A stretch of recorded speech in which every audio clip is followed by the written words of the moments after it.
Chat. Chat, help. Chat. I'm stupid. I don't know what I did. I was typing in Discord and I made it full screen in a way that I like can't like minimize the window, and it's fucking big style. Also, hi Pyo, hi Alp. It's like it's big and I don't know how to make it not full screen. Like I'm trying to minimize it and it's not like I want access to my hotbar, please. Please, Discord, how do I fix you? Alt F4? That feels fake. Hold on. What is Alt F4 feels like one of those things where if I do it, it's going to explode my computer. Hold on. Closes the current active application or window. So I did, okay, yeah, that would have closed this. Yeah, no, I did full close the app and then I relaunched it and it's still like big style. It's like, I think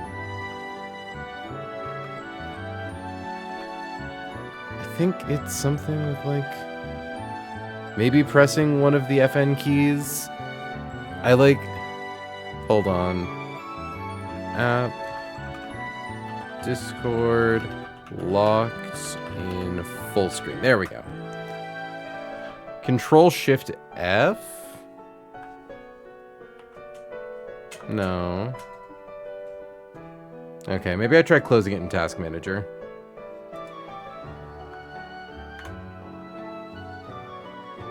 Sorry, I really don't need to be doing this right now. It's just, it's bothering me. Hi Concrete. Hope tooth hurt not too bad. Tooth doesn't hurt that bad, but it's one of those things where it's like, oh dear, the wind. It's blowing my wall scrolls. They're clattering around all funky style. I have to open the blinds to let the wind in a little.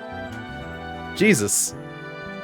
But yeah, it's not that it hurts that bad. It's just one of those things where it's like, I worry that if I neglect this for too long, it's going to become like a serious issue, and I don't want to deal with a serious issue right now. That sounds stressful. Yeah, no, it's still doing it. Why is it doing that? My Discord is locked into like full screen. Like full screen, so like I can't even see my taskbar at the bottom. Hold on. I'll click onto this so that way I'm like, wait, what? Oh. I fixed it? I think, legally speaking, it was busted before. Well, good job, me. Anyways, hi folks. Welcome to stream. It's time for more Pokemon Run and Bun, baby. We've got some fun encounters coming up to kick stream off with. I'm looking forward to this first few. And then things get a little more complicated. But let me get the actual frickin' emulator open. File, load ROM. I think I also have it muted currently. I do. There we go. It's fucking gamer time. Also, I did some adjustments in between streams. Namely, we did our leveling up and we like, you know, got our like new Pokemon moves and everything. I decided to change some of them around after the fact. So I like went into the thing. We haven't done any fights since learning these moves, obviously. So I assume that is a safe, cool, okay thing to do. I'm here for you to choose any floor but one in Mirage Tower. I want to choose floor 4. I really want to go for floor 4. I think Zoroark's really neat. I know it's kind of... I haven't seen anyone really talk about Zoroark. I know Sigilif is really good for Winstrate Veto. Pretty much, it doesn't work at all. That's sad. It doesn't work even a little bit. But it has so much special attack and Dark Aura. Does Dark Aura not do enough to just make it be an absolute atomic bomb? Also, it gets, like, knockoff dies.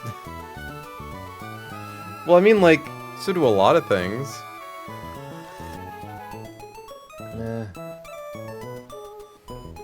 I just realized, why do I have my thing set to Winstrate Veto? It should be set to frickin' not that. Okay. But yeah, so I did some adjustments between streams. So let me go over those really quickly to catch everyone up. First things first, on Havara, I decided that I wanted Brine over Icy Wind, so we learned Frost Breath and deleted Icy Wind. On Jane the Electros, I decided we have poison attackers, like, we have a lot of Pokemon that know poison moves. And a lot of Pokemon that use those poison moves better. It's like Roserade is just kind of strictly better than Jane doing poison in pretty much every situation. So we got rid of Sludge Bomb and kept Crunch instead when learning Super Fang. Don't think we did anything on Miss May. We just got Roserade, Hidden Power, Ice back. That doesn't really matter. I decided to actually keep Vacuum Wave on Talon. So we now have Aura Sphere, Sky Uppercut, Vacuum Wave, and Extreme Speed.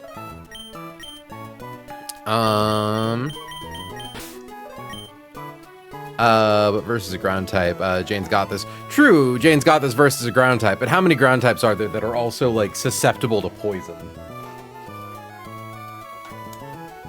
I believe we already got Hamilton's everything. Also out of curiosity. Yeah, obtained in a trade. Okay. And not weak to grass. Exactly. I don't think we did anything there. I am regretting getting rid of Will-O-Wisp on Scalpel. I think I would really like to have Will-O-Wisp over Aerial Ace because it's really useful later. I don't think there's anything different on Kethri. And there's nothing different on the rest of these guys. Yeah, I think Breek's normal. Yeah. Anyways, I just wanted to go over those so that way there's, like, an established on record why some of my Pokemon have moves that are different than when I leveled them up last stream. We also, before we have to go do any fights, actually need to go sweep up some stuff real quick. Oh dear. Oh dear, the wind is blowing open my blinds. Okay, I'm just gonna be a little, like, I could close the window, but it's so nice to have wind. You know? She knows. Thank you. But it doesn't look good in the camera. I'm like washed out and exploded, but she's nice to me. So, well, thank you. So while I'm here, I am going to buy the Dragon Scale. I don't intend on using it, but just so we don't have to come back to get it. I don't believe in any of these. I'm going to buy a Razor Claw and a Razor Fang, just to have.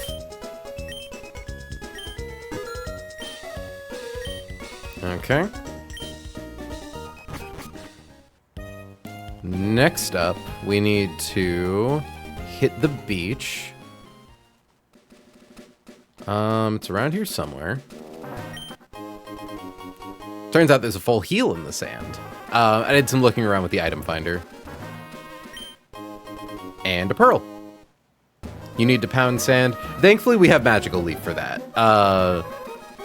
Once we get to that fight, Roserade kind of invalidates that Palisand. And also, once we get 3 gym badges, if we come up to the flower shop and we speak to this lovely lady outside,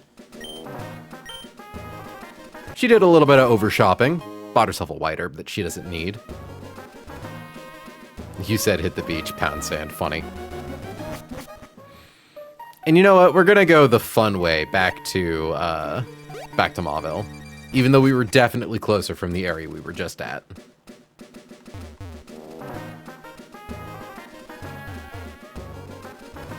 Also, chat, You gotta get stream big tonight. You gotta get our numbers up. Apparently, Small Ant is currently streaming Pokemon Run and Bun.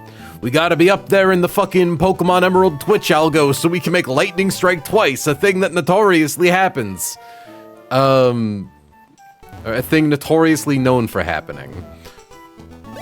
Gotta pump them numbers.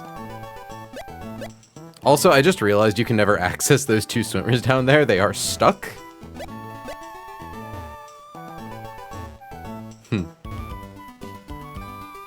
Okay, so. Thankfully, we get to have a pretty fun time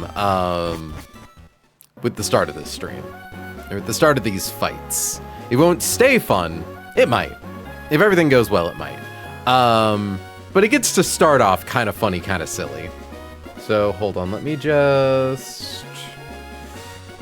Farf? Okay. So I believe, if I've done the numbers correctly, we should be able to do this fight with only 2 Pokemon. And it's versus 5 Pokemon. Isn't that reference in relation to doing cocaine? Is what in relation to doing cocaine? What did I miss? Level difference go burr. Don't spoil the fun, Volt Flare. I say teasingly. And I do think I actually want to grab the Mach Bike while we're in town.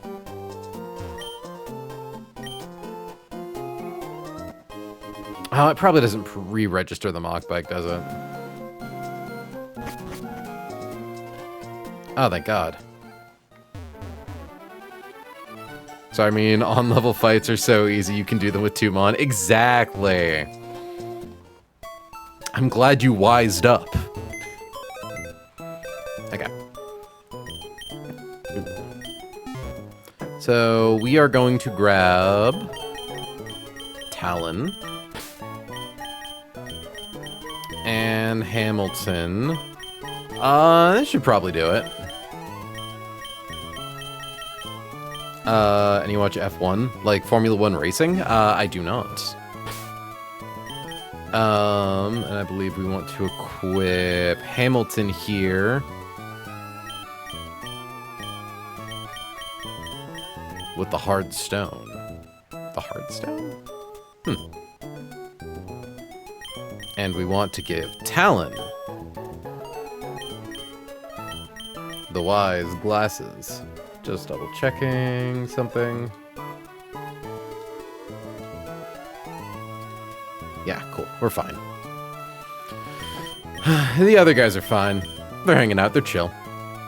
Oh no, I'm disintegrating.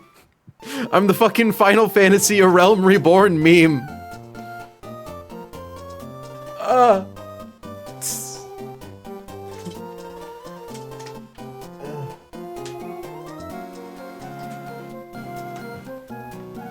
The wind's gonna pick back up again, and I'm gonna have to kick that open immediately.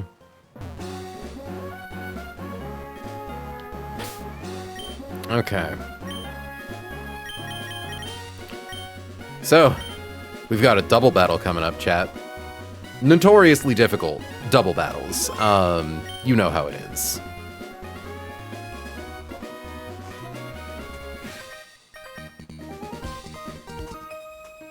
We are fighting Camper Tyron and Aroma Lady Selena.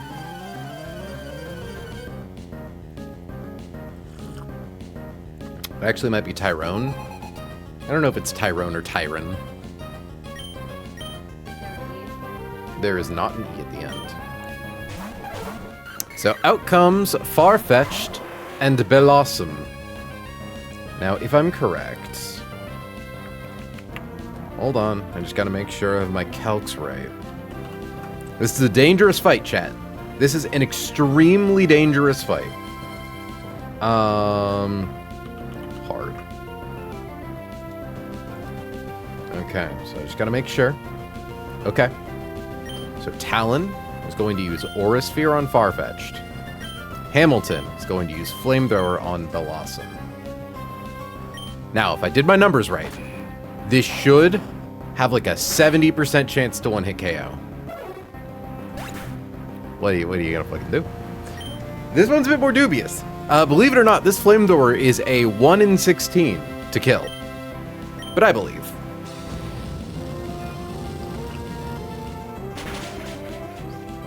I know, right? She's so baby girl. It's a shame that Blossom is like bad, because genuinely it's kind of one of my favorite Pokemon. It was one I really liked as a kid. I liked a lot of Johto Pokemon because as someone who grew up like during the advent of Gen 3, Johto Pokemon held such mystique to me. It's part of why I'm so like forever endeared to the Mirreep line. Oh shit, big ups to this team. Hi BT Dubs, hi Will. You get to see a lot of Scalpel coming up. Scalpel is the only reason we're able to do the big fight of today's stream safely. Oof! We've been intimidated.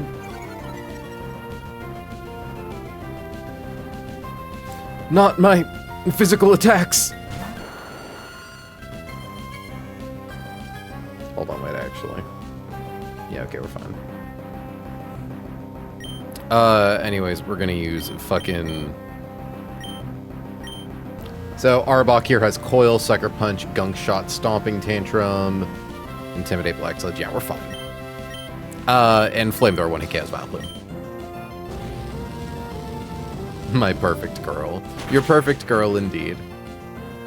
Look, I love Scalpel and Cathry because they're the Blorbos I hear the most about. So this won't kill Arbok, it is a poison type, but like we're fine.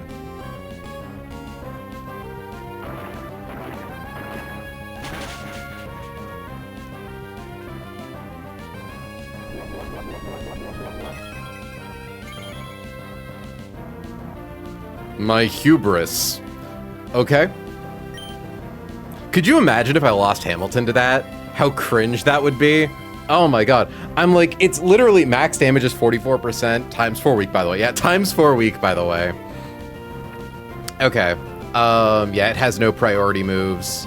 Well, it does have Sucker Punch, but Sucker Punch doesn't most 10% to Hamilton. Yeah, we're fine. Aura Sphere. Flamethrower. He punched my sucker!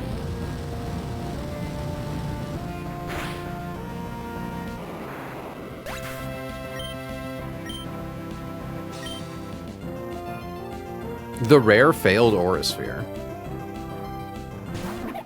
Out comes Watchog. Yeah, it just has Analytic and a Lumberry. Like, it's... I'm gonna swap Hamilton just because I'm a little uncomfortable. And it knows Aqua Tail. But yeah, we're chill. We're chill. We're having a good time.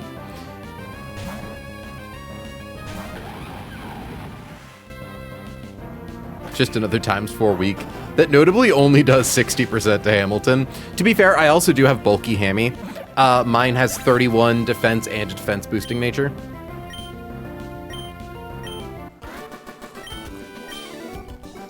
Watchog, my beloved. Huh.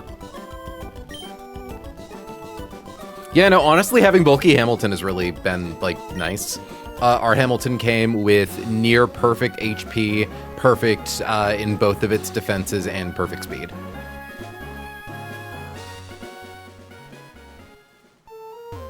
Imagine reading. Okay. Next up is Picnicker Bianca, who I believe gets demolished by Roserade.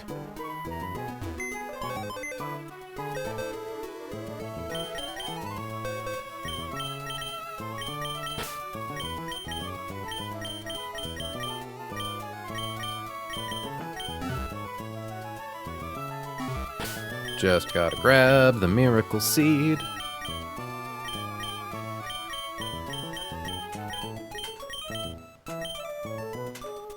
I hope those bitches don't fall. They're not gonna, but like, what if they do?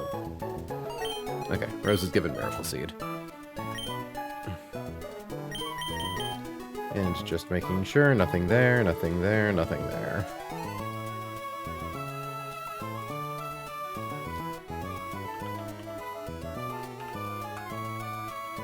Export.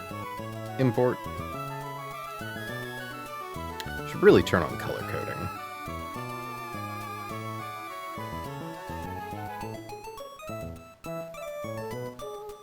Why do I suddenly... Oh, it just says hidden power. That's funny. I'm like, hold on. Why does hidden power ice not do the thing anymore? There we go. I re-imported all of my Pokemon, and I think it imports hidden power as just hidden power neutral damage attack. You have to manually go out of your way to apply your proper element. Me coping every time I misspell something. Funny.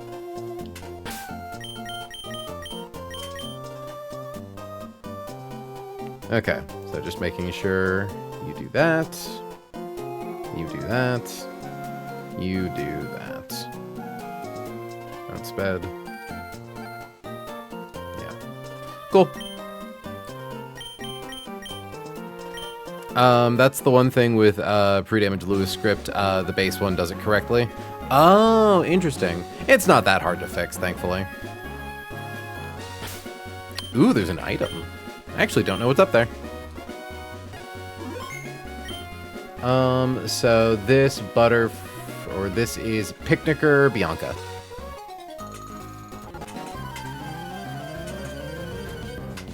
Okay, yeah, that's going to knock something off the wall if the wind keeps going. Sakuya, no! Sakuya, no! I gotta close the window. Or at least, like, close it some. I thought Cedar was, like, knocking something over. I hate to say, could you get the standing fan? I was really looking forward to having a nice breeze. I also was. Huh. It's Wimby. It's real fun. To give you an idea, so imagine that, like, how do I phrase it? Like, so this is the window. This is the wall that the window is on, and on that wall are a couple of wall scrolls. The blinds are closed, so the wind is coming in, getting caught in the closed blinds, and getting pushed out the side so hard that it is nearly flinging the wall scrolls off of the wall. Like, they're so off kilter now, I have to, like, straighten them later. Okay, anyway, this Butterfree dies to Hidden Power Ice.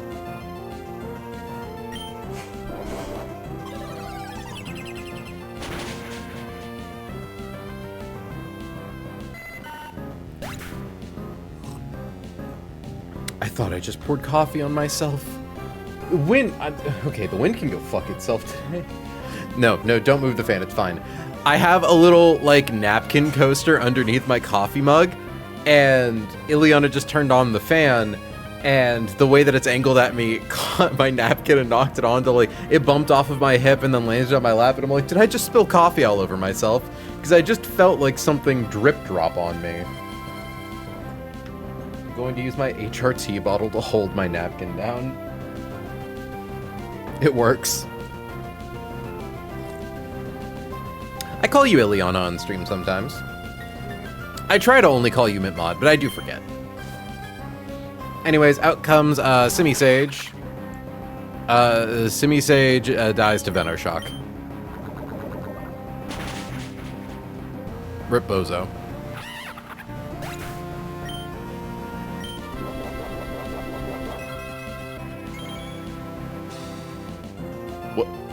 What status? Was your status dead? My guy? Did the white herb help? Look, turns out white herb can cure the KO status. And Stantler gets one hit KO by Magical Leaf, I believe. Yeah. Schrodinger's status.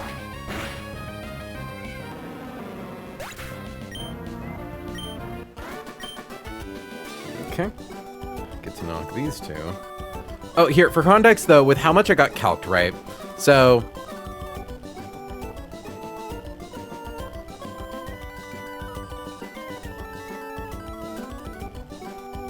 I did a lot.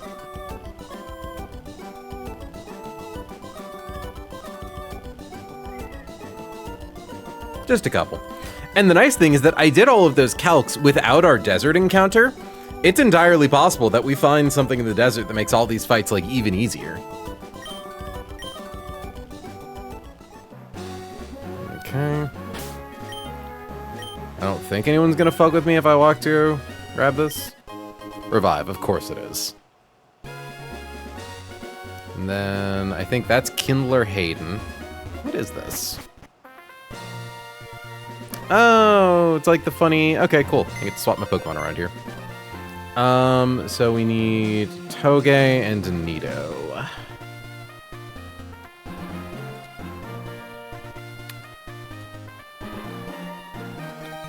So this trainer is also very underleveled, but it is actually kind of a little scary. Because he has multiple Pokemon that can explode.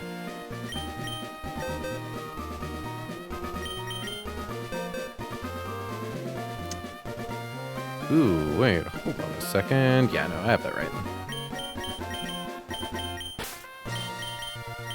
So get Toge D, get Nido King. Wham Bam, thank you Ham is also good. Definitely don't want Lucario. I'll grab Lixie Quad resists fire.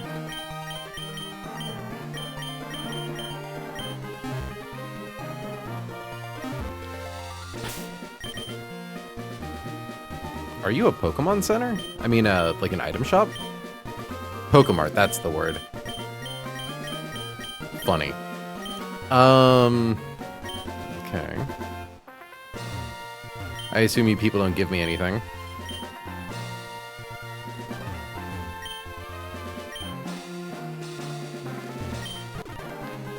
X item.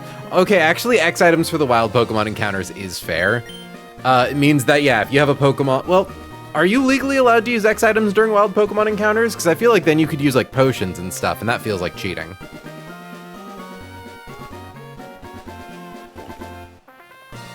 Our attempt to catch Onix in this run was very tense because we weren't able to use items. Okay. So just making sure, and then... Yeah. Swaps to this guy.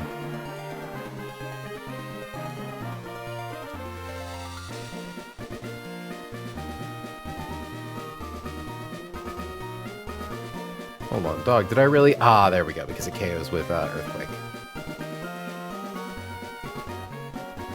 There we go, that's why it is.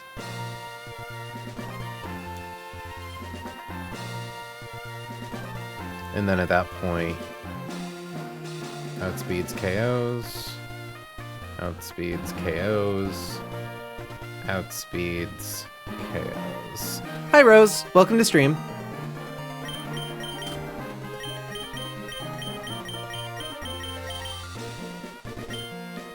Like, I don't even think we need held items for this. I'm gonna give Miss May an Oranberry just in case.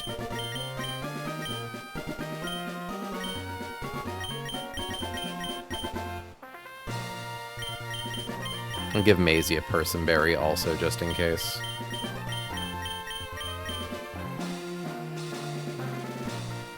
Look, I don't care that I have a 15 level advantage on this fight. We play every fight safe or we accidentally get dead.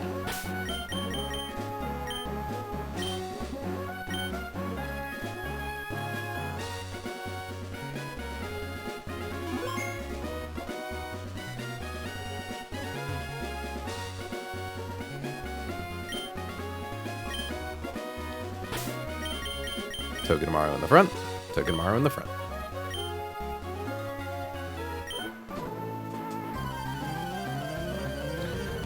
Say hello to Kindler Hayden. Hayden's gimmick is he has a bunch of Pokemon that explode. This Oricorio has Revelation Dance, Air Slash, Teeter Dance, and Calm Mind with a Citrus Berry. We're gonna kill it with Zing Zap.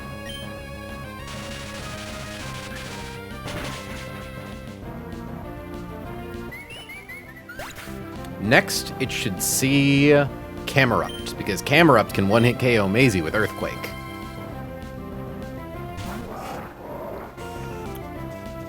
So, I do believe, in no weather, single battle, Camerupt with Because yeah. Earthquake KOs Maisie, so it's going to go for that. It will never go for Explosion. Because Explosion doesn't see KO on Maisie. Just making sure none of these Pokemon have priority moves, do they? Fire Lash, Giga Drain, Stomping Tantrum, Rocket Tomb, Dragon Pulse, Fire Spin, Explosion, Earthquake. Good. Okay. So I believe now we're safe to just swap to Miss May and one-hit KO with Drill Run over and over again. Even a crit Earthquake does not kill.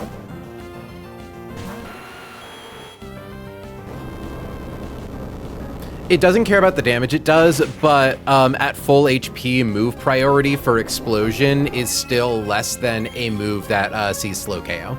I think it's +7 usage priority if it gets the 1 in 20. So because it sees KO with Earthquake, it doesn't go for it. Anyways, we KO with Drill Run.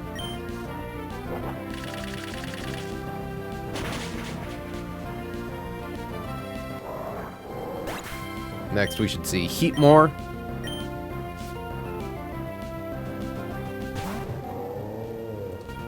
One White Smoke, Lumberry. It's slower than us. We one-hit KO it with Drill Run. So yeah, no, I just mean that since Explosion didn't KO, it didn't get any. Since it didn't KO Maisie, it didn't get any like extra boosting to its priority. Meanwhile, Earthquake is always a minimum of +9. Out comes Turtonator. It's slower than us. It dies to Drill Run.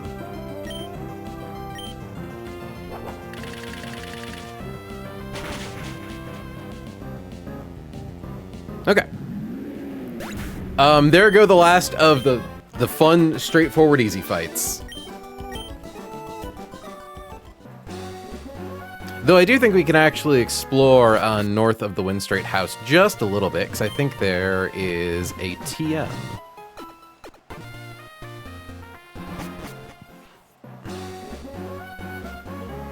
And if you're really desperate, a fishing spot.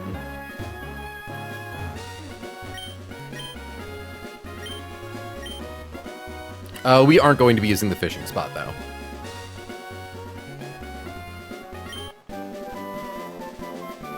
Extremely speedy and unavoidable attack. Well, now fun 4 battles in a row. They shouldn't be difficult battles. There is maybe a single battle that I think really gets has like a scary bit. Okay. Let me just get rid of the Kindler Hayden notes. Okay. I just have all of my notes on Victor.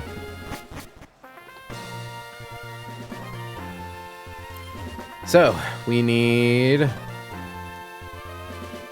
Talonflame to open. We need Togedemaru. Hey, Skitty. How you doing, Sweet Pea? Okay, so Tallow, Toge, Elda, Arca.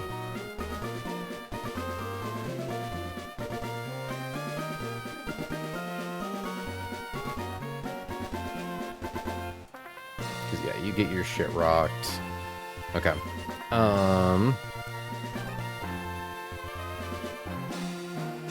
Arca, so we need Rose and Turtle.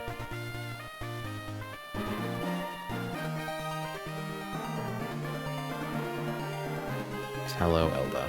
Okay.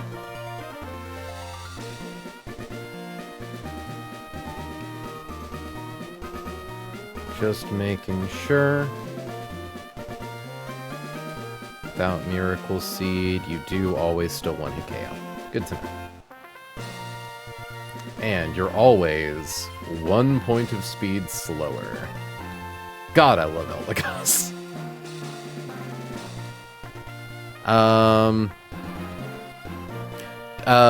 Don't you dare say Tallow one-shots Metacham. Talonflame one-shots Metacham. We still have to take Fake Out from Metacham, but Tallow outspeeds and one-shots Metacham as long as it's not holding an item. That being said, we're equipping this Talonflame with the Cherry Berry. which is gonna be fun. Because we have to get a little silly with a Rabombi.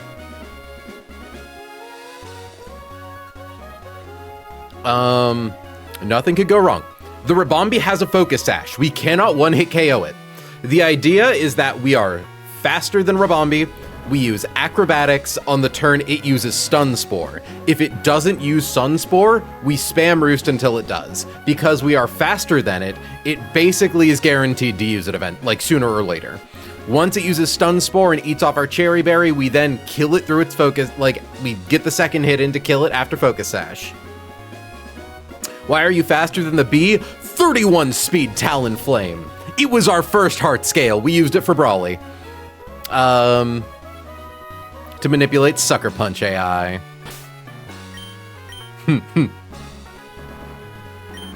I hate it here. Why do you hate it here? I thought we were having fun. I forgot to actually swap my team around. No, funny enough, the scariest Pokemon in this fight is Flygon. And theoretically, Crocodile if we need to take an extra hit on Talonflame. To swap around Flygon. Okay. So, we need you. We need you. We need you. We need you.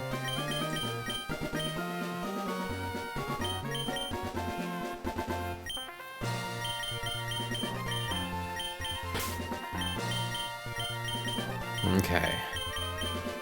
This is a scary set of fights, chat. Okay. So. We need to take that Miracle Seed off of Roserade. We need to equip Scalpel with a Cherry Berry.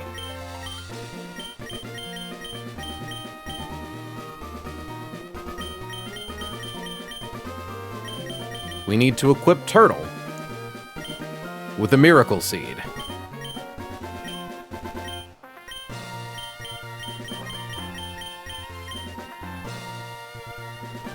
We need to equip Hamilton with an Asper Berry.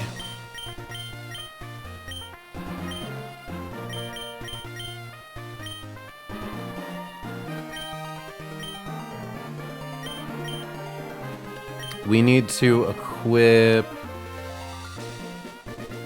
Hold on, Miracle Seed, Asper Berry. We need to equip Maisie with a Persim Berry.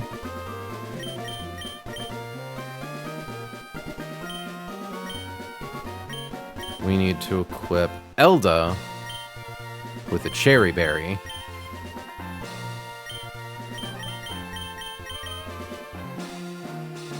And for safety, we equip Rose with a Citrus Berry. Rose is one of our backups in case things go wrong with Torterra. So Citrus Berry improves its ability to swap in and get a kill. Okay. That being said, I do want to go over my line first. Just to make sure. So, Toucannon against Talonflame. Toucannon is going to go for either Boom Burst or Supersonic, both of which Togedemaru take really well. Togedemaru outspeeds it. It uses Fake Out to chip its HP a little bit. There is, I suppose, a very low chance that Fake Out and Zing Zap fail to get the 2-hit KO, but it should be fine. We have ways around that, I believe. Yeah. Because in theory, as long as we get one Boom Burst and one Supersonic, like, we're super duper fine. Then in comes Emolga. Against Togedemaru, Emolga's always going to go for Thunderbolts. We are going to swap to Eldegoss to take Thunderbolt really well, drop Emolga's speed. It baits dual Wing Beat, which Arcanine takes basically no damage from. This is so that way we don't get hit by Thunderbolt and risk getting paralyzed. Arcanine then outspeeds thanks to Cotton Down, one-hit KOs with Rock Slide. Next trainer, Winstrate Victoria. we open with Talonflame. Unfortunately, because we are holding Cherry Berry, we are unable to one-hit KO it with Acrobatics. That's okay, though, because Talonflame is going to get hit by Ice Beam, which Arcanine takes really, really well. That Ice Beam is why Arcanine has an Asper Berry. Hold on, let me get everyone's items fixed and then double check that thing. Berry. Goss, you also need a cherry. Eldegoss is also holding Cherry Berry specifically because of, hold on, there it is. It's swapping into, Togedemaru. Or, Emolga. Asper Berry, you do not have Miracle Seed. You have Citrus. Export, import, and Torterra has Miracle Seed.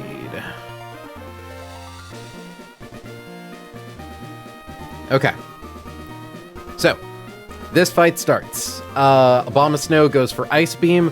We swap to Arcanine. Arcanine outspeeds one-hit KOs with Flamethrower. Centiskorch sees that it gets KO'd by Rock Slide, so it does not come in. They instead go to Seismitoad, who sees one-hit KO with Earth Power or Muddy Water. We would prefer to see Muddy Water, but either is okay, because Roserade one-hit KOs with Magical Leaf. It is a move that can't miss, so even if we get our accuracy dropped by Muddy Water, we're fine. If Earth Power crits us, Citrus Berry procs, healing up about the amount of HP we would have lost to the crit Earth Power. Then in comes Centiskorch. Centiskorch sees one-hit KO with Fire Lash, so we are able to guaranteed swap into Arcanine without risking Coil. It'll drop our defense, but that doesn't matter because we outspeed it and one-hit KO with Rock Slide. This is the weird fight. Ribombee has Shield Dust and Focus Sash. Shield Dust means that it can't suffer the secondary effects of moves, so we can't do things like use Fake Out to make it flinch to break its Focus Sash. So we decided we're just gonna leave in Talonflame. It doesn't matter. So Acrobatics always kills it if it crits, except no, it doesn't because of its Focus Sash, which means we always live. It has Stun Spore. Because we are 1 point of speed faster than Ribombee, it sees that we are faster than it and will become slower than it if we are paralyzed. So it should have a very high priority to use Stun Spore. But on the off chance it doesn't use Stun Spore turn 1, we can spam Roost until it does. Once we have gotten hit by Stun Spore and used Roost and we are at full HP, we can then secure KO with Acrobatics. It should then next send in Sudowoodo, for reasons that I believe should be self-evident. Thankfully, Torterra does not take a lot of damage from any of Sudowoodo's moves. I really thought... Hold on, Torterra, why are you doing so little with... Oh, I'm looking at the wrong part of the screen. There we go. I reorganized my moves, so I'm looking in the wrong spot. So there is only a single roll of Giga Drain that does not one-hit KO Sudowoodo. We are hoping for that. We are hoping to... It doesn't matter if we don't one-hit KO it. But if we do, it leaves us in the best possible position to fight Flygon. Flygon is the scariest part of this whole fight. It outspeeds our entire team except for Talonflame. It has Roost, and it has 2 different moves that can burn us. Flamethrower has a 10% chance to burn. Turn 1, we are going to use Seed Bomb. If we can get Seed Bomb off and not get burned, we guarantee KO it. If we get burned turn 1, we can theoretically beat Flygon by spamming Synthesis, using Giga Drain. If we can get it caught into spamming Roost AI, we can hopefully use Giga Drain more than it uses Roost because Giga Drain has 10 PP. We're healing off our burn damage. We should ideally win that War of Attrition. If things go really bad, we can potentially swap into Talonflame, who takes Roost really well, swap Dragonclaw into, maybe not Eldegoss. Hold on. Oh, that's right. Swap Dragonclaw into Togedemaru, which doesn't take that much because we aren't using Togedemaru in the last fight. Bait Scorching Sands into Eldegoss to drop its speed. Are we trying to go for the speed drop? No, I think we're just doing the swap into Roserade on Scorching Sands, live a crit on Dragonclaw, one-hit KO with a Hidden Power Ice. It's messy, but it's an option. Because the thing is, if it hits us with Scorching Sands, we have a Citrus Berry. If it knocks us below half HP, you know, it should be fine. Final Trainer. Assuming that Talonflame is at full HP, Talonflame outspeeds Mega Medicham. It doesn't see KO with Thunder Punch turn 1 because it's regular Medicham, so it sees highest roll of 72, which means it always goes for Fake Out. Fake Out does 28.9%. If it crits, it does 60 HP to Talonflame, drops us to 70. Hey, that wasn't what I wanted. To 78. But we ideally won't have a held item at this point. We one-hit KO with Acrobatics. Barely. Then in comes Krokorok. We just want to make sure that our HP is high enough that it never goes for Pursuit. Or that we don't, like, get killed by Pursuit if it goes for it. And we should be over 50% HP, so I believe the odds of it going for Pursuit are pretty low. Even if it does, it only kills us on a crit. We are very well insulated against it going for Pursuit. Because this is our HP if we get crit by Mega Medicham Fake Out. Like, we're fine. At that point, we swap to Eldegoss. On any of its moves, it does not matter. Eldegoss takes them all really well. I did the math. It survives a crit from any of Crocodile's moves, plus crit Thunderbolt from Emolga. And notably, 108 speed, if Cotton Down procs, 72 speed. Eldegoss has 73 speed. One hit KOs with Leaf Storm. Nothing to stop us. That's the line. Hi, Kessel. Eyes roll. I'm going to hope that this is a pretty cool, impressive line. I feel pretty good about it. Again, the scariest point is definitely going to be that Flygon. There is theoretically some places where things could get kind of hairy with Toucannon, but I think that's pretty unlikely. Thankfully, Togedemaru doesn't need to be used much in the fight beyond that, so we can kind of afford to suffer some bad RNG. Okay.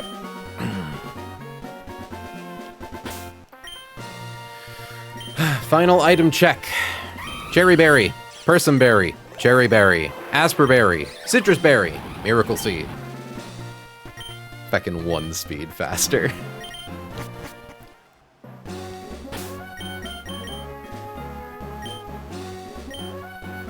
We have to do all of these fights in a row, chat.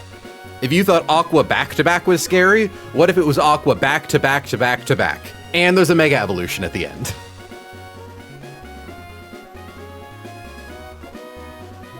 The Winstrates wipe runs. Do not get complacent. Oh, I take it you're a traveler and you've got 4 Pokemon badges too. As this, what do you say to taking on our family of 4 in a series of Pokemon battles? That's the spirit, I like you. Alright. Say hello to Winstrate Victor. Out comes Toucannon. Toucannon has Skill Link and a Lumberry. It knows Boom Burst, Drill Peck, Bullet Seed, and Supersonic. It is incentivized to go for Boom Burst or Supersonic, depending on I think it's basically a 50-50. We are going to swap to Maisie. Maisie has a Persim Berry in case it goes for Supersonic. Okay. We eat our Persim Berry. We are no longer confused. We are going to use Fake Out. We love free damage. Now, assuming we don't min-roll Fake Out and Zing Zap, this should KO.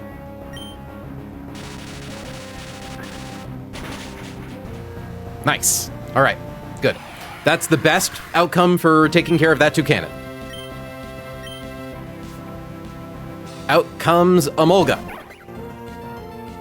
Emolga is going to go for Thunderbolt. It knows Thunderbolt, Dual Wing Beat, Iron Tail, and Roost. Its ability is Motor Drive. Its item is Lumberry. We are swapping to Perry, who takes Thunderbolt very well and drops its speed.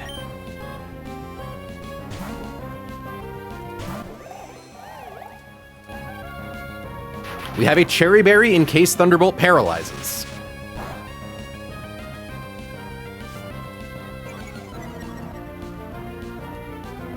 113. That was lowest possible roll. It is now going to go for dual wing beat. Hamilton scoffs.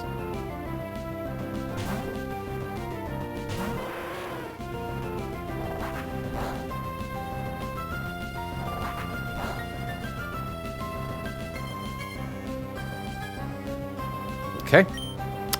We one-hit KO with Rock Slide. Thanks to the speed drop, we outspeed.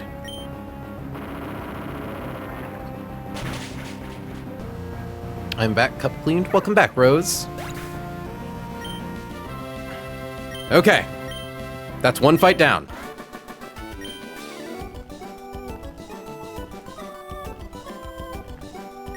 Next up is Winstrate Victoria.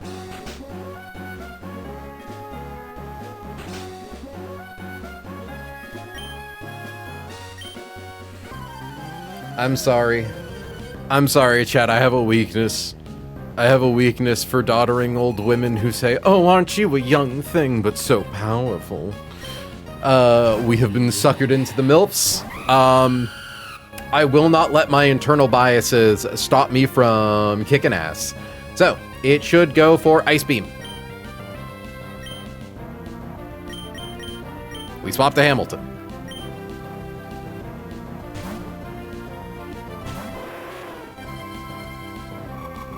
We have an Asperberry in case we get frozen. Okay. It does know Earthquake. It's not going to go for it, though, because we outspeed it. It's going to go for Ice Shard. We one-hit KO with Flamethrower. Ooh, critical hit.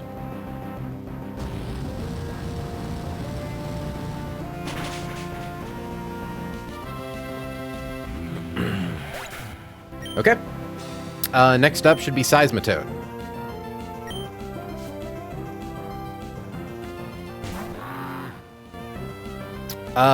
It's going to go for Earth Power or Muddy Water. We would prefer to see Muddy Water.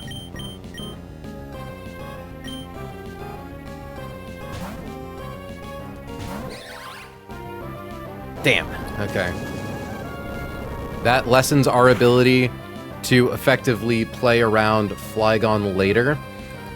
80, that did an amount that... And that was near max roll. Unfortunate. We KO with Magical Leaf.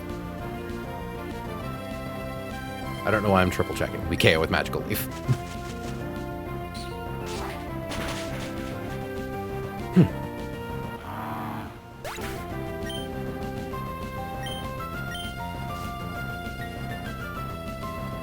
Out comes Centiskorch. Centiskorch sees a KO with specifically Fire Lash. We are going to swap back to Hamilton.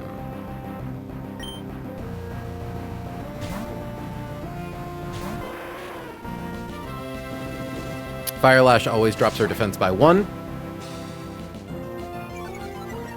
That's fine, though. We outspeed and KO with Rock Slide. It's going for Protect. That's fine.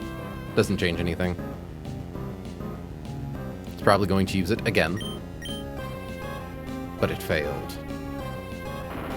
I wish I had a healing move on Hamilton. I've done so much fucking college work the past 4 days. For what class? Okay, Victoria down. Next up, the scariest fight, Winstrate VV.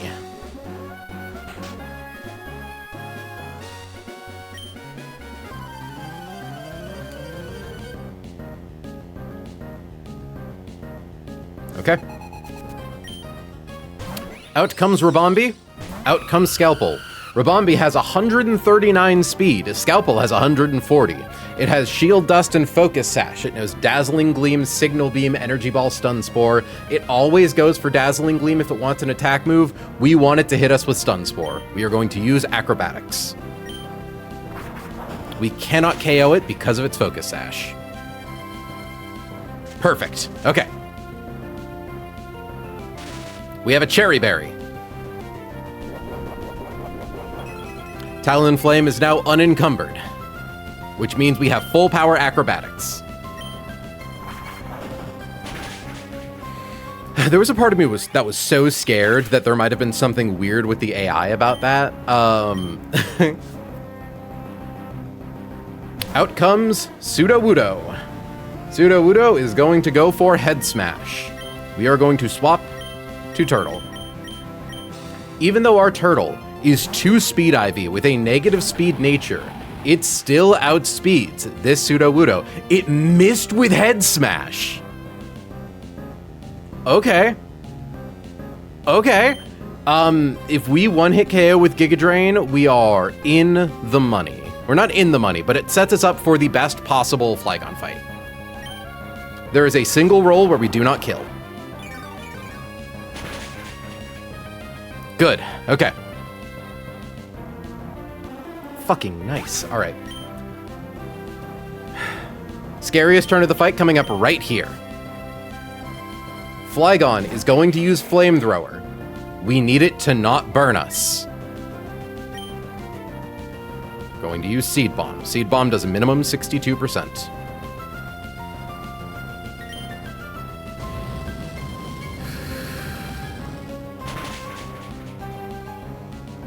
No burn! Okay. Okay, I think we win. Because it sees that we do over 50%, it never goes for Roost. Flamethrower can't crit kill us. We can now KO it with Giga Drain. Just making sure the lowest possible roll on Seed Bomb. So we have 135 minus 84 is 51. Lowest roll on Giga Drain is 52. So Giga Drain always KOs. Doesn't matter if it burns us now.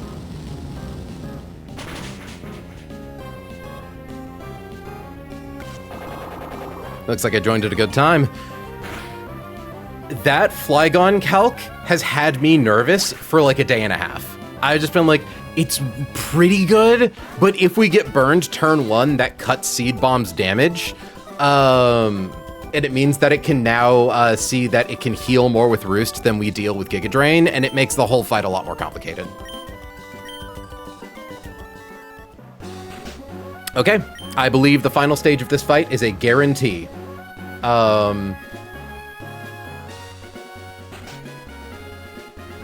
Talonflame is no longer holding an item. Export. Import. Okay.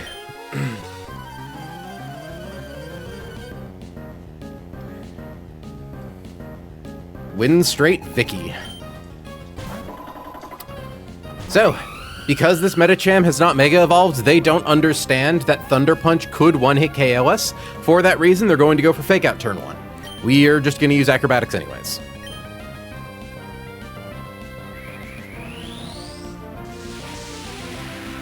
We should be safe even from a crit Fake Out. It's going to do a good bit.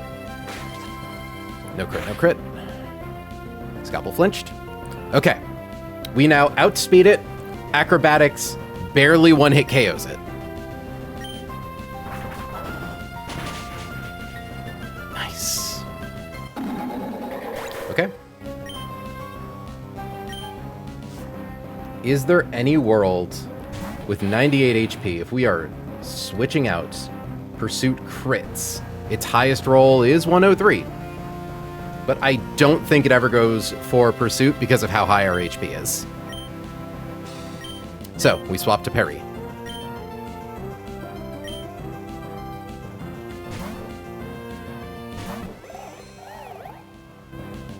Aquatail. Nothing. We drop its speed by 1, making it 72 compared to Parry's speed of 73. Leaf Storm one-hit KOs. And that's the Winstrates, baby! Nice. Didn't even need to use the Citrus Berry on Roserade. That was strictly insurance in case we needed it for, Flygon. So don't mind me while I just...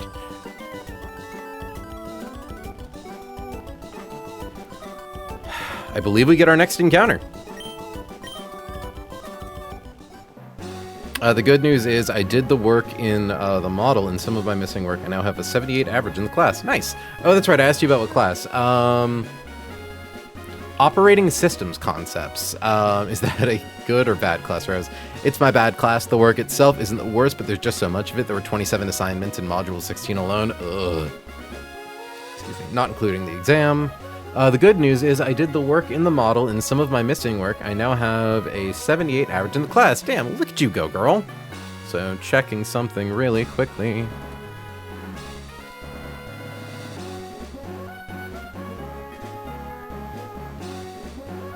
Okay. C'est la vie.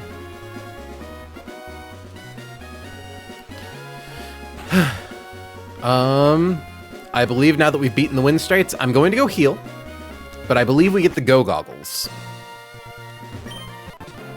It'd be absolutely insane if I step in there and they're like, actually let us fight you again.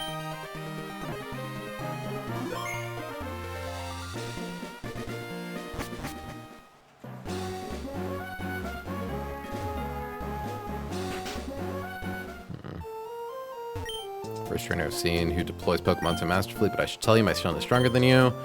Yeah, we do. Vito is our next boss fight. Oh, do you not get the Go Goggles here? Are you just able to cross, like, part of the desert normally? Oh, there we go. Kind of crazy that they don't give that to you directly.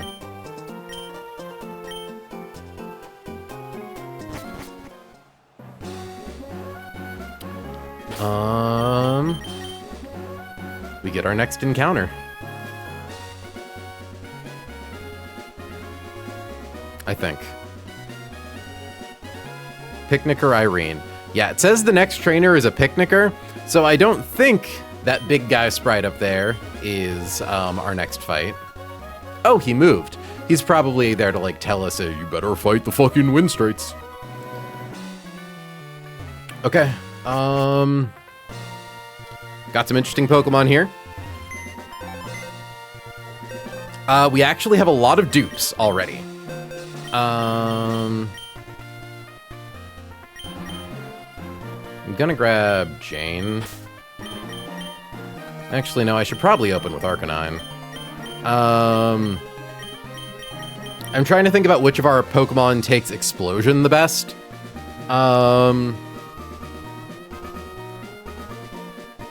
Because yeah, that's a thing that could happen. Talon, what's your defense? 95 with 136 HP.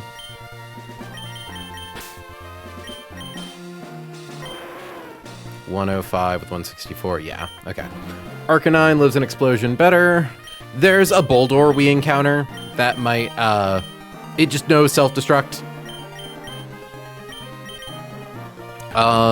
It's only a 1 in 10 chance to encounter it, but it could happen. We are going to grab Jane. Okay.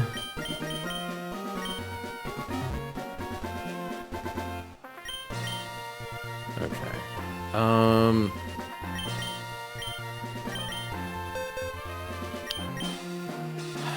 do we? I'm trying to think about what's our best Pokemon to lead with for this chunk, because there's also Trapinch here, I believe. Because let me see.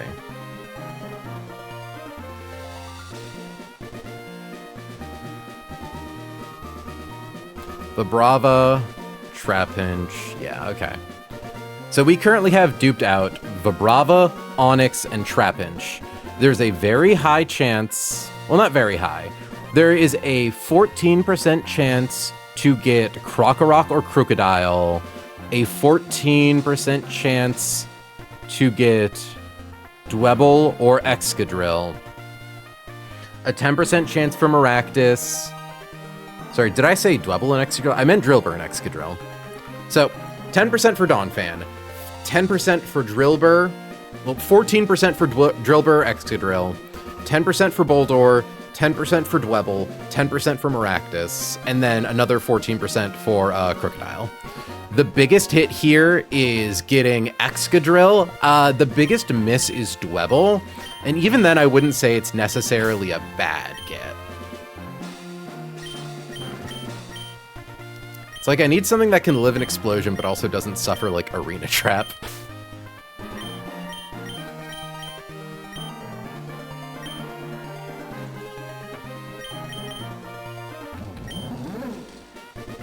Because it's like, what level is the Boldore here? Okay, they max at level 32. Like, we should be fine.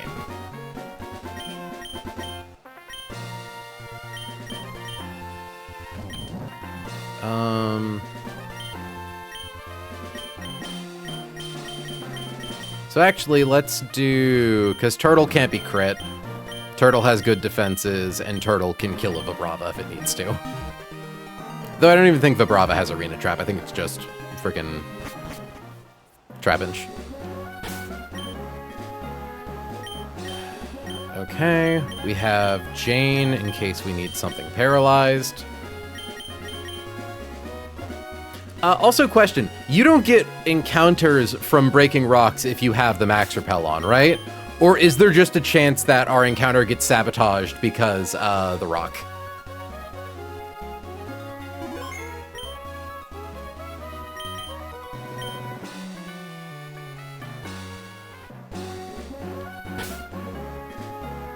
Well, I guess let's just hope.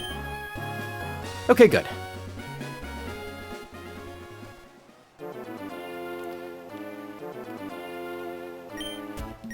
Repellent is deactivated. All right, chat. We are praying for Drillbur.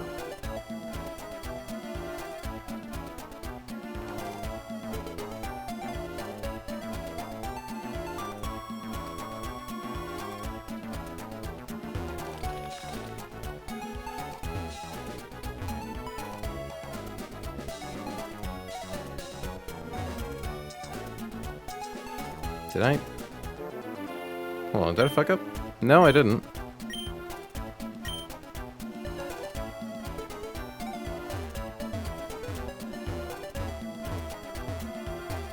Do I need to be in a specific part of the desert for, like, encounters?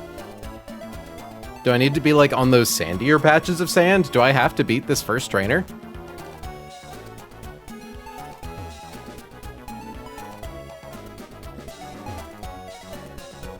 Like, why aren't I encountering anything? Smiles. Run and bun knowers. Am I stupid?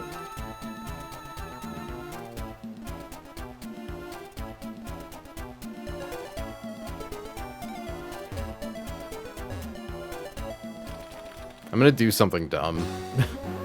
I haven't actually played Run and Bun, so IDK.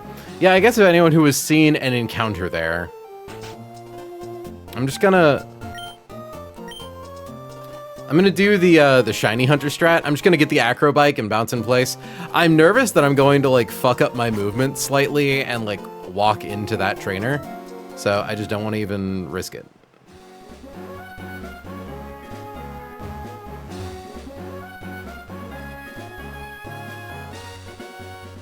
God damn it. Doesn't count. Doesn't count. No!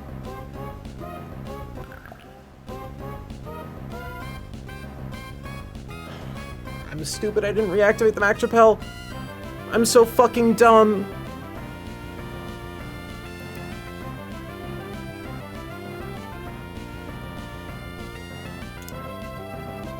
Chat?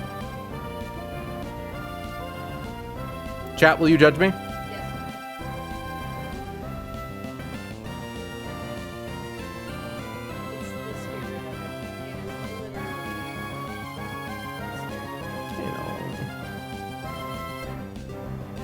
Not that I want. Put it up to a poll. I'm gonna put it up to a poll, and I'm gonna edit the VOD. No, it's a rock. What does it say on Met location? I do not see it. Hold on.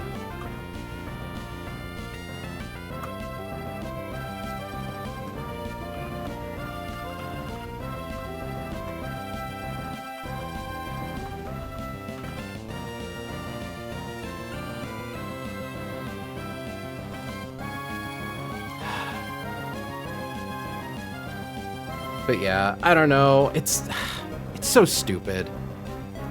It's so stupid. But I did fuck up. But it's so stupid.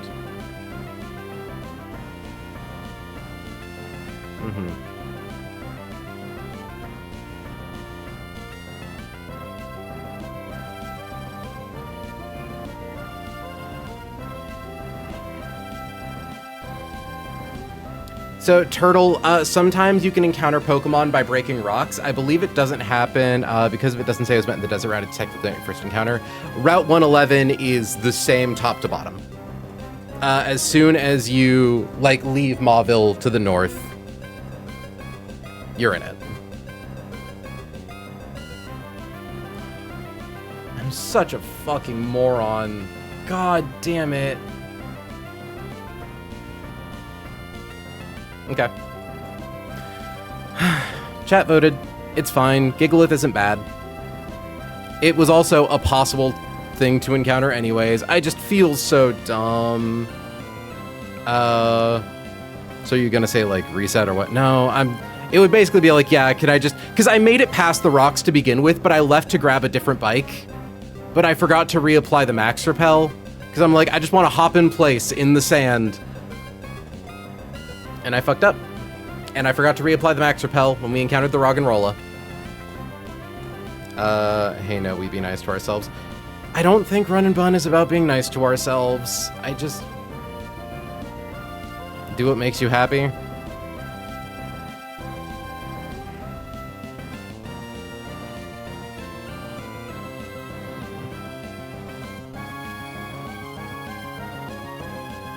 I play Run and Bun in the most scuffed way possible, but it's like, I want to potentially get on the leaderboard.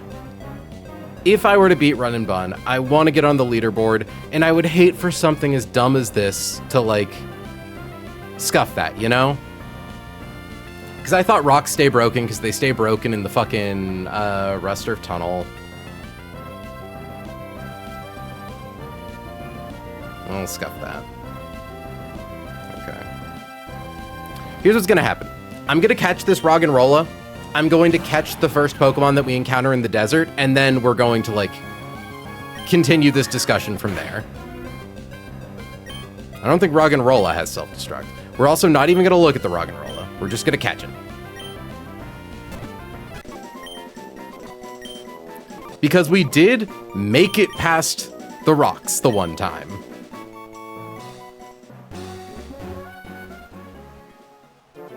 Because I'm so curious, did I just, like...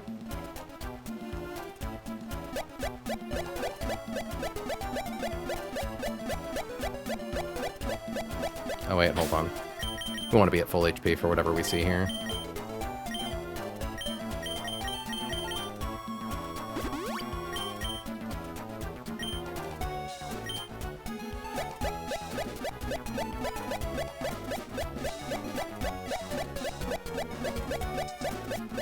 A lot of what people have been saying is about intent. That's true, because it's not like we meant to cheese it.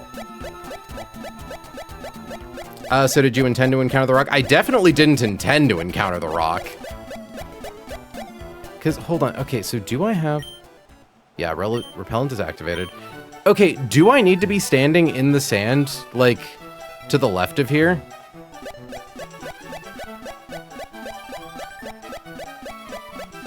Okay, so I can't even encounter Pokemon in this specific chunk of land.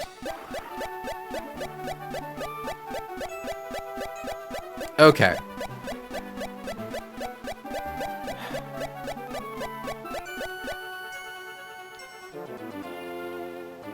Yeah, okay. I don't know if it's dumb. I don't know if it's intent. Because, I don't know, because I also think about the Peachal video. And I think about the Peachal video and, like, fishing in the SS title versus surfing on accident and keeping the thing that he got instead. And it's like, you know, sometimes you just fuck up. But I just...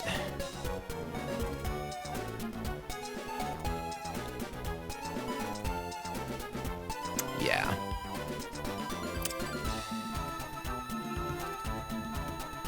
This is one of those things where it's like, do I join the Dexa Discord server just to like ask? Just be like, hey, what's the opinion on this?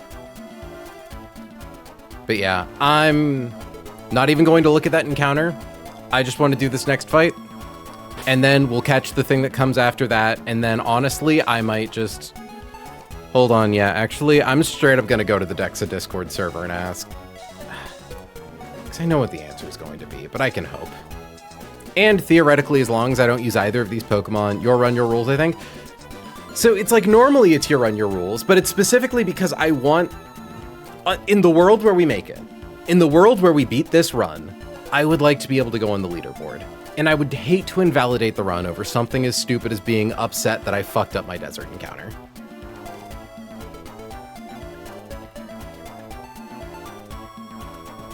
But yeah.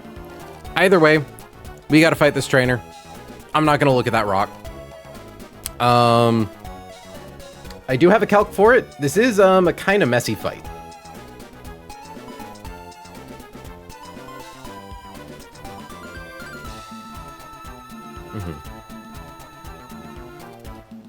I know, and it's like, I've been paying careful attention and playing at the top of my game this entire time.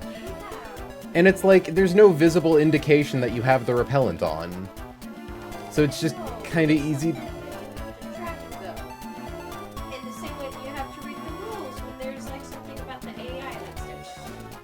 I have yet... You have to be on top of the entire thing, in and out of the that's because his chat used to be toxic about it because his videos were more hardcore back then. Does it really get more hardcore than Run and Bun? Yeah. Emerald Kaizo was an era. Anyways, do you like this Picnicker Irene line? This Picnicker Irene line that says, swap to Elda, swap to Toge, swap to Elda, swap to Toge, swap to Talos, swap to Luca, KO with Aura Sphere? Is it a funny line? The Stoutland has a speed, excuse me, of 180. He's so fucking fast. Okay.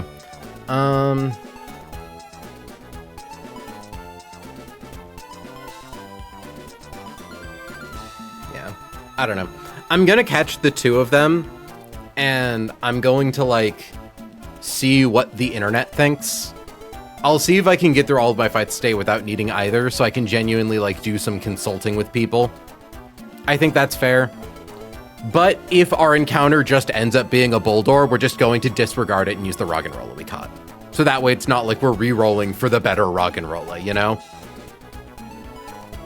I think that's fair. Because there is still just a 10% chance it's the same thing anyways. But I'd feel better about it, you know? Okay, so for this fight, Arca, we need...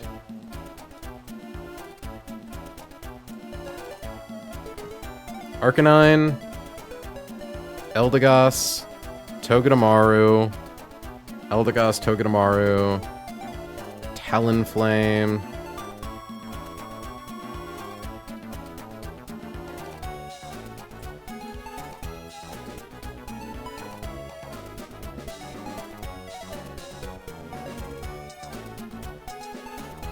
Also, if it wasn't for a 40% for not rock, I'd legit usually take the rock over the desert encounter.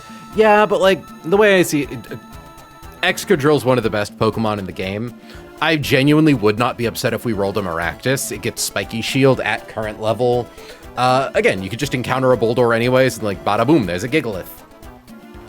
Dwebble is the same in either instance.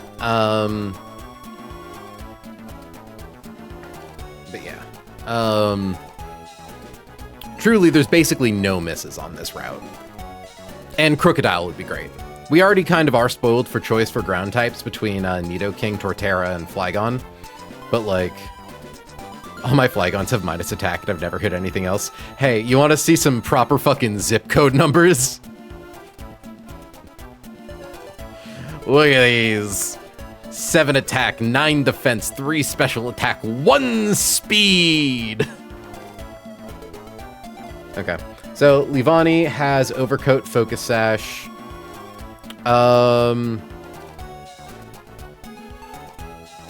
Hold on. So we equip Arca with Chesto Berry. Oh wait, I was still grabbing my Pokemon. Tallow, Luca, and then Roserade. So I'm pretty sure this fight works out. Yeah, and then you bait Body Slam, and then you bait Stomping Tantrum.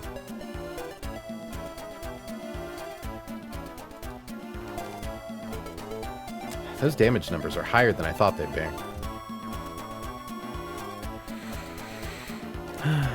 Equip Rose with Poison Barb equipped.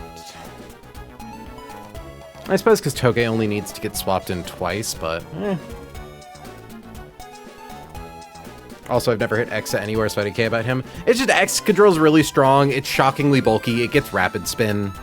There's also a chance for Dawn Fan, which is great. Either way, Repellent is activated. Doesn't seem like we have any pre-status for this fight.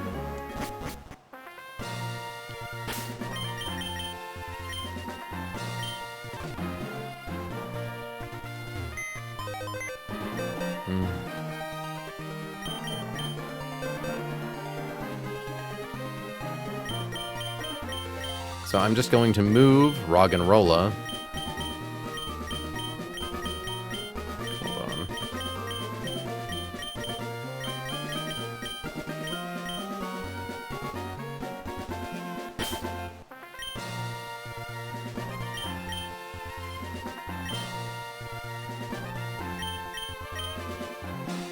Did I spell decision right?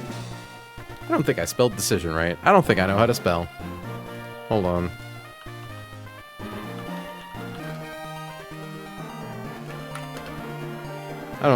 Oh, I guess I did. Huh.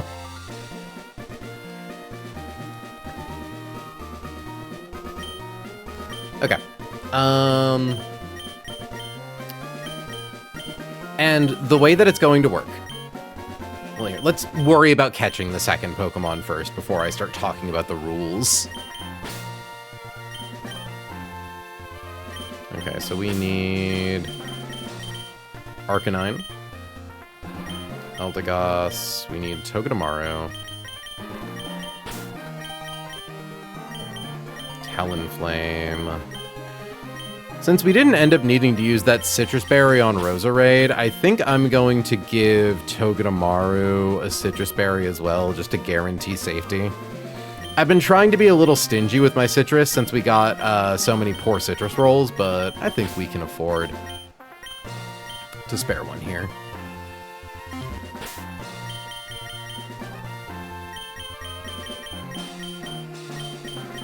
Okay, so we want to equip Hamilton with a Chesto Berry.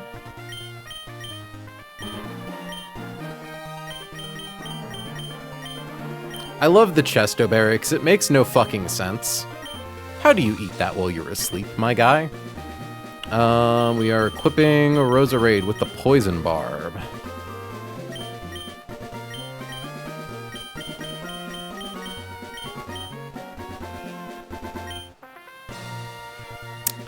We are equipping Talonflame, Togedemaru, and Eldegoss with an Oranberry.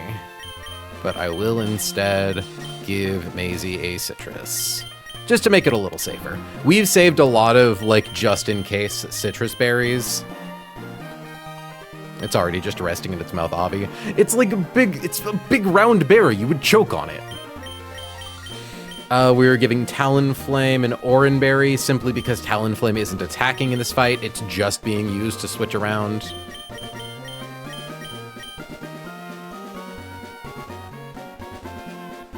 We are giving...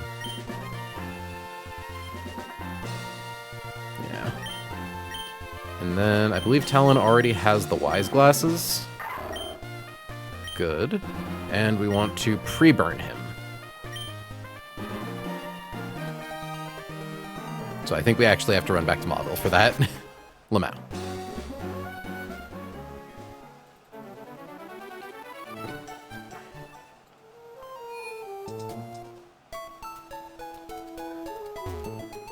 Let's heal first. Apply status. assume. So, the only two guys here who are holding an item that modifies their damage. Poison Barb. And Wise Glasses. Yeah, Aura Sphere. Because, yeah, we want to get 2 pops. That's right, we have the line built like that in case Togedemaru gets paralyzed.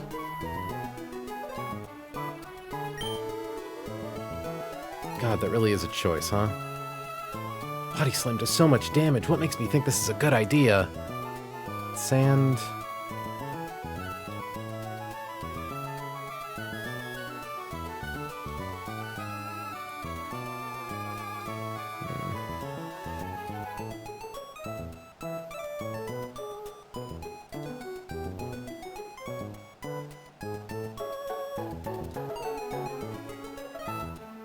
Talonflame lives just about every crit body slam roll and doesn't bait Stomping Tantrum. Okay. Imagine not using the script, also changing scenes. That's true. Okay.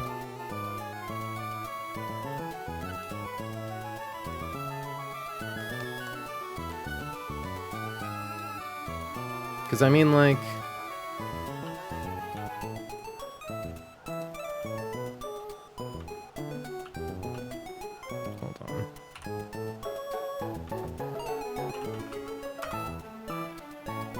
With Silk Scarf, okay, it just doesn't do enough. It's, like, possible to do enough. But, yeah. 145 divided by 16 is a little over 9. So, 9. 1. Oh, wait, no. We want 145 divided by 8. Which is about 18. So 145 minus 18 drops it to 109. Wise Glasses, Oris. No, I was just doing one last like check over. Okay, I just tuned in here. And if things go truly awful, there is still a chance Lucario can kill it by dodging crit. But yeah, Aura Sphere with Wise Glasses does 110. These fights would be so much easier if Lucario just, like, didn't have a special attack decreasing nature. Okay, Chesto, Orin, Citrus, Orin, Wise Glasses, Poison Barb. We forgot to pre-status Talon.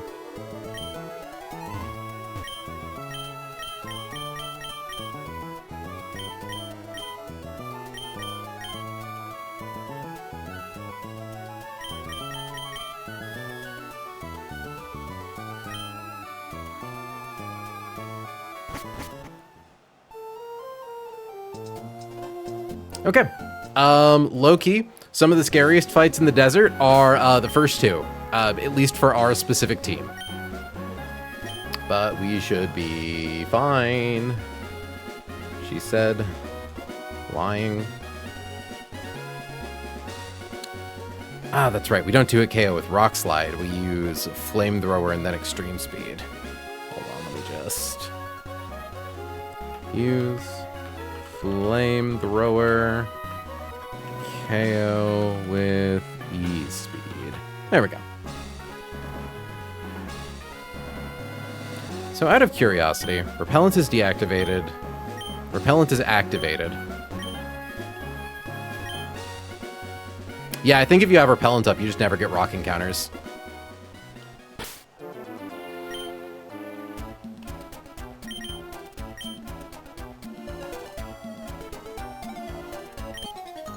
So, the main gimmick of the desert, chat, is that there's always Sandstorm and every team is built around it. This Leavanny, for example, has Overcoat, so it simply does not take damage from Sandstorm. Pokemon that don't take damage from Sandstorm are those that have abilities specifically related to it, or Rock, Steel, and Ground types. Rock types, in addition, getting a significant boost to their special defense, i.e. Hamilton. So against this Leavanny, it is going to go for either Leaf Blade or Grass Whistle. I think it's kind of a coin flip. We always live crit Leaf Blade. Grass Whistle is preferred. Good. This means Hamilton's at full HP in case we have to do some weird steering. It holds on thanks to its Focus Sash. Because it is at 1 HP, it knows Flail, and that would do a lot of damage. Especially because it outspeeds us. However, E-Speed.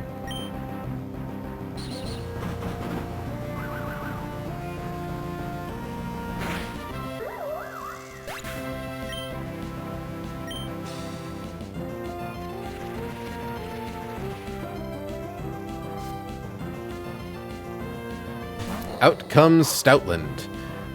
He's the reason this fight is scary.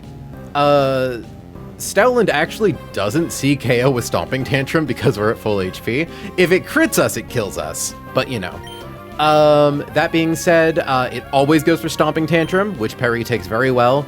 This Stoutland has Sand Rush, which means it doesn't take damage in Sandstorm, and has its speed doubled. And it's holding Silk Scarf. So, we are going to swap to Perry.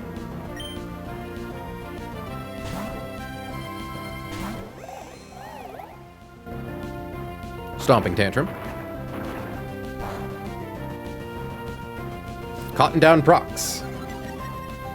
Drops his speed to 120. It is now guaranteed to go for Body Slam. Oh yeah, that's the other reason we open with Arcanine. Stoutland here knows Retaliate, which does double damage if a Pokemon before it got KO'd. But Arcanine is so bulky and a rock type, so Stomping Tantrum always did more damage than Retaliate. So it meant that we could safely swap to Perry.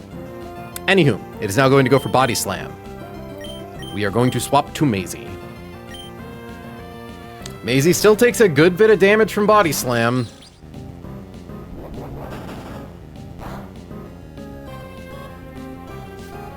Iron Barbs does some damage back. It now sees that it can KO Maisie with Stomping Tantrum. We're going to do Fake Out damage.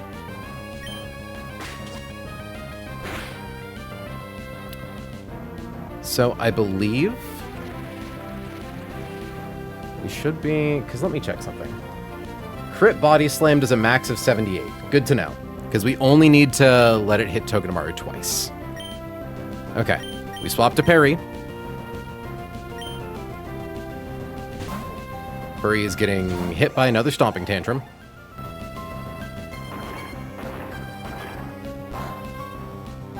Critical hit is a little uncomfortable. Its speed has been reduced twice.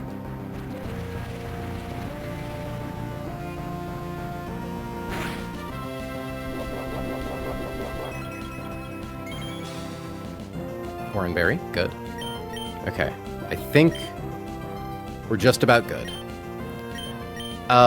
With where our HP is currently at, we still bait Body Slam. Maisie always lives crit Body Slam.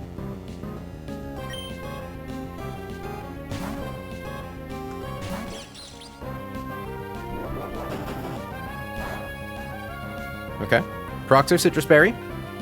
And I believe with how much we heal, it should always go for Stomping Tantrum over Body Slam.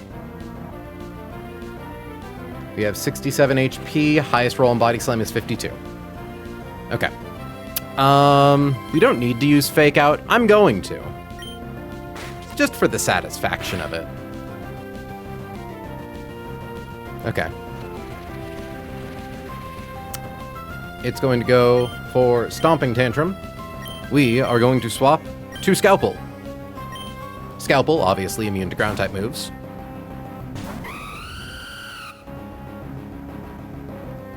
Against Scalpel, it sees its highest damaging move is once again Body Slam, which Lucario always lives a crit on, with actually a lot of HP left too. A crit Body Slam only does a little less than 50%, I think. And we pre-burned to make sure we didn't get poisoned. Or not poisoned, paralyzed. Goes for Body Slam.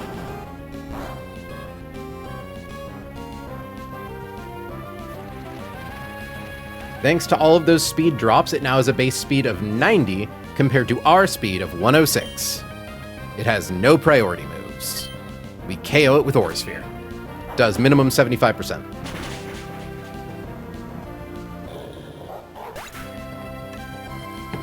Okay.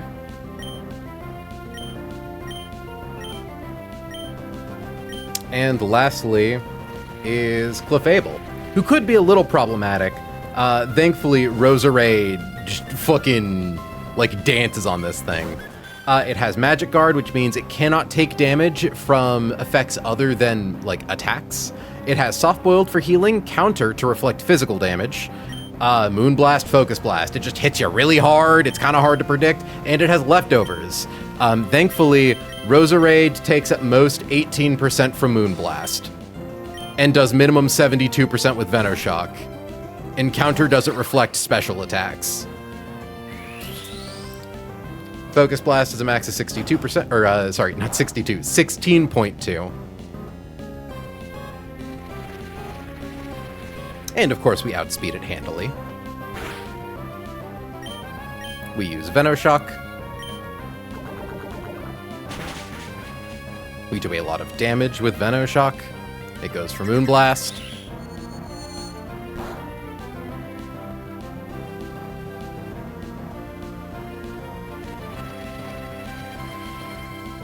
Okay, don't scare me like that. We outspeed and KO.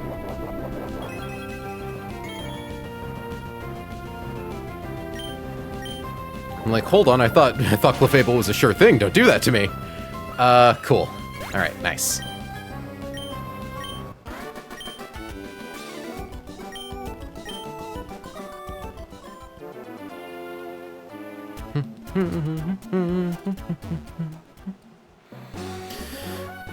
All right. Let's do that thing where we grab Torterra, put it in the front of the team. So, the way that we're going to handle this, if it's a Boldore, we are just going to ignore it and consider the Roggenrola that we caught our encounter for the route, because it's the same thing. And if it's anything else, we'll figure it out.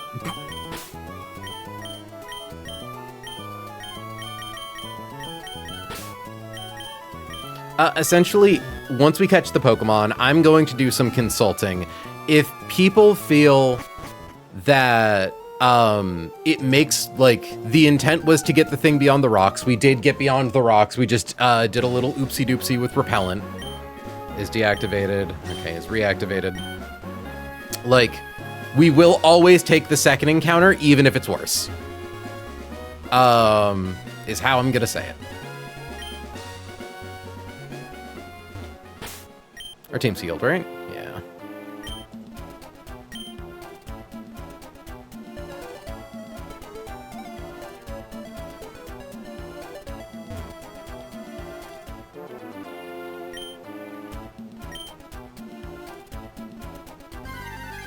Okay, what do we see? Vibrava is a dupe.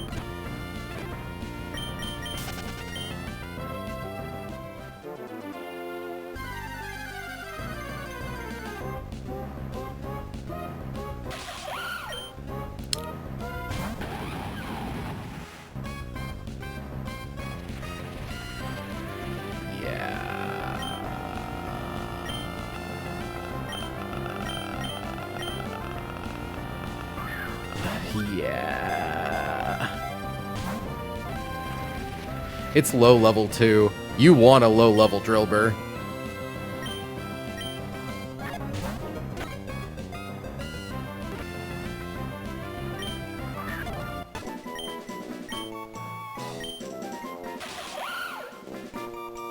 We're not going to worry about nicknaming them yet.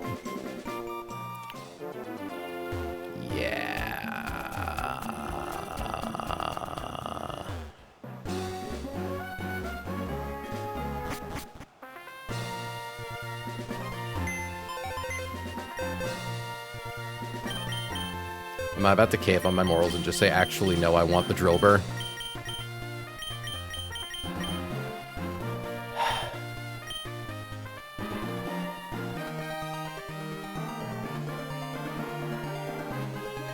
Because now that I know that it's a Drover, it's like, well, I want the information now, right? Like, I want to know if I'm allowed to use this thing now, because Excadrill's really fucking good. I don't know the stats on it, obviously, and that's why I want to get this information before I do stat checks, because I don't want to, like, bias my opinion. Like, oh my god. Dexa, Discord,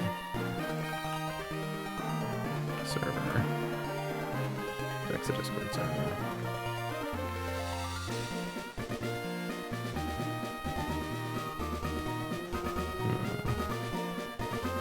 No, not Dex Aim. I don't even know where it is. I'm in there. I could link it if you need. I would appreciate that, Izzy. Yeah, sorry, chat. Do you mind if we, like, if we're a little slow while I do the politics of all of this?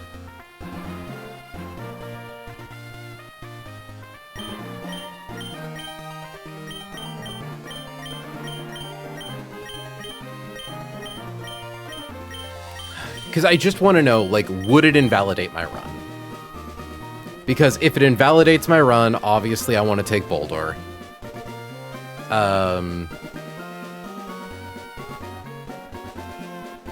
That's a lot of members. Wowzers.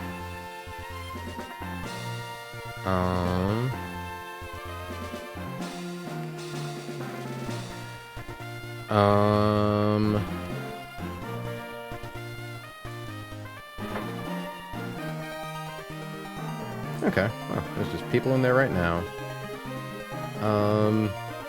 Circle booster.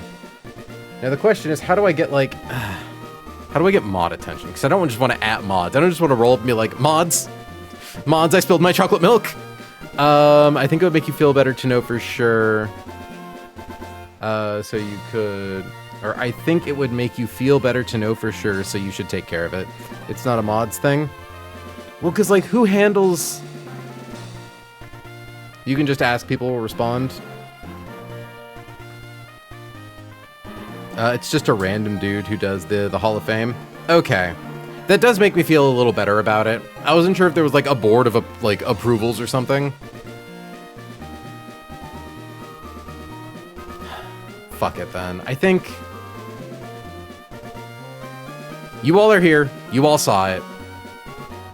I think I'm just gonna keep the Drillbur. Like... Wife, are you going to think less of me? Are you going to think less of me if I keep the desert encounter? Do they show up as on the same route? Yeah, that was never in question. I always knew that they were the same route. Because it was, we got past the rocks the first time, we didn't realize that we couldn't encounter things there, forgot to reapply repellent. Like, the intent was there.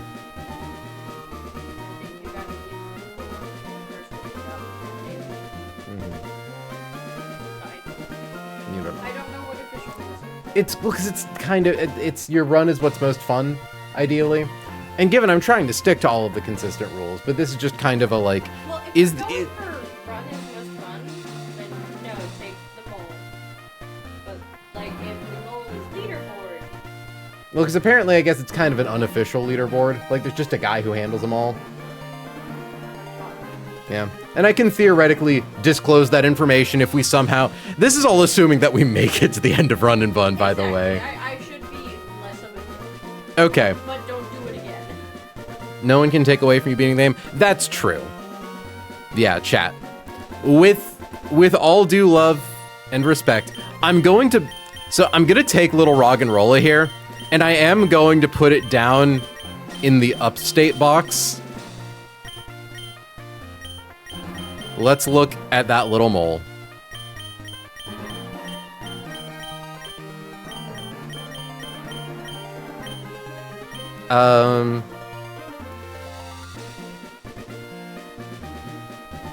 Want to hear something? Oh shit! Let's fucking go, Rose. Go you. Calm nature. I think that's bad. Ugh. That's unfortunate. 30 special attack on a fucking Excadrill. It's fine, because Excadrill learns great moves. Hey, do you want that rock now? No, I want the Excadrill. I am going to look at the rock, because I'm curious. Yeah, it's a modest Good. Yeah, no, I don't want the modest rock either. 31 speed Gigalith.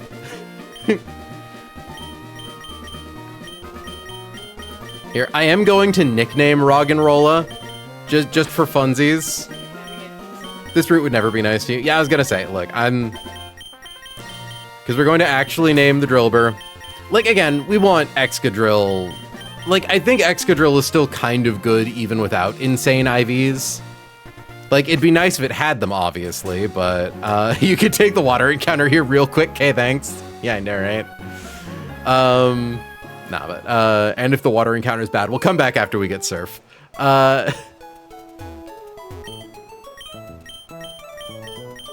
Change nickname.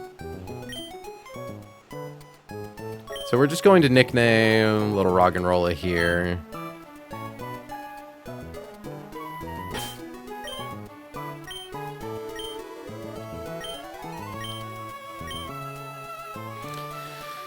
Oopsie. And now let's see if the Run and Bun responses sheet has a fucking Excadrill on it. Nope. All right, what do we have for ground types? There's Rat, there's Dollop, there's Nomo.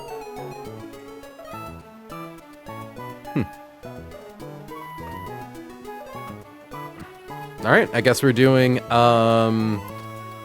Argios.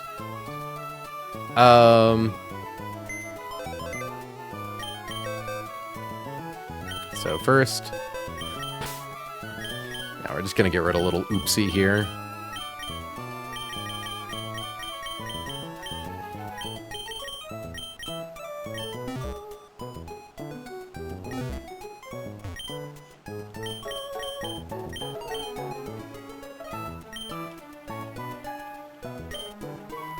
But yeah, no, it is kind of sad that our Excadrill has absolutely awful stats.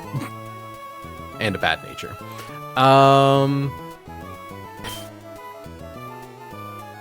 R, G.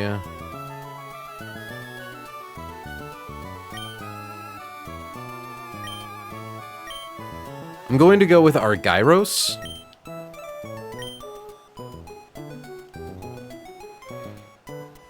And I now have to show this thing off to Newt. I will say notably, Sand Force is nice for its ability. Also, at the very least, we have a nature that boosts one of its defenses, because I hear Excadrill is actually decently bulky. Like, Sand Force is at least going to make this thing useful in the desert, for what that is worth. Also, we still have Swagger, which is interesting. Could be kind of funny tech for double battles. Because yeah, I believe Excadrill can be either or.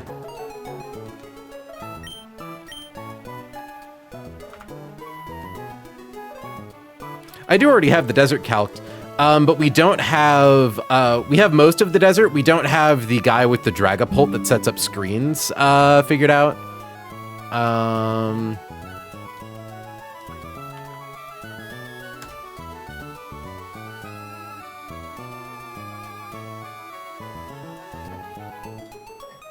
Just gonna put that right down there.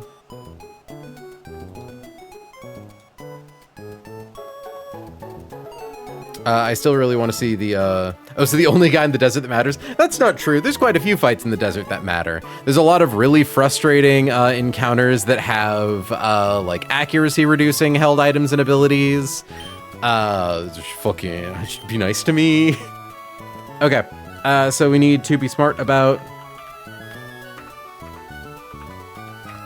So the thing is, I think actually... Yeah, no, you get Drill Run at 42 as a Drillbur. Or Drill Run at 44. Okay, hold on. So, there's only a Divergence at 31 and beyond. That's so fucking mean. that Drillbur gets Slash at level 30, but it evolves at level 31, and Excadrill gets X Scissor at 30, so it's like, oh, it's just a heart scale move. Why even get my hope up like that?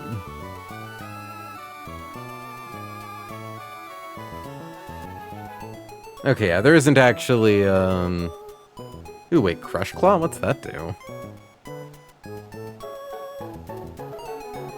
Hold on now.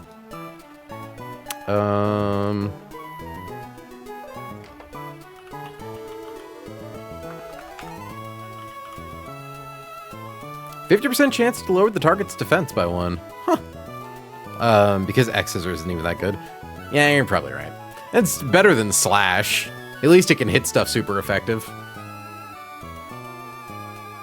I'm mostly just seeing if there's anything worth delaying for, and I don't think there is. Like, yeah, level cap's 48. Yeah, we're fine.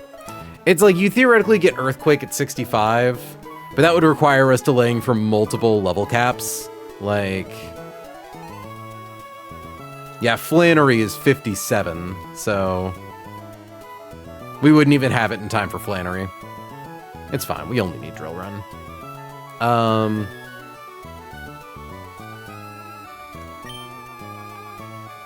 God, how do we have 18 people in here right now?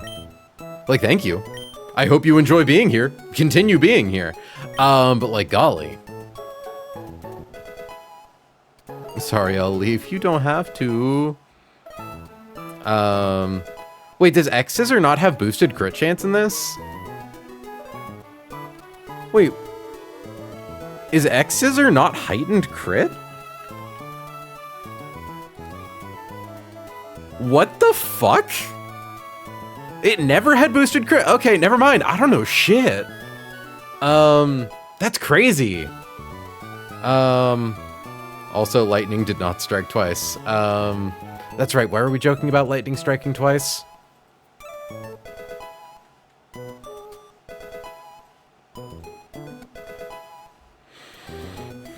Metal Claw would be nice.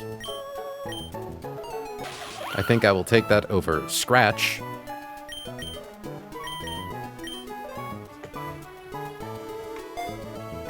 Helmitosis said there's 2 roses, 2 viewers. Look, if that second rose wants to make a Twitch account. To be fair, I only pointed this out to confuse you as much as it confuses me when my friends point it out to me. Yeah, no, I think I got Mandela affected into thinking that X Scissor was a high crit move. I think it's because it's like, it's associated with like Lavani, which seems like a Pokemon based all around doing big crit. You know, it's up there with like Leaf Blade.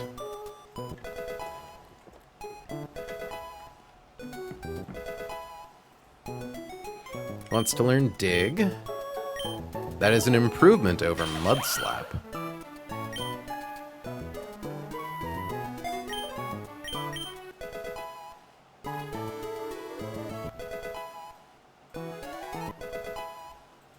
We were talking about,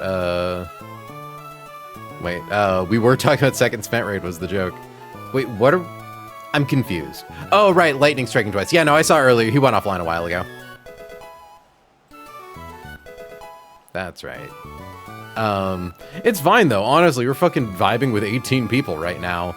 Like, that's still fucking immaculate for my stream's normal numbers. Like, the fact that we've managed to start consistently polling double digits is huge for me. Goodbye, Dig. Hello, Stomping Tantrum. I only checked it once a while ago. I think it was, like, before we went into Winstrates.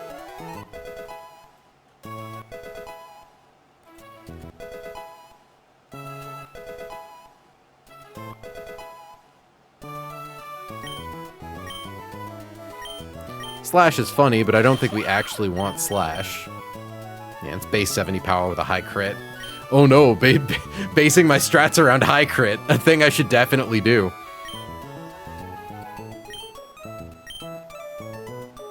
Yeah, no, I think we're going to get Bulldoze over Swagger. Gay people love Pokemon? Gay people love Pokemon, apparently. Farfetch staring at you. Hey, Farfetch evolves like a normal person in this ROM hack. Hi, Excadrill.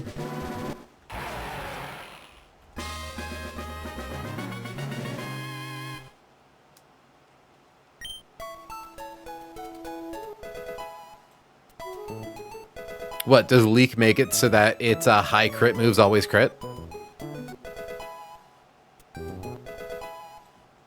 Ooh, Rock Slide's good. Farewell, Swagger. We definitely want to keep Rapid Spin, obviously.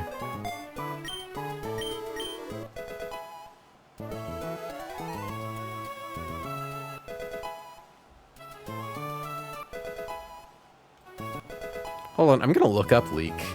How much does that add?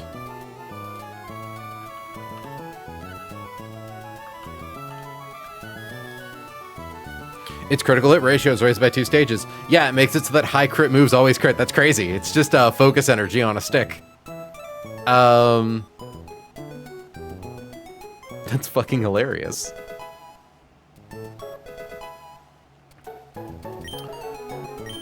So the issue here, we definitely want Bulldoze. We need Steel type moves. I don't think we keep Rock Slide. I want Rock Slide, but I think we want Drill Run, Bulldoze, and we're going to get Iron Head at 48. And I believe Iron Head's perfectly accurate, right? Hold on. Yeah, it is. It just has like a 30% chance to flinch. Nice. Yeah, sorry, Rock Slide. Rapid Spin's too valuable.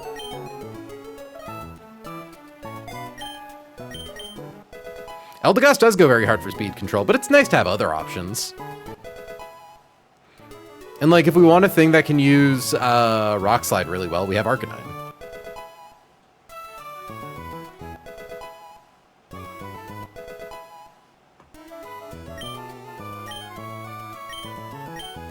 Drill Run. Slightly stronger than Stomping Tantrum.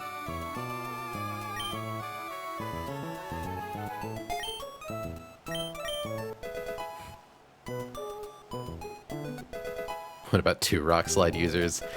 I'll be fine.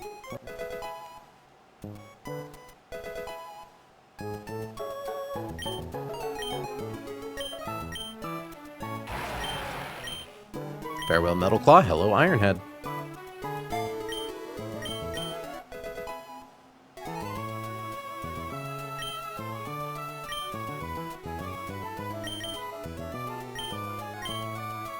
Keep Sand Force.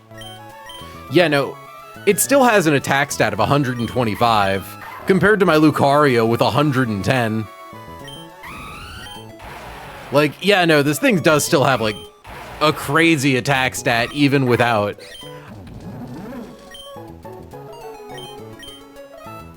Okay, I wanted to move its moves around. Are we Ground Steel? Okay.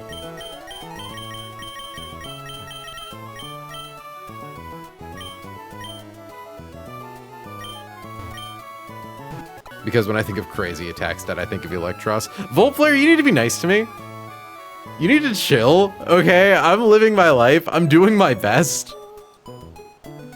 Load recent script. Excadrill.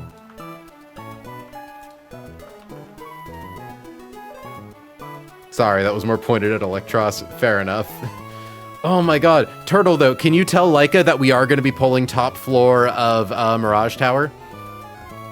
That we could potentially roll for Zoroark?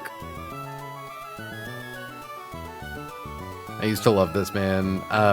It's just so bad, no. Look. Ooh, Hidden Power. Not that I'm ever going to use a fucking special attack. Yeah, no thanks. But still, need to note it. Pull second for fun. What's on second?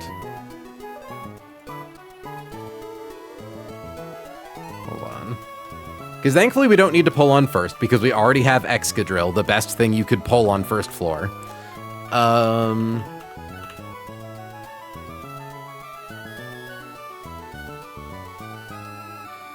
My Psychic type friends? Well, I do want to pull for Psychic types. I suppose we need to get there in the first place.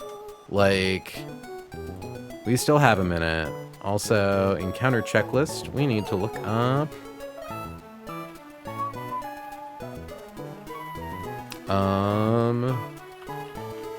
Drillb.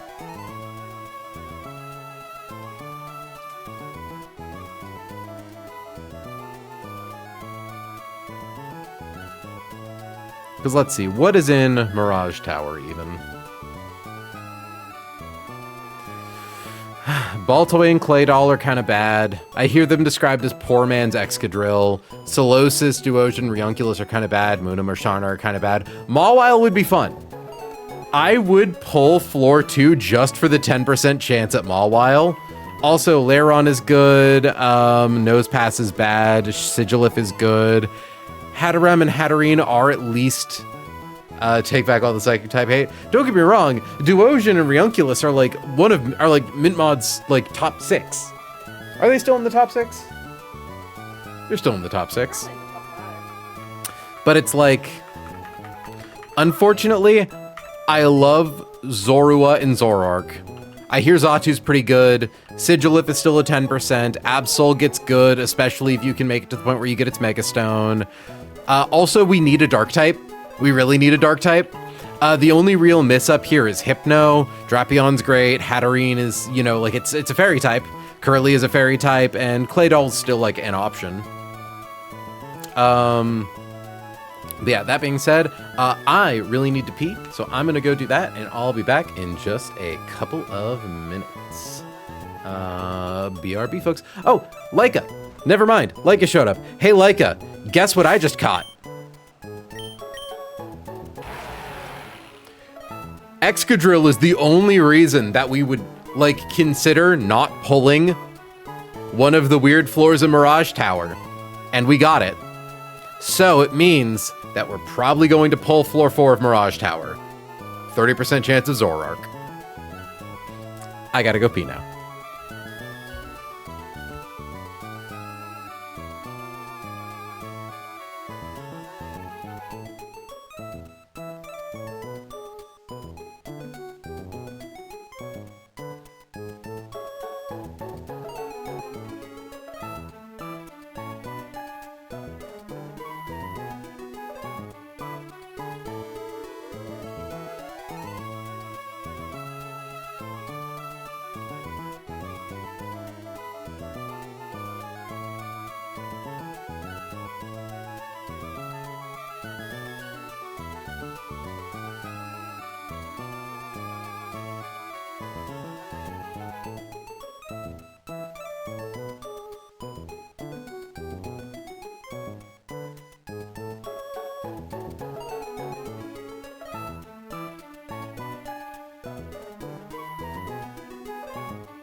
Okay.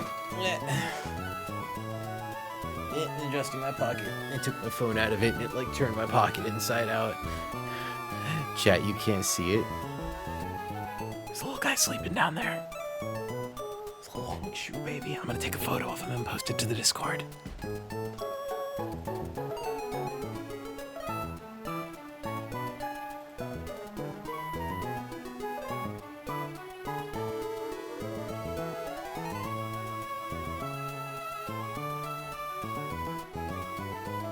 You can't see him. It doesn't work. Oh dear. White woman attack.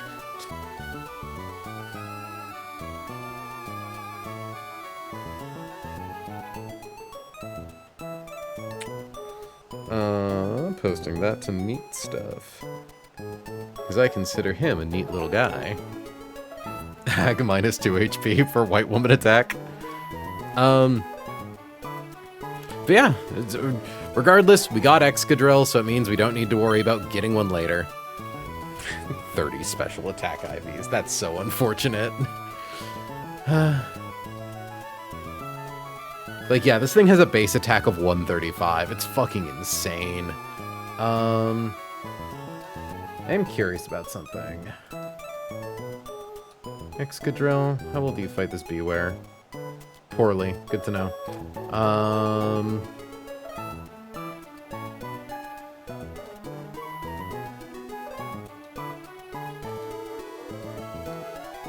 There's a fight that comes up later that's dangerous, and it's not even dangerous for the reason that it's normally dangerous. Well, how did you think that it did? I don't know, I was hoping that it might do a little more damage, but it doesn't. Though Excadrill is officially our second Rapid Spinner, so it does mean that at the very least we can now, we don't always have to bring Eldegoss whenever we need to clear hazards. We have a little bit more versatility for that.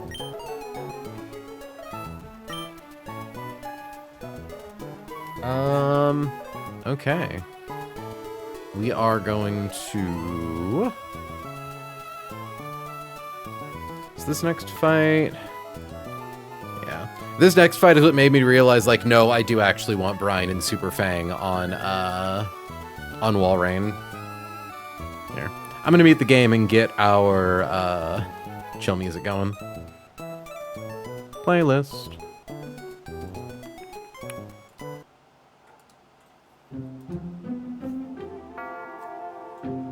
Shuffle that bitch up.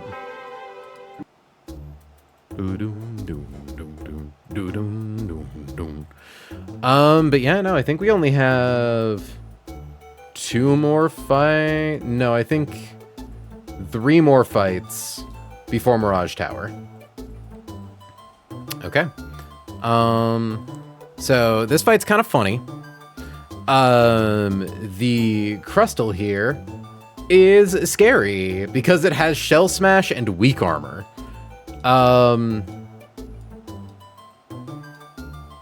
Oh, it's 3? What's 3? So, the nice thing... Forgot about this fight. Yeah, no, this fight was a little dubious at first, but thankfully I think it's actually perfectly consistent. So, the strategy is Togedemaru versus this Crustle. Togedemaru always baits Earthquake over Shell Smash. We use Fake Out to get the defense drop. And it gets the speed boost as a consequence. Pre the defense drop, lowest damage roll on Fake Out is 8. So that drops it to 121. Hold on, wait. Sorry, 5.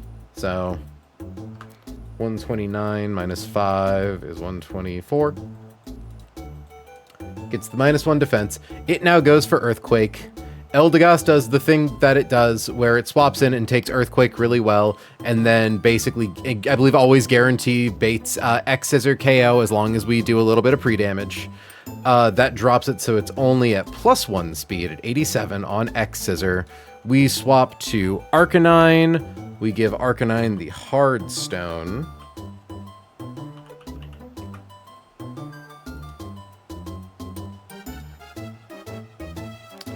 With the Hard Stone, Rock Slide always KOs, and we always outspeed as long as it's only at +1. So we KO that. Sigilif sees that it gets KO'd by Rock Slide, so it doesn't even try to come in. And then in comes Piloswine that sees KO with Earthquake. We are going to swap to Talonflame to dodge Earthquake, bait Icicle Spear into Walrein. Walrein is faster than Piloswine, has Charm, Super Fang, and Brine. It has an even HP, which means that Super Fang does exactly half. So... Oop. There we go. Which means that once we use Super Fang, Brine then always secures KO. And we outspeed it too. And Curse doesn't boost special defense. Stone Arcanines are hard. Like, do you always have to be like that? I tease. I love you, bud. But yeah, so I think it's Swap to Wall Rain on Icicle Spear. Charm before it has a chance to use Earthquake.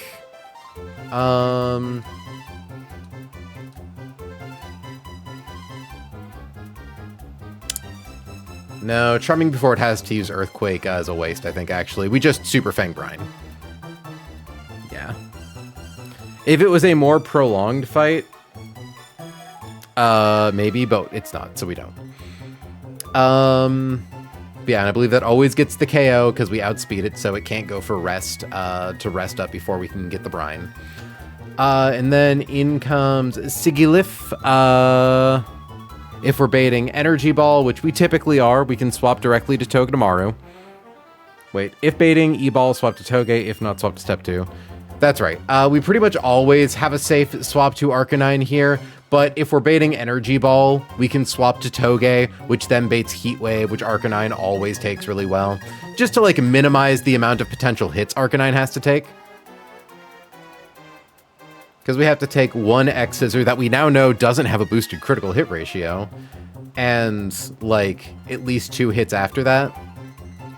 Though if I'm being honest, I think crit X-Scissor plus 2 crit Psychics isn't enough to KO Arcanine.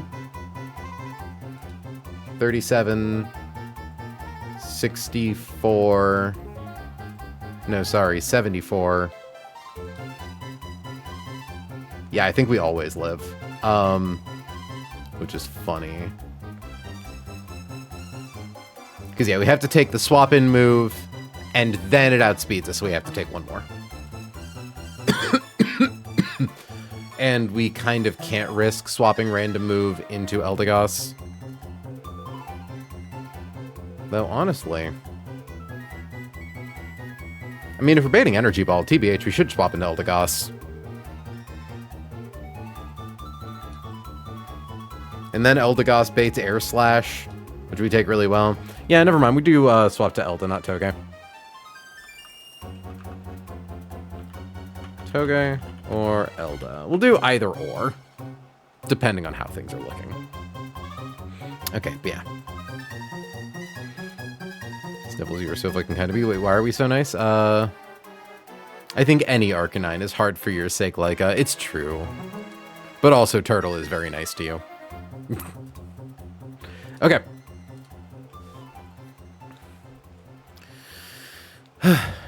So, we're going to go into here. Hell, we don't even need a full team for this. I think we'll grab, like, Excadrill. Excadrill also swaps into moves really good and baits Heat Wave. Yeah, I kind of like that.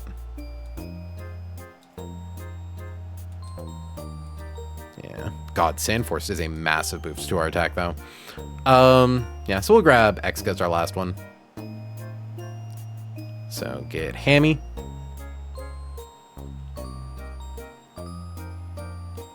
Grab Perry. Oh, it's so nice to finally feel like our box is filling out a little again.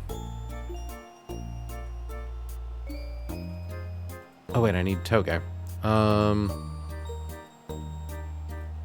There you are, sweet little baby.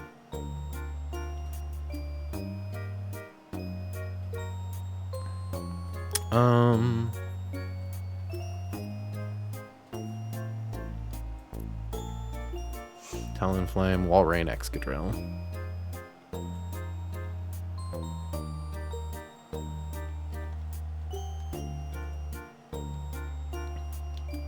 Okay. We don't need to give Walrein any special kind of item. We also don't need to give Maisie any special kind of item. We'll give her an Oranberry just in case. Same for Perry. No, No, we don't give parry anything. Just in case, like a crit happen. Well, no, if a crit happens and it procs the Oran Berry, we'll be fine.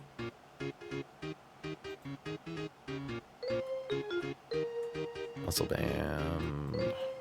Hardstone. Give that to Wham Bam, thank you, Ham. Once again, Scalpel isn't actually being used to fight anything, so it can just hold on to an Oran Berry. That I believe it currently has. It does. Give Havara Oran Berry.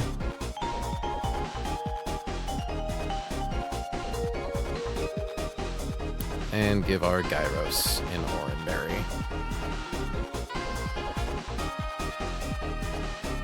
Okay. And we just need to pre-damage Eldegoss to 123. So we'll run the script. To pre-damage. Copy, paste. Slot number 2. 1, 2, 3.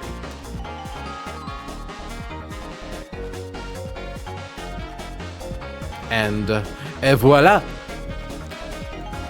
This is just to make sure that lowest roll Earthquake plus Sandstorm damage on parry still baits X-Scissor on Crustle.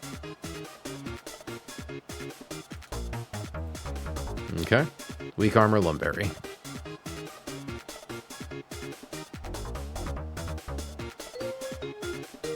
Shelf Smash is a scary move. You don't want to see other Pokemon use it.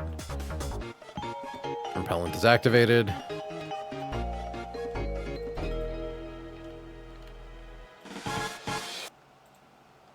Yeah, I think you just don't encounter Pokemon from rocks as long as you have Repellent on. Evidence continues to show.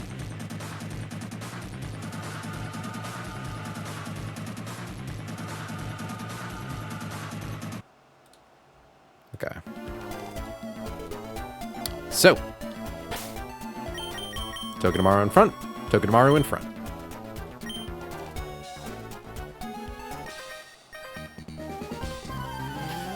Say hello to Camper Travis. Out comes Crustle. Crustle has weak armor and a Lumberry. It sees KO on Togedemaru with Earthquake. That doesn't matter. We're gonna make him flinch.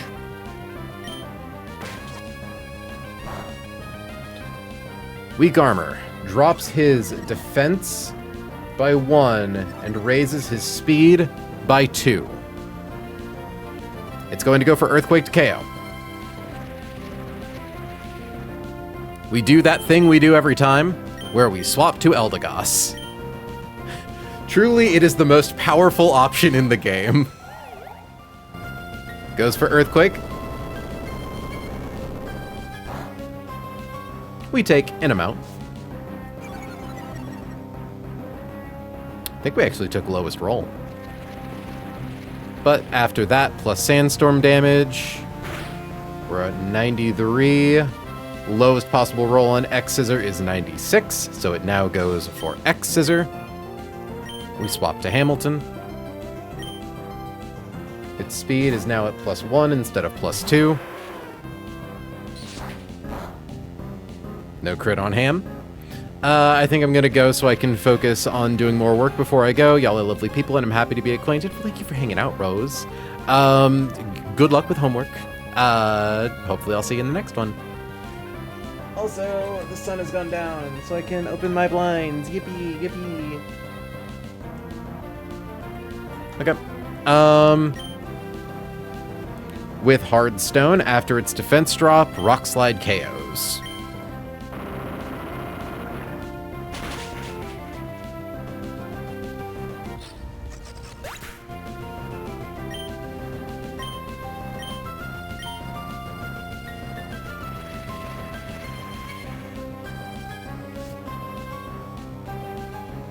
Out comes Piloswine. Pylo Swine sees KO with Earthquake. So we are going to... Oh, I had originally intended for this lot. Okay, I'm a little stupid. I meant to bring Flygon, not Talonflame, because Flygon always baits Icicle Spear. Okay, this could get a little dubious. I think we're fine. I think even if it gets a curse off, we should be okay, but it makes this a little scarier. So, swap to Scalpel. If it gets a curse off, we're going to use Charm turn 1. We want to see it use Icicle Spear.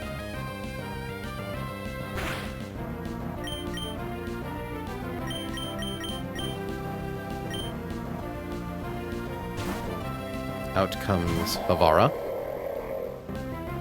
Good. Okay. We're back online. That was spooky. Okay. I think that was like lowest possible rolls. We use Super Fang to cut its HP in half. It's going to go for Earthquake.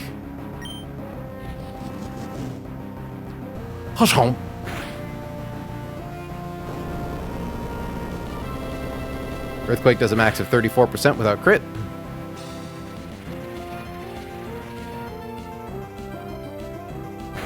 Because it is at half health, Brine gets double damage.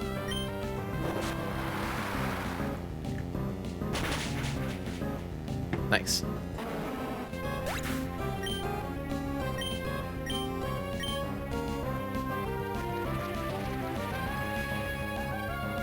Okay. Bar is buffeted by Sandstorm.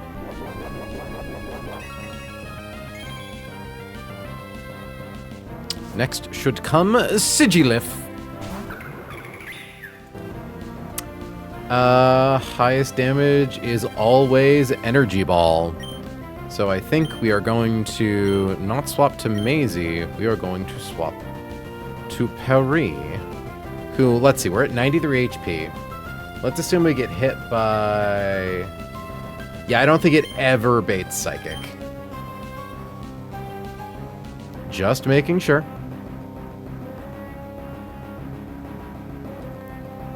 39% on Energy Ball. Oh, have I been... I'll get it fixed. I must have done a typo when we caught it. Okay, it should be Pari. Shit, chat, my mistake. I'll get that fixed as soon as this fight's done, Leica. Sorry about that. 39. Yeah, the highest second roll is Psychic. Never goes for Air Slash or Heat Wave.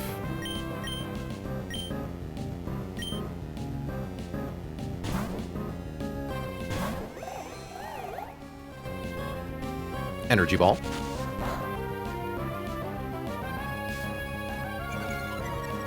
Its speed is now at -1. It's going to go for Air Slash or Heat Wave. Both moves do less than 11% to Arcanine. Pari is her name when she puts on a fedora and calls it a disguise. Love that. Swap to Hamilton.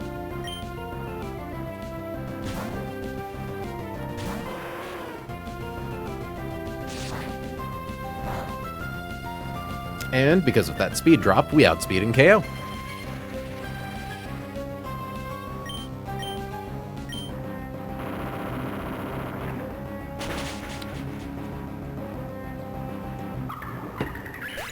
Alright, that could have been worse.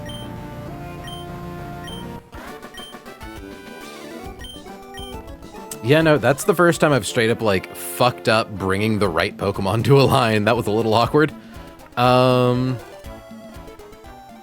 Next fight is Miniature Spooks, because it is a double battle.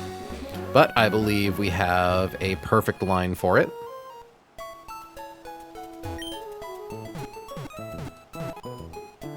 So, mute the game, unmute our thing. Crack open this.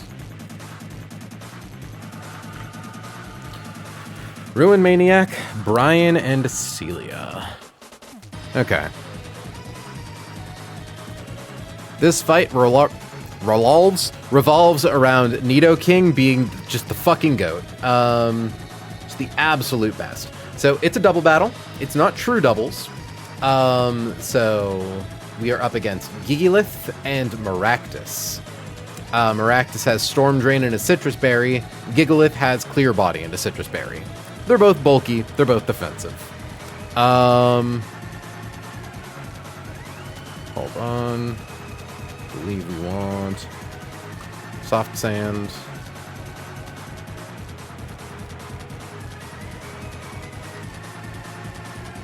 Ooh. Hold on. Excadrill might actually be an improvement to this.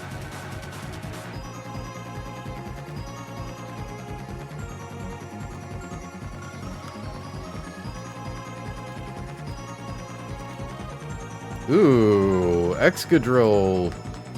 But it baits getting one hit KO'd by Nidoking, so never mind.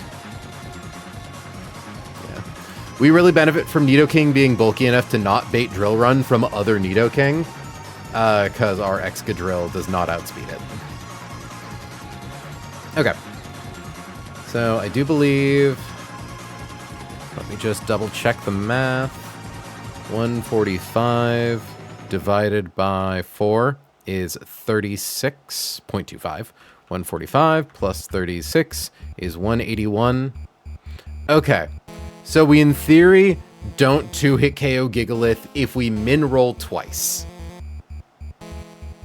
Which would suck. Really, really hard.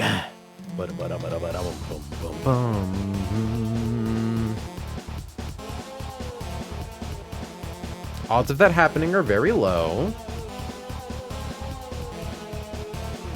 Also, Drill Run is a high crit move. Should be fine. It'll be fine. But yeah. So, Nidoking with Soft Sand, basically always 2-hit KOs Gigalith, always 1-hit KOs other Nidoking, who has Sheer Force and a Lumberry. The main issue here is Maractus. It has Spiky Shield, it has relatively weak moves. You want to make sure you are properly baiting KOs on Maractus, because if it hits Nidoking even once, it means that other Nidoking possibly sees KO with Drill Run. And then things get fucky. So, we are going to pre-damage Gorobus to 88. Energy Ball always sees KO on Gorobus. And Stone Edge. Hold on. Well, I'm glad I checked my math. Yeah, I shouldn't have it at 88. I should have it at 75.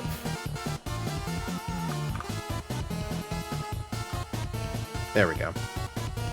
And thankfully, we don't need Gorobus for any other part in the fight, so lowering its HP a little extra doesn't change anything. Because Weather Ball never sees KO. Always goes for Energy Ball into Gorobus. Always goes for Stone Edge into Gorobus. And believe it or not, you know who takes both Stone Edge and Energy Ball really well? Lucario. 17. 27. And we're able to pre-damage Lucario enough so that it barely always then baits Hidden Power Fire, and Gigalith should be KO'd by then. And in theory, if something goes wrong and we have to swap in Flygon, it should survive the thing plus, like, Body Press. Yeah. So, pre-damage Lucario to 111. So that way, after taking lowest roll Stone Edge, 111 minus 21 is 90 minus 32 is 58. Yeah, so we always bait Hidden Power Fire. And if we have 111 and we get hit by Crit Energy Ball and lose, 57 drops us to 54. And then Crit Stone Edge minus 37. Maybe I didn't do this quite right. Yeah, hold on. Maybe I don't. Okay, maybe it doesn't always get through both double crits.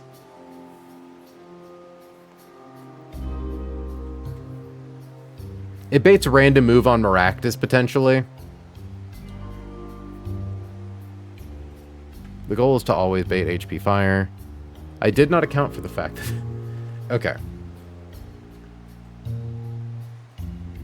I think we're fine, though.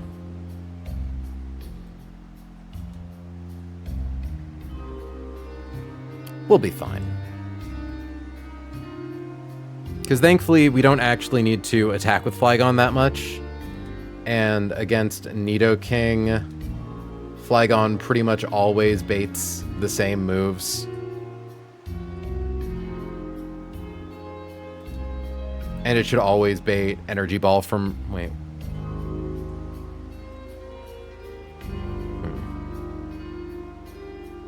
Yeah, that's right. Okay, this should be fine. Even if we get, like, bad moves on Flygon, it should always be okay.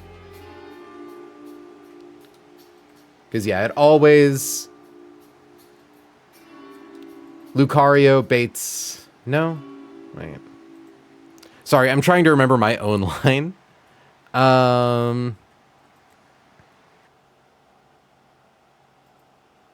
So Lucario comes out. Should bait Hidden Power Fire. Doesn't matter what it baits on Gigalith, because Gigalith should get KO'd. Swap to Flygon. What are the notes for? What do you mean the notes? Like, I'm just reviewing my own line that I pre-wrote up, if that's what you mean. I guess I just thought that Lucario was slightly safer, but no, it's just like, if something goes wrong here, it should be fine. Because also, what's 1 divided by 8 times 0.125? It's like a 1% chance, yeah. That's tolerable.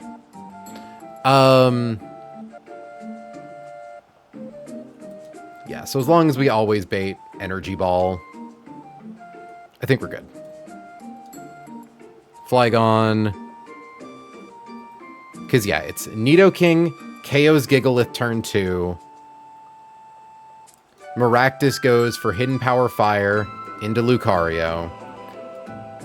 We swap to Flygon. Flygon takes Hidden Power Fire really well. Out comes Nidoking, who sees... Why did I think that Nidoking had a KO on Flygon?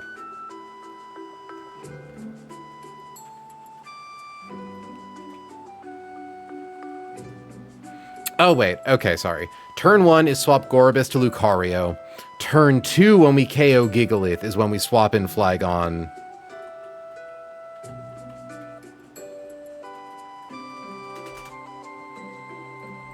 Why does this feel wrong? Oh, that's right. Okay, no, sorry. We do have a way to guaranteed KO Gigalith without proccing its Citrus Berry. I'm remembering now. I literally just need to read my own notes. You're so right, Volt. We use Super Fang because it has odd HP. It doesn't proc its Citrus Berry. We then secure KO with Drill Run. Lucario has taken... So turn 1, Super Fang, swap Gore to Lucario. Turn 2... Drill Run always KOs Gigalith. Swap in Flygon. Why did I want Flygon for Nidoking? Did I think it had, like Ice Beam or something? Hold on.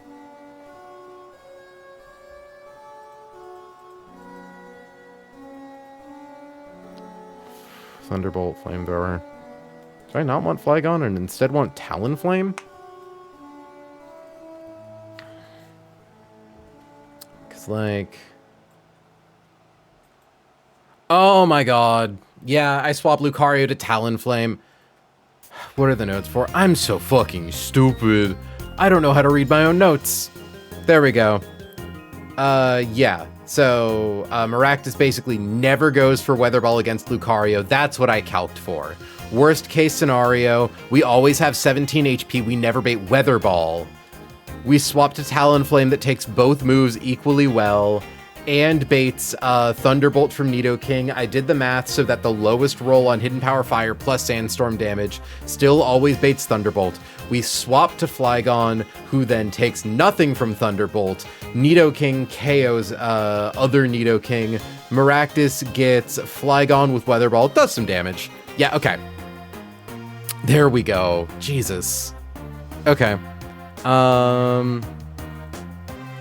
And we bring Roserade. We kind of improv right at the end because it's kind of a coin flip as to whether or not Maractus uses Spiky Shield. Jeez, okay. I'm glad the music knew you finally got it right. Gosh, I'm sorry about that. That was such a headache. Okay. So...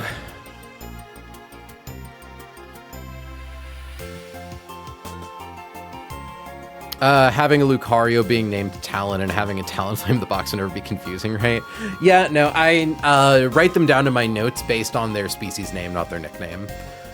Talon is very specifically like an OC, so it's like I know that Talon is Lucario, and I know that I know that Talonflame is Scalpel.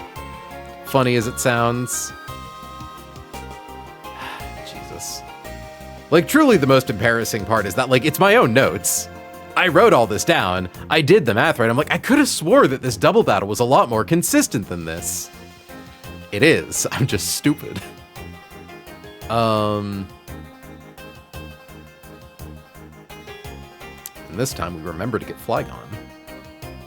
We've got our utility dragon, baby. Where is Rose?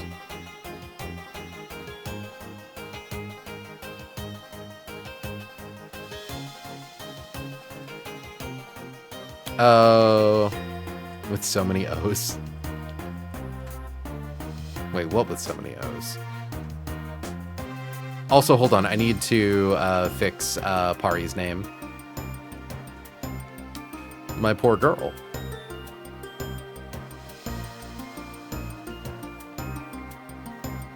Ah, stupid. Indeed. I'd say I'm straight quado stupid. Change nickname.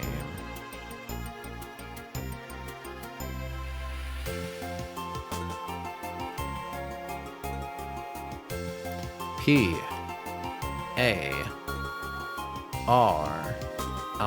you ain't got no alibi. There we go. Feels nice to have that fixed.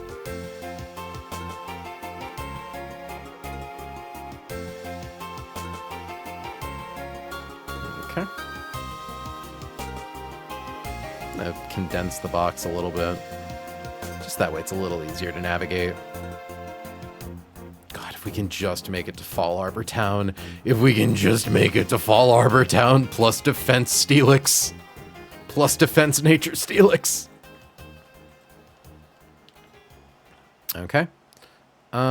We give Miss May the soft sand.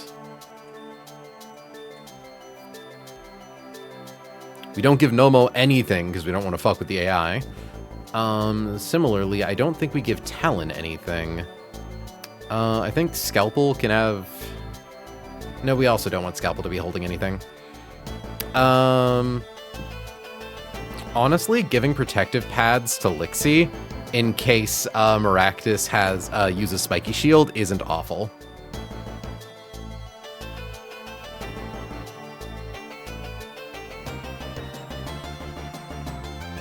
And I don't think we ever one-hit KO... Oh, that's right. I do need to set these numbers to be doubles. I don't think that changes anything. Yeah, it just makes their Rock Slide weaker. That's the only thing. Good. And also Muddy Water. Okay.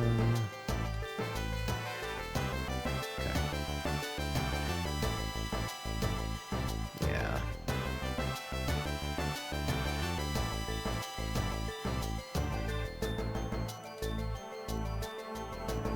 Okay. We'll see how it goes.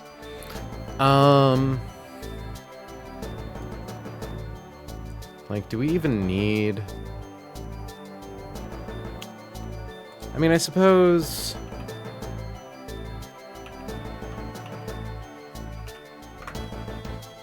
Miracle Seed gives it a very solid chance of one-hit KOing. Okay. We theoretically don't even need... Well, we might need Roserade. We'll see. So, we now need to pre-damage.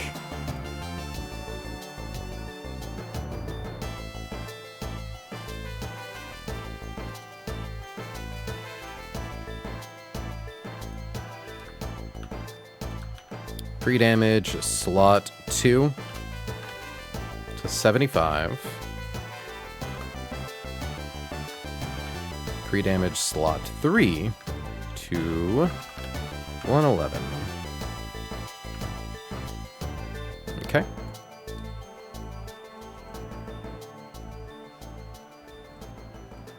Good, good.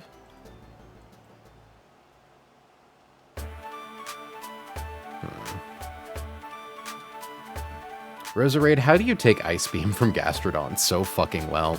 Okay, actually, we're not going to give Roserade the Miracle Seed. We are going to give Roserade the Asper Berry, just in case it gets frozen. Because in the following turn, Gastrodon is slower than both Nidoking and Roserade. Because Flygon always baits Ice Beam. Yeah, we're good. Roserade then lives crit Ice Beam and like 2 ticks of weather damage.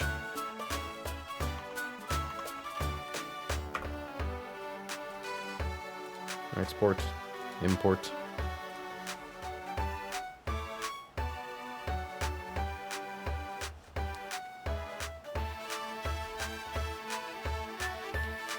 I'm sorry, did I just heal? Okay, no. I'm like, did I just do something dumb without thinking?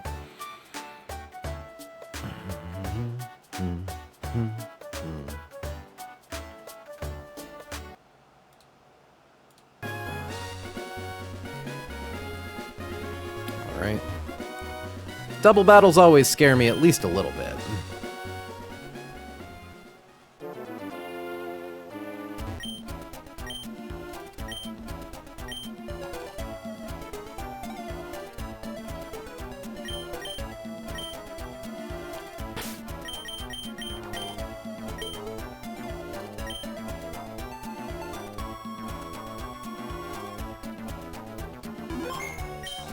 And it doesn't matter what side or what Pokemon is on what side, since it's a both of their teams only have 2 Pokemon, they only have 1 option for the switch. Nidoking, Momo, Talon, Scalpel, Rose. Okay. Desert Overworld music is fucking incredible. Alright, kids. We have one more fight after this one, and if we can beat that, we get our Mirage Tower encounter.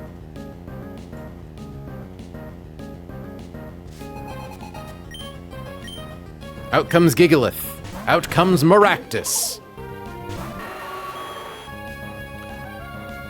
So, we are benefiting from the fact that Gigalith has an odd amount of HP.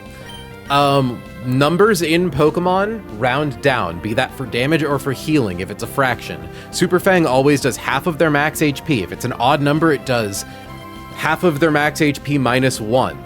So 1 above their max HP is how much they have afterwards. It is holding a Citrus Berry. Citrus Berry procs if it has exactly half of its max HP. You see where I'm going with this. We're going to use Super Fang. We are then going to swap Nomo to Talon.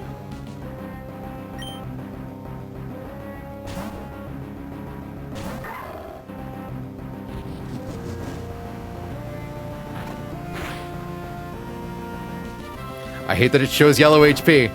Okay. Stone Edge. Nice.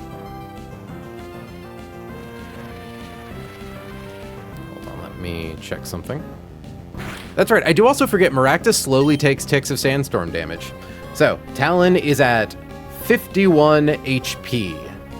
Maractus always goes for Hidden Power Fire here. Doesn't matter what Gigalith is going to go for, though it is going to go for Body Press. Now the thing is, because it is at half HP, Nidoking is able to now KO it with Drill Run.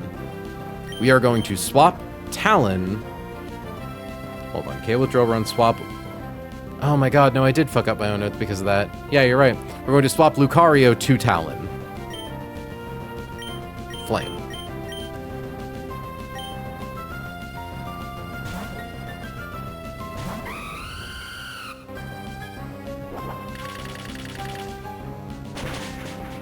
There we go.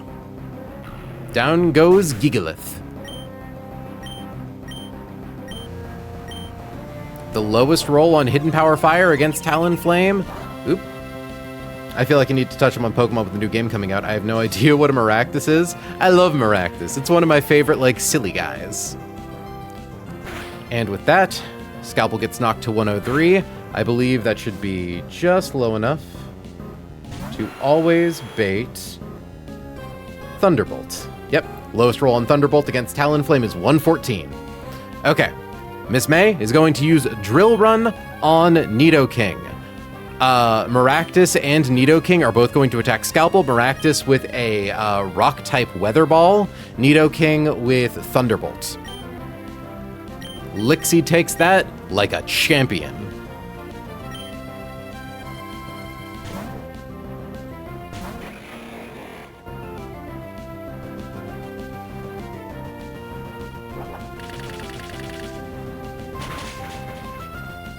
Okay, we're now in a 2v1.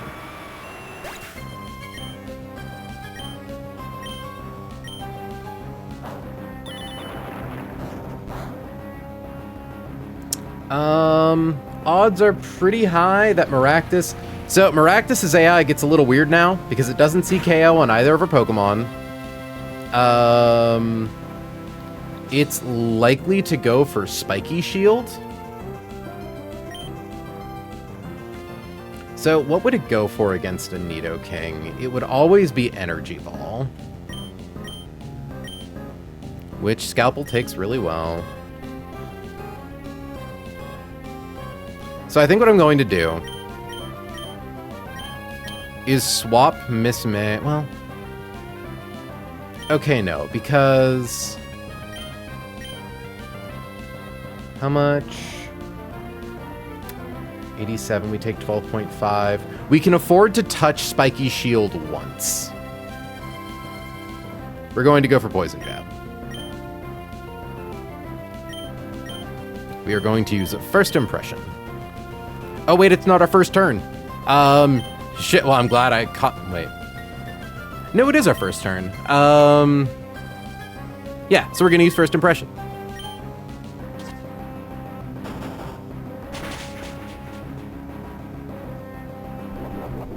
Procs and Citrus Berry.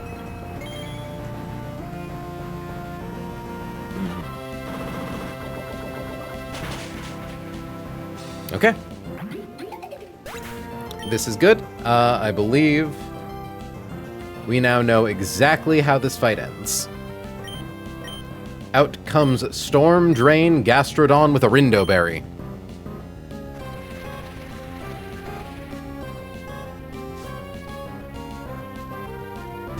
Gastrodon has Ice Beam.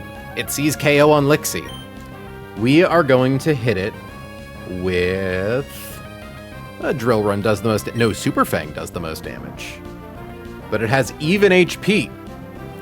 Oh, wait, it has a Rindo Berry. Yeah, we use a Super Fang. Lamau. Feels spooky to swap Roserade into Ice Beam, but even a crit Ice Beam does at most 76%.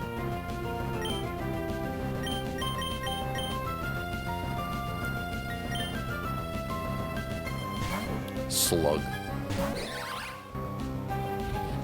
Also, like, hi, Boat. I don't think I properly acknowledged you. Good to see you in chat.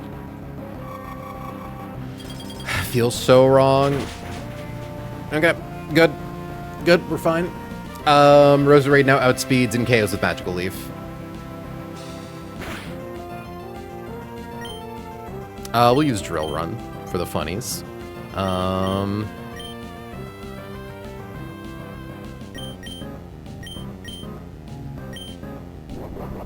Uh-oh, Rindo Berry. I've just been lurking with pizza. Well, I appreciate the lurk. I hope you're enjoying the pizza.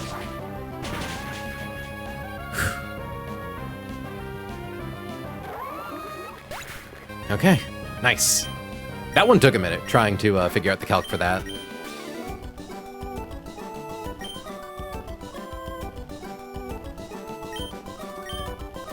Setting the calculator back to singles, jumping to the next trainer. Oh, nice. Okay. This next fight's a little weird. I'm gonna save just to see how far north I can walk. Because I believe I have to fight one more trainer before I get Mirage Tower.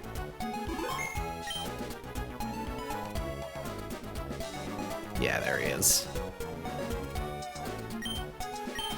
This fight's a little spooky.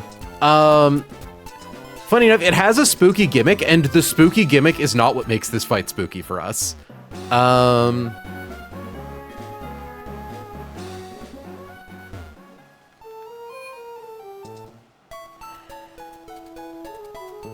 Do I just want to bring Lucario for this and chance? Like... Okay. So you can already see why this line is stupid, right? Swap to Toge, use Fake Out, swap to Nido, swap to Toge, use Fake Out, swap to Nido, swap to Toge, use Fake Out, swap to Nido, swap to Arcanine, use Flamethrower. It's a little stupid.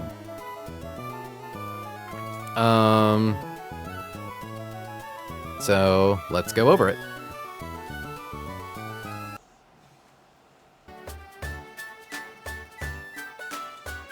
Okay. So the main gimmick of this fight, hold on, let me get my team up.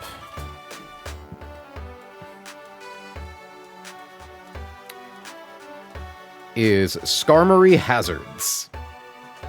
Skarmory has Sturdy and a red card. Red card says once Skarmory gets hit by an attack, it forcibly swaps your Pokemon out. Sturdy says that Skarmory can't be one-hit KO'd. Skarmory has Stealth Rock and Spikes.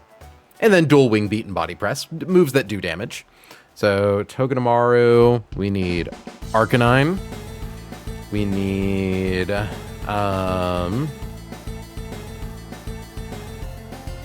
Talonflame. Just making sure.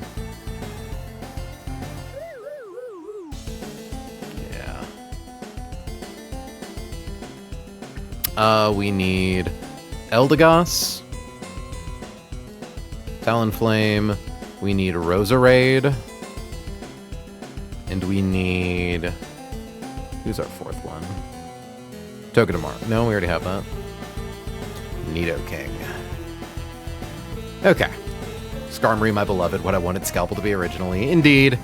Can you get Skarmory in Run and Bun? Control F. Yeah, you can't encounter Skarmory. It's just not a Pokemon you can catch. So, to prevent Skarmory from getting too out of control, the annoying thing about Red Card is that it swaps you with a random Pokemon on your team. So, we open with Togedemaru. Togedemaru flinches Skarmory. Procs Red Card, breaks Sturdy. Skarmory has nothing to heal itself to get Sturdy back. We swap into either Arcanine, Eldegoss, Talonflame, Roserade, Nidoking. The one thing that all 5 of these Pokemon do is bait Dual Wing Beat. You can see Nidoking baits it, Roserade baits it, Talonflame baits it, Eldegoss baits it, and Arcanine baits it. Arcanine baits Body Press. But if we get swapped into Arcanine, that's the high roll. Because then we just get to kill Skarmory for free. Because we want all of these Pokemon to bait Dual Wing Beat, so we get a free swap back into Arcanine. Once we get Arcanine on the field, I believe we need Wise Glasses. Yeah, no, thank God I listened to fucking Hannah and kept Flamethrower on Arcanine. Having a special Fire-type move is so useful. Because I do believe 122 damage minimum, Fake Out does 5 damage minimum, 122 plus 5 is 127. The lowest damage rolls possible, always KO Skarmory. Which is just a nice little upside. Now, the turn we swap to Arcanine, there's also a chance that it sets up Stealth Rocks or Spikes. That doesn't matter because we swap Arcanine before those hazards come in. If it sets them up, the second Pokemon that comes in to fight Arcanine is going to be Torterra, because if I'm correct, none of their Pokemon outspeed Arcanine, and Torterra sees a one-hit KO on Earthquake and sees that it isn't one-hit KO'd by Flamethrower. So, Torterra comes in second. If hazards are set up, we swap straight into Eldegoss. We take an Earthquake really well. We speed tie, though once it hits us, it's now slower than us. We use Rapid Spin, and then Synthesis until we're like back up to full HP, just about. Then we swap to Roserade, because Eldegoss always baits Woodhammer pretty much every time. There is a Hell World. It's like getting crit twice in a row where it goes for Earthquake instead of Woodhammer, but that's incredibly unlikely.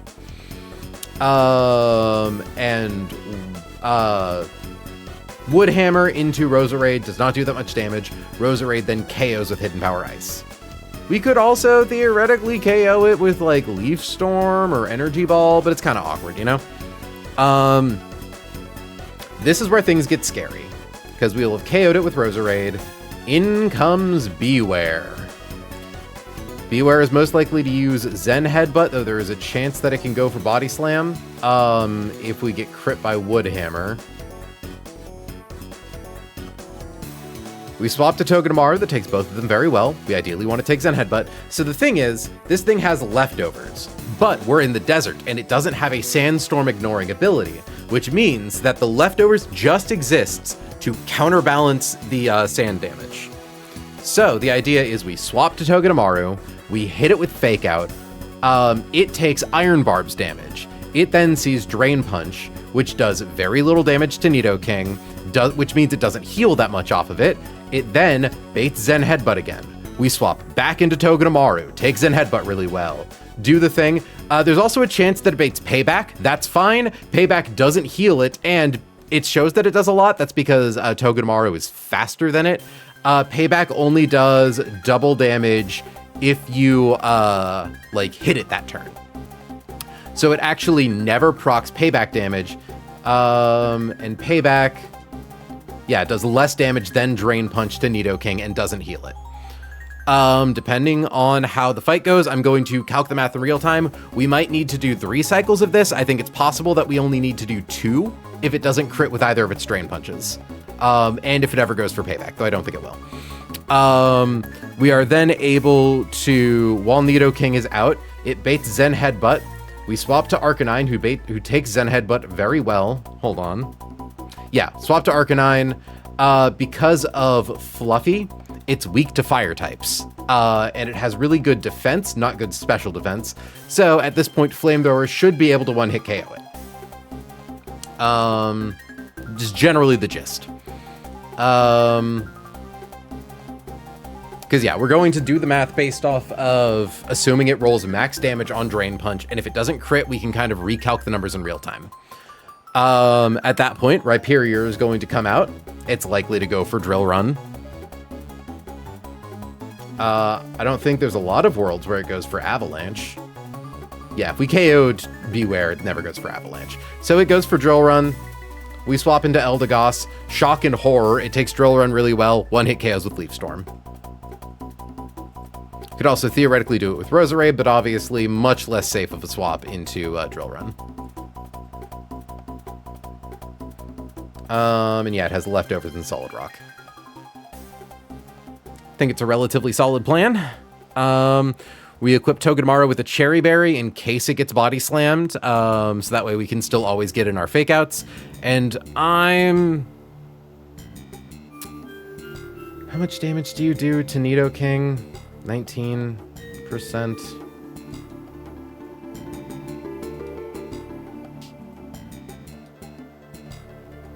I think it should be fine.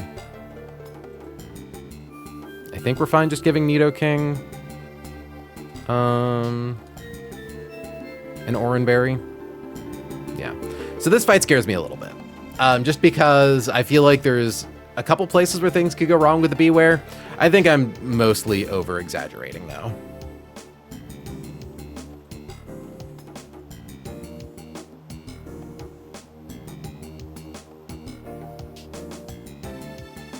And if something goes horribly wrong and a Pokemon dies, we at least get a free swap into Arcanine, who then gets the KO.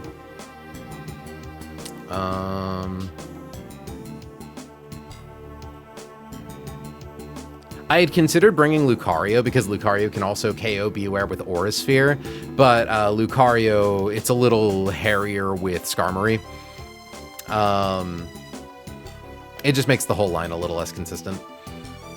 If it's the thing that gets swapped in on red card, it baits Body Press, and that could just, you know, get a little fucky. So, also just checking, Skarmory is, yeah, speed 89. Okay. Do we have everyone we need? No, we need Nidoking.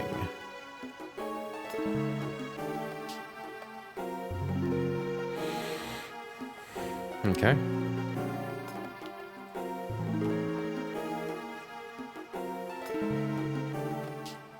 Arcanine, you're not currently holding the Wise Glasses, are you? No.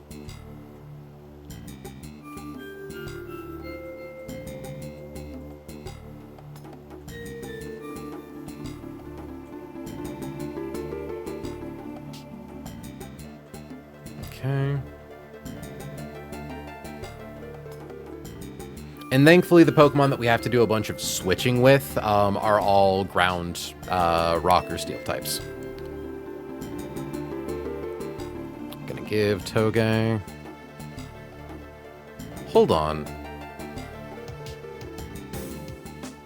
Can electric types be paralyzed? Like, period?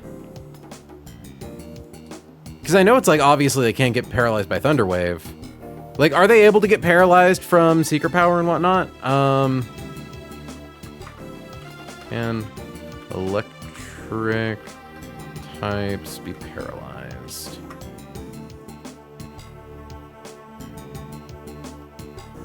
Earlier, it was,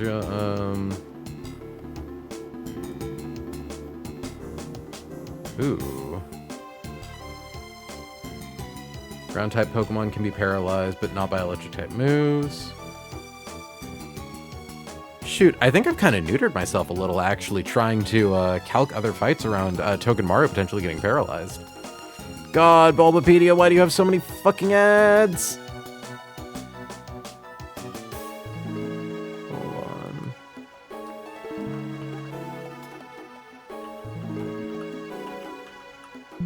As of Generation 6, electric-type Pokemon are now immune to paralysis.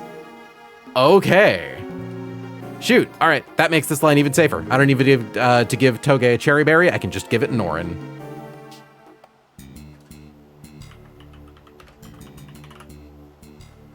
Nice. Love to see that. Or actually, no, I can give it the Silk Scarf. Silk Scarf means that it... Well, let me just double check that it even, like, does more damage with Silk Scarf. Fake Out does so little to begin with.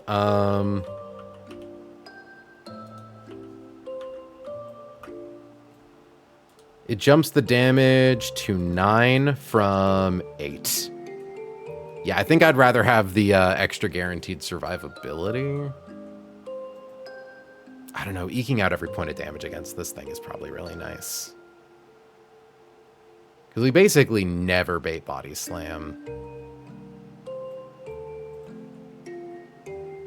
Yeah, I think we want Oranberry. Swap our Oranberry for our Oranberry. Let's also heal up.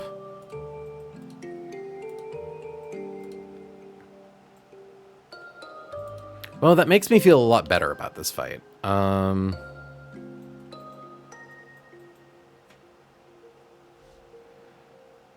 Paris can also have... Yeah, like an Oranberry or something.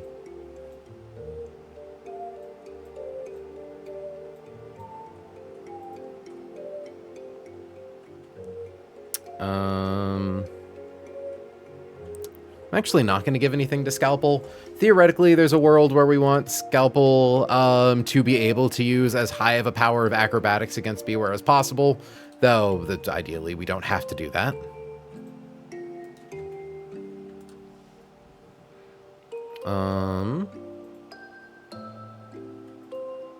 don't think we care what we give Roserade. Because, yeah, it always KOs Rhyperior with Magical Leaf. Always KOs Torterra with HP Ice. Yeah, so we just give it Norin.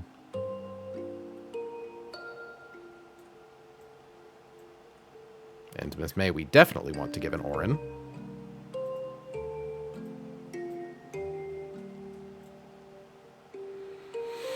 Okay.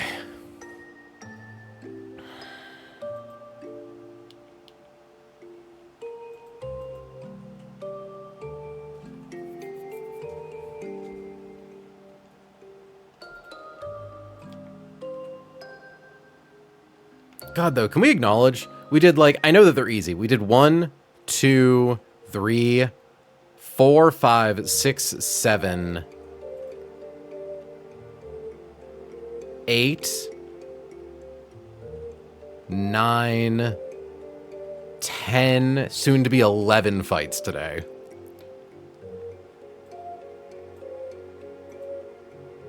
Okay, Oranberry, Wise Glasses, Oranberry, no item, Oranberry, Oranberry.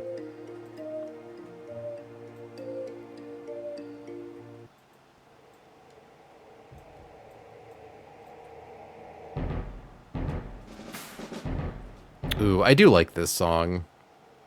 Hold on, I might loop this specific song for a little bit. Just for this fight.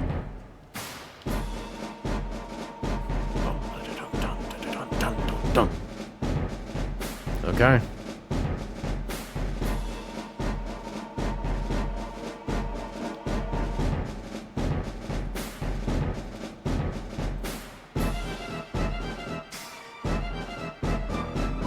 Ooh, he'll give me some of his sandwich if he loses.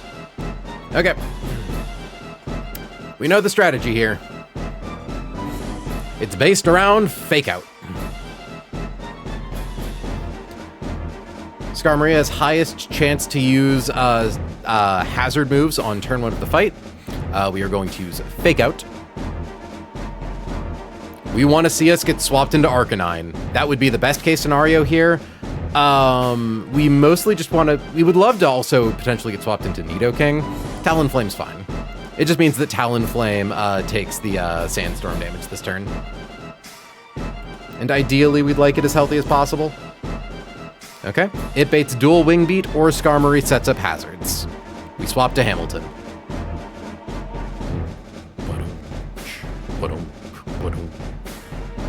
Stealth Rock. Okay, that makes sense.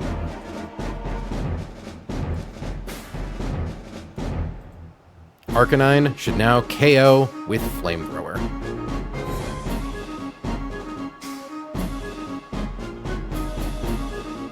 Good. Next should come in Torterra.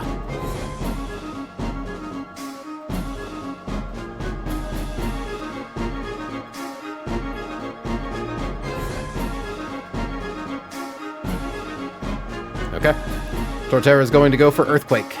We are going to go for Pari.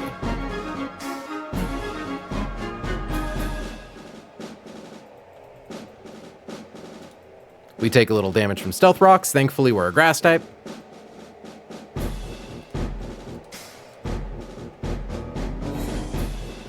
Okay. Calm down. Honestly, I'm going to Synthesis this turn, actually. I think it's the safer play. Even though top end of Earthquake is 36, top end of Woodhammer, yeah. I think this is safer. Perfect, yeah, use Protect, nice. The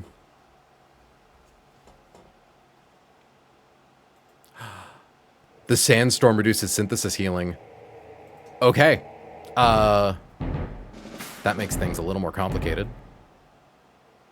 Gonna use Rapid Spin.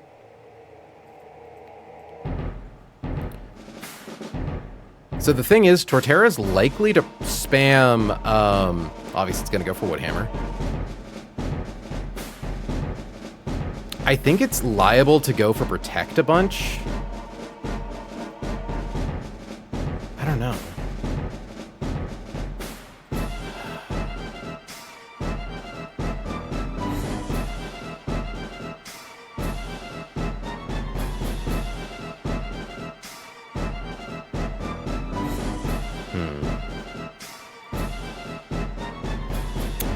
doesn't TKO with Woodhammer.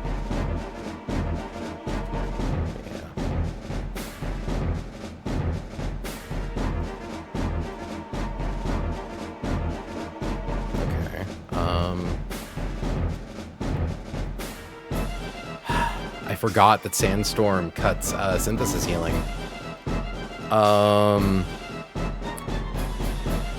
Because we had planned to use Eldegoss to KO Rhyperior, which is still probably a safe play later. I don't know. Avalanche, Drill Run, Dragon Tail.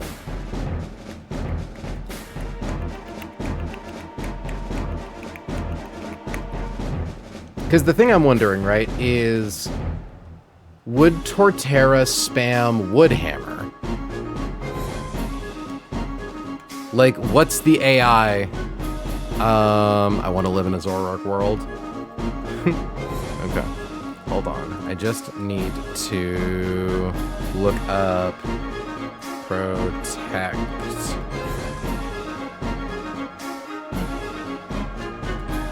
Base 6, if the AI is inflicted with any of these...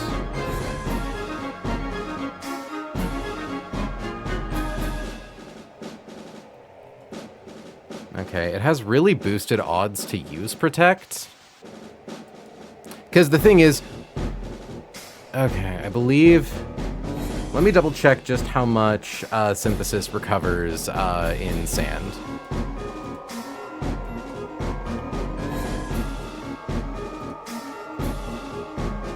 Okay, it is a quarter.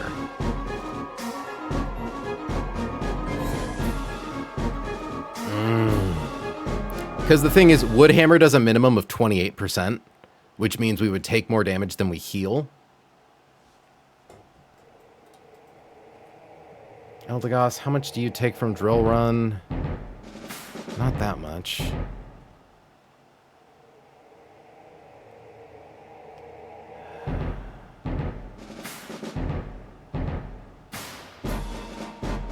Like, it's a coin flip.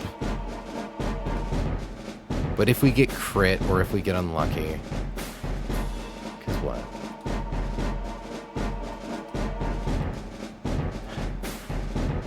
Crit Drill Run doesn't kill us, but then Weather does.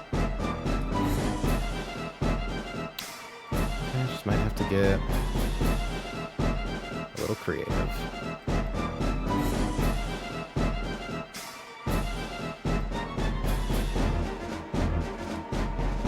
Out of curiosity. Because Avalanche always does like double damage if you hit it first, right? I just...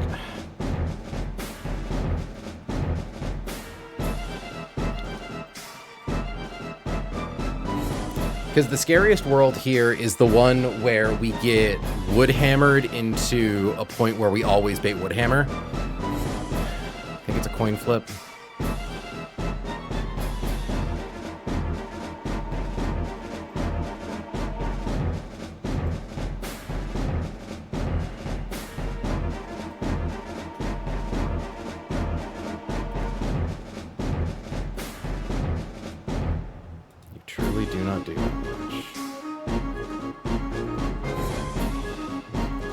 There's no Pokemon that baits Dragon Tail.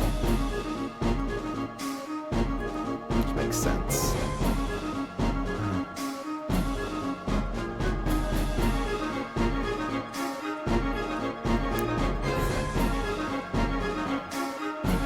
I hate to say that Talonflame could theoretically fight Rhyperior if shit gets rough.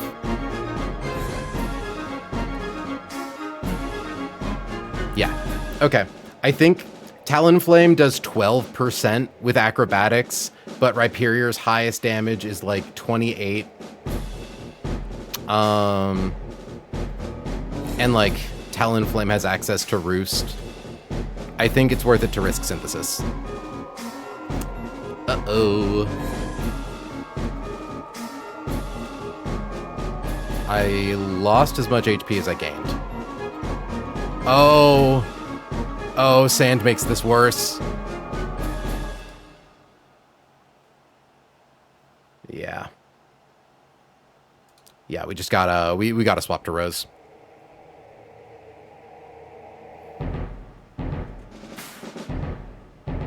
Okay, well, I'm glad I didn't do it again. We KO with Hidden Power. Well, didn't go for Protect, at least.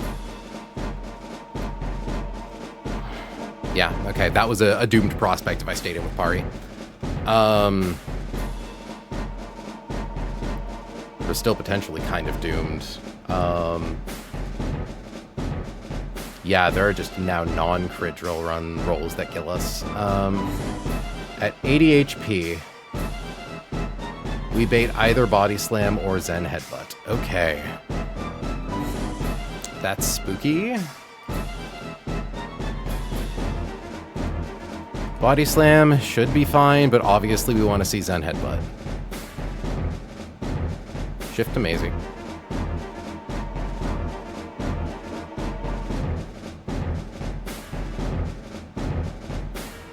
Zen Headbutt. Okay, good.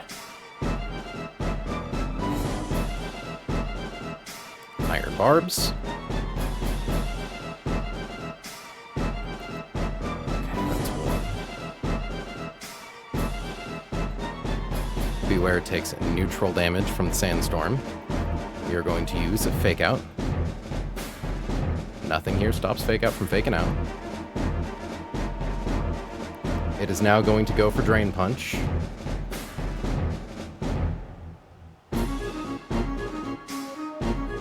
So we swap to Nidoking.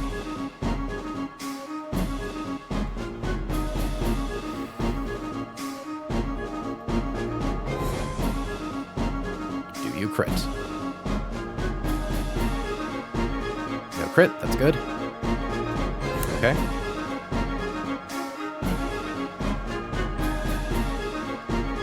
It is now going to go for Zen Headbutt. We are going to swap to Maisie.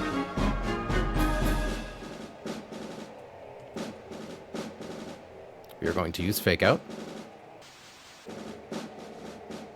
It is going to go for Drain Punch.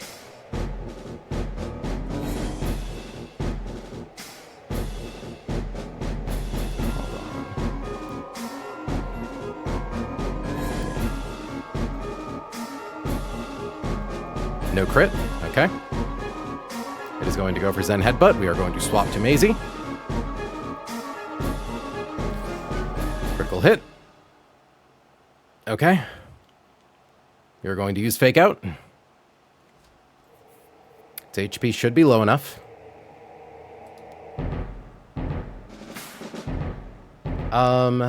It is going to go for...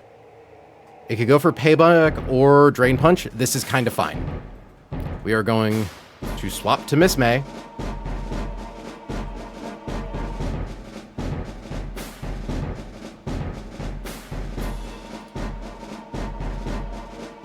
Goes for Drain Punch, no crit. Okay. It should now go for Zen Headbutt, which Arcanine takes really well.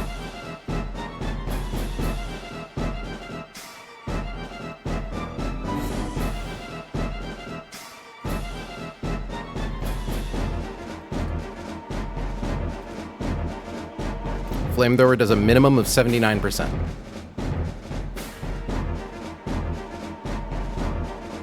Okay. Things get a little weird. Thankfully, Rhyperior always goes for Drill Run this turn, which means to free swap to Talonflame. I genuinely think we can use Roost with Talonflame to try to bait a Dragon Tail that gives us a free swap into Roserade or Eldegoss. I think that might actually save us. So we are going to swap to Scalpel, because it's going to go for Drill Run. Thankfully, this Rhyperior does not have any rock moves. Goes for Drill Run, obviously fails. We may as well go for Acrobatics for damage, and then we'll Roost next turn.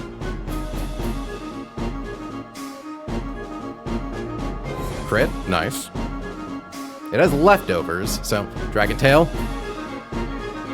Flame Body, okay, that helps. That helps a lot.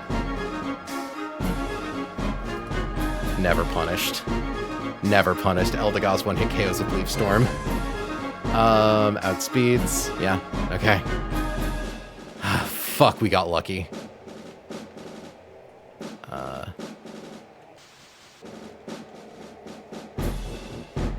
Oh, Jesus. Jesus, we made it to Mirage Tower, gamers. That's one of the scariest fights of the desert right there.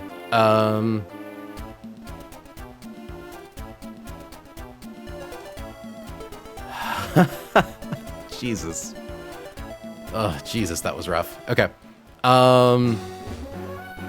See, the thing is, it seems like a lucky swap to Goss. Most of our Pokemon bait Drill Run against Rhyperior, which means we always have a free swap back to Talonflame. Talonflame can then spam Roost to keep its HP up and bait more Dragon Tails. Theoretically, there were 2 Pokemon that could kill that thing if it got swapped into. But still, I'm glad we didn't have to chance it for very long.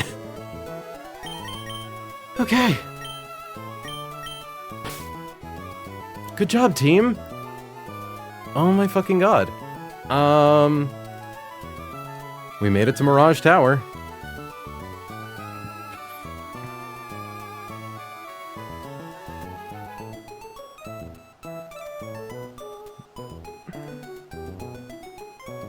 So just checking the encounters on floor 4. Xatu, Hatterene. Let me make sure that in case we encounter Claydol, does it know how to explode yet?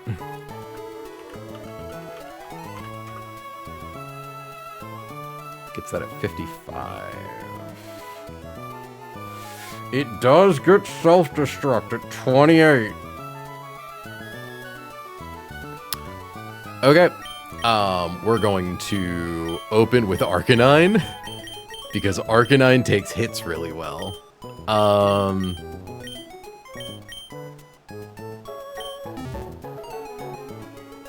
Yeah, no, I didn't realize we're supposed to save Quick Balls for in case we encounter a Pokemon that can go boom. Thankfully, it's only a 5% chance to encounter Claydol.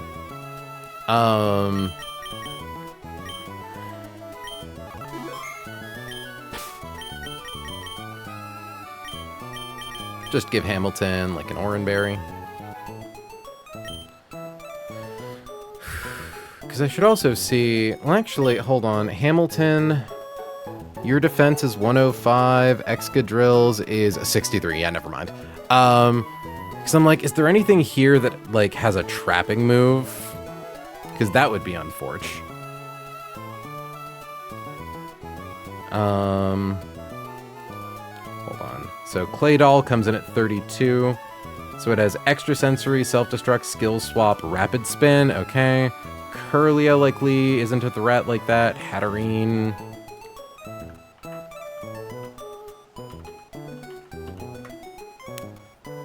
Brutal Swipe, Misty Explosion, Jesus. At 32... Psyshock, Psybeam, Aromatherapy, Disarming Voice. Good. Drapion.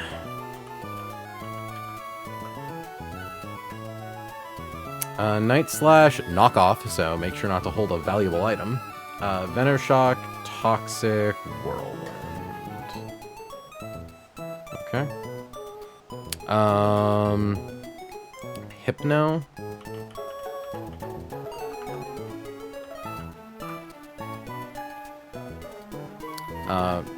We're going to look up Drowsy because we can't look up Hypno because it'll just bring up every instance of the move Hypnosis. Psyshock, Wake Up Slap, Smog, Psybeam, cool. Don't think Absol has anything funny like that. Absol knows Perish Song. Why do you know Perish Song? And I don't think I have anything with soundproof. Cool. Okay, Absol has Perish Song. Thankfully, it's not like it has Shadow Tag.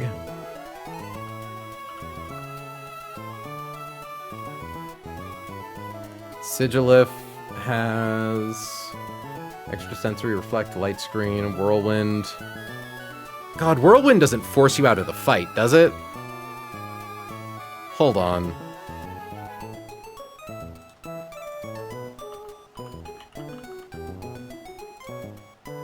Nearly always moves fast. Target is forced to switch out and replace with a random unpainted ally. Fails with the target. Okay.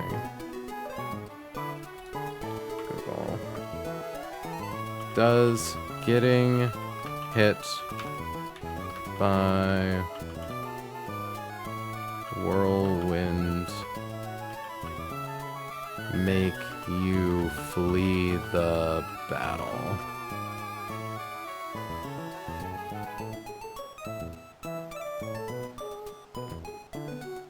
Thank God it doesn't have Shadow Tag, she said portentously. Well, because it's like, if Shadow Tag makes it so you can't swap out, if it uses Perish Song, we at least still get to throw 2 Pokeballs at it, and we don't have to worry about, like, our own Pokemon getting KO'd.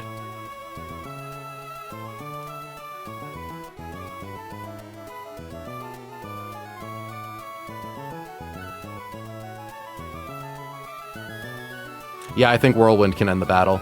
Okay, so just about everything here, we're actually going to be using fucking Quick Ball on. Zorua and Zoroark are thankfully simple. Okay, Oranberry, frickin'...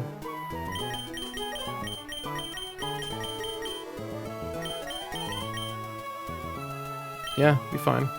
It'll be fine. It'll be fine.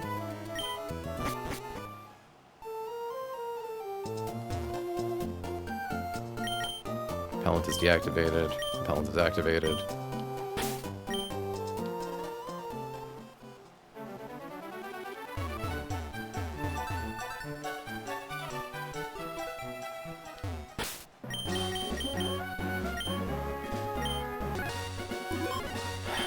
Okay. Yeah, I'm kind of mad at myself for wasting a couple of my quick balls early on. Did not realize they were so valuable.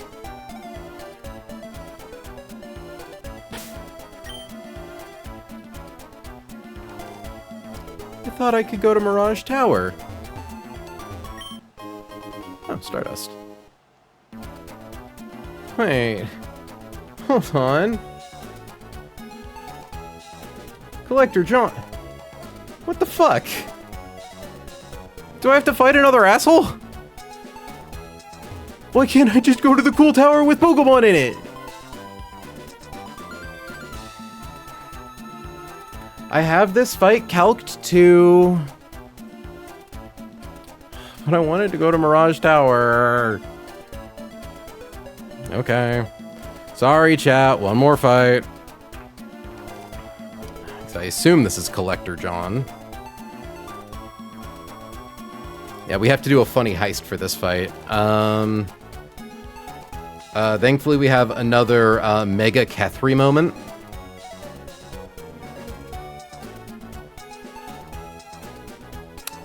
Equip, hit him with Muscle Band.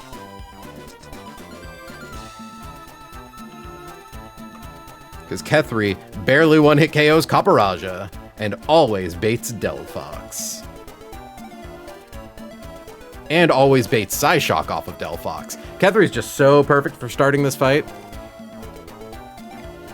Yeah, we're here to heist a weird item. Okay, well... And we do have to go all the way back because we need to pre-burn. Fuck it, actually. Let's still hang out in the desert for the cool music. Okay.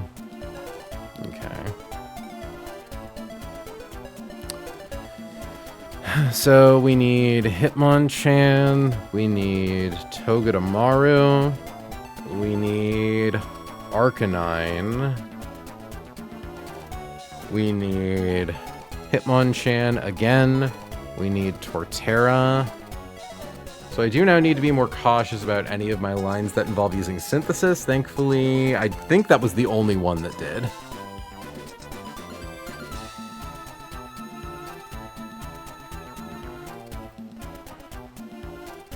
Okay, so Torterra. We actually want E-Electric for this one, which is fun. And Walrein. Okay. We want Muscle Band on you. Togedemaru, we actually specifically want to have no item because Maisie's gonna be a little thief. She's gonna be a little heister. We want Hardstone on Arcanine.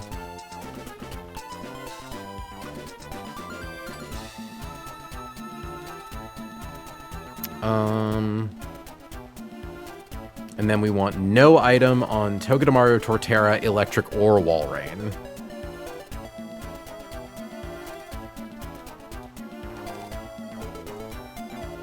This is because the team that we're going up against has a lot of fucking knockoff users. And that's really frustrating. Okay. So, opens Copperaja. It has heavy metal and a choice band with heavy slam. It does a lot of damage. It would kill Kethri in an instant, except Kethri's a little faster, and with both Iron Fist and Muscle Band, can one-hit KO Copperaja with Sky Uppercut.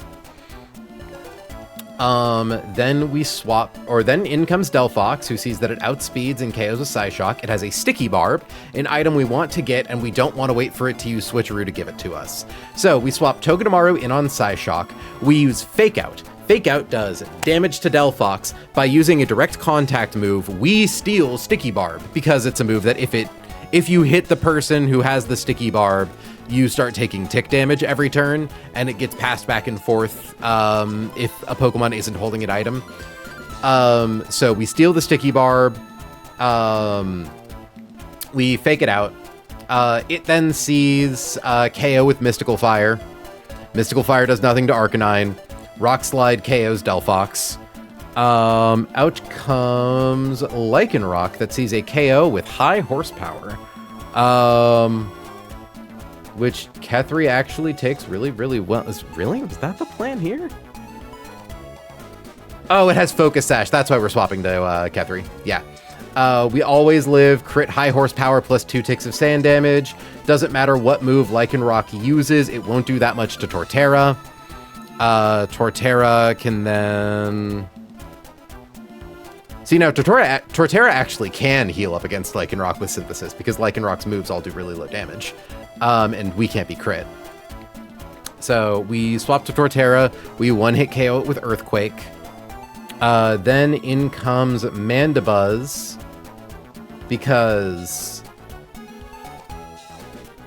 Why Mandibuzz?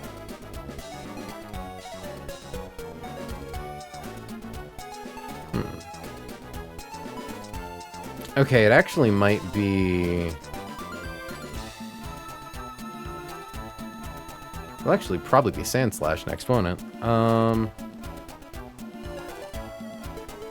If Sandslash comes out next, that's fine. Yeah, no, it actually might be Well, no, because Sandslash takes more damage than it deals. I believe Mandibuzz should come in next. If Sandslash comes in, that's strictly a good thing, because we can 2-hit KO it with Giga Drain. Like, it can't do anything to us at that point. But yeah, but it should be Mandibuzz, who is going to try to get us with Knockoff or Toxic. We are going to swap to Electric. Are we pre-statusing Electric? No, we're just relying on the fact that we do a lot of damage with Discharge. Ah, we're using T-Wave. Why does Knockoff do so much damage? This feels like a less good... Oh, we swap to Electros. We use Thunder Wave on it. And then we swap to Walrein, who can then 2-hit KO it with Frost Breath. That's what it is. Yeah. And then Sandslash should come in. Sandslash should likely see KO with Stone Edge. We swap to Torterra, and we just get it twice with Giga Drain. So I think this should be pretty alright.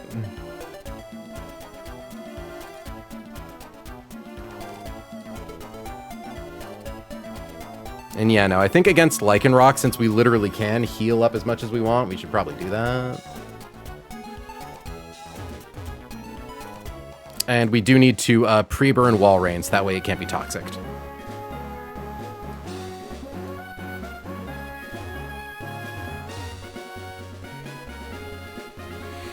And then we get Mirage Tower. Probably. I hope. I'll be really disappointed if we don't. Okay.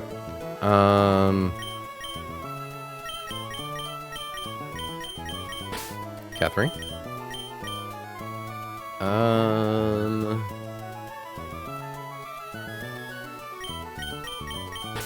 Maisie. Hamilton. Tort. Rose. Eel.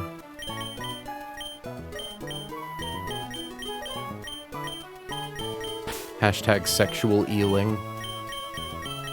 By, oh god, what's the fucking musician's name? The guy who wrote Sexual Healing? I'm making a funny here, and there's no one around to appreciate my hilarity.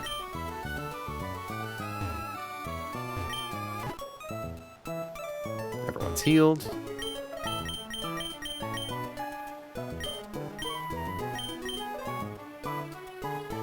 Marvin, is it Marvin Gaye? Yeah, it's probably Marvin Gaye. I don't know why you would say that with confidence if it wasn't Marvin Gaye. It's definitely not Marvin Straight. Boo-boo. Anyways. I've also been afflicted with the status condition. There's 13 of us. What's that supposed to mean, Turtle? Are you trying to intimidate me with numbers?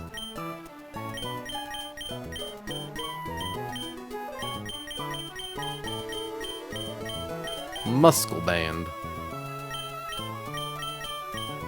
We want nothing on Maisie. Hamilton, are you... We want Hardstone on you.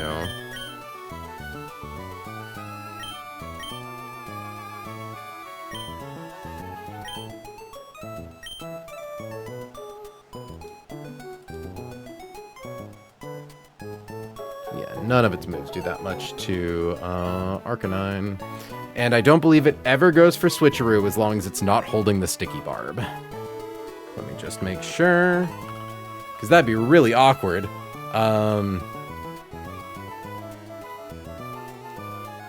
if the AI isn't holding Toxic Orb, Flamor, Black Sludge, Iron Tail, Lagging Tail, or Sticky Barb, it's only a +5. The minimum move priority for lowest damage move is, or highest damage move is +6.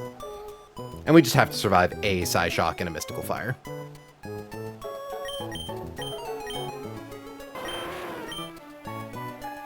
How dare you, lighthearted.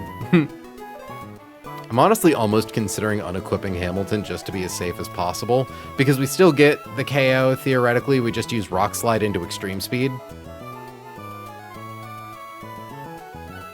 Honestly.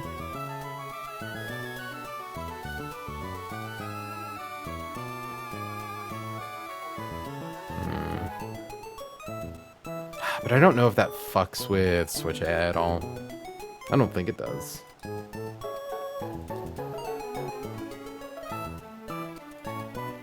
Yeah, it doesn't fuck with Switch AI. Yeah. We should do this to be as safe as possible.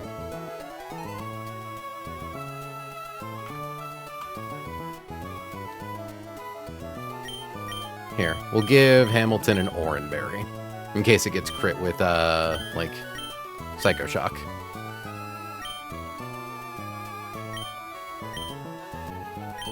Okay, so... Use... R-Slide, yeah, because it doesn't have any priority moves, right? Yeah, Foul Play, Switcheroo, Mystical Fire. So use R-Slide, KO with E-Speed.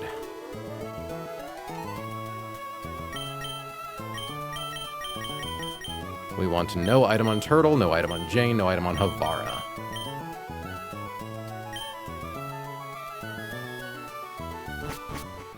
Okay.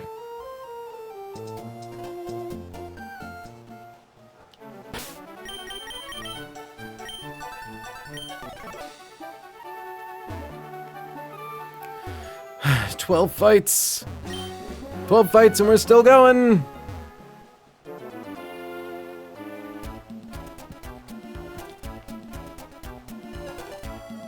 What?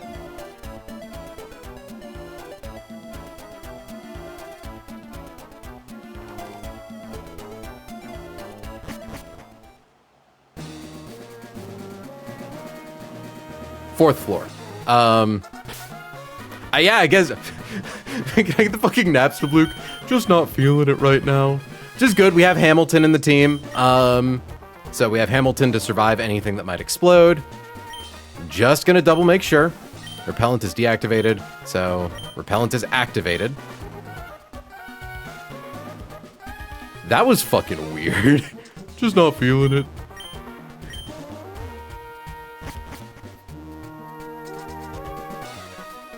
The correct bike, do I need? Oh, god damn it. Okay, so I need to leave and come back. Yeah.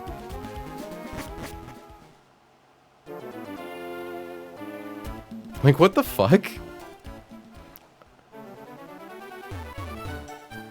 Mirage Tower is never coming back? Is that the case? I saved before I went in. Like, legit, don't scare me like that if that's the case. I'm not going to save now. I am just going to go swap out the bikes. But I did save, like, right after we did all that prep.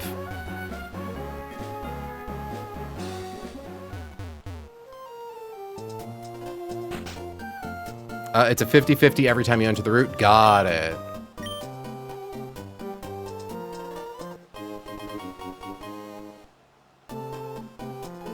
I'm saying you'll lose the 50-50 for eternity. Well, you know, truly, why am I playing Run and Bun at that point, right?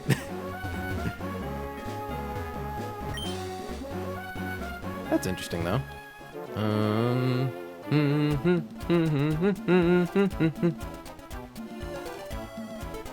Also, why didn't anyone say that earlier? Unless one of you pointed it out to me and I didn't notice.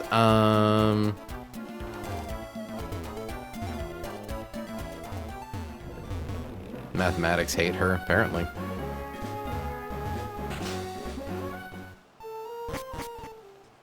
Okay, I think I can just enter that house and come back each time.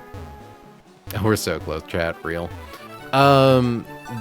Which part? The part where it's like, oh, fucking... I should also make sure that Catherine doesn't have the muscle band. There are some Pokemon here that have fucking knockoff, and we don't want to risk that.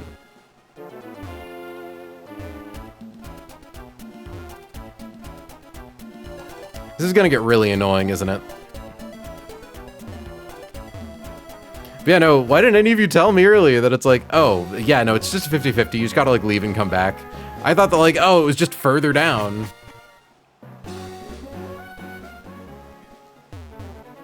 God, I hate the mock bike.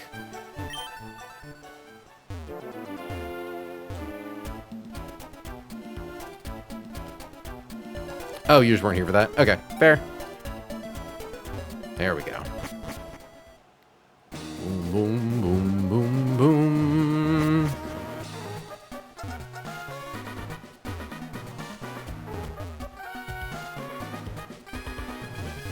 You would have assumed I knew where it was. I haven't been to Mirage Tower before. Like, this is the furthest we're at PB by a long shot. Prior to this run, PB was Roxanne.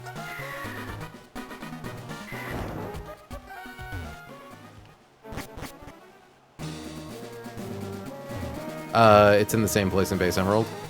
It's been a while since I've played Base Emerald.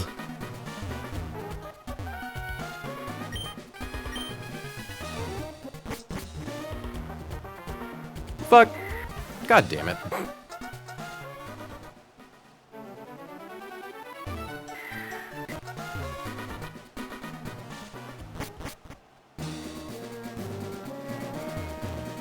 Chat, this might take a minute.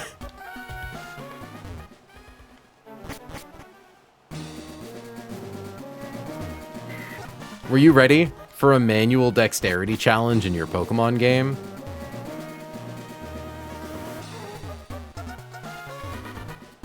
Okay, that doesn't work.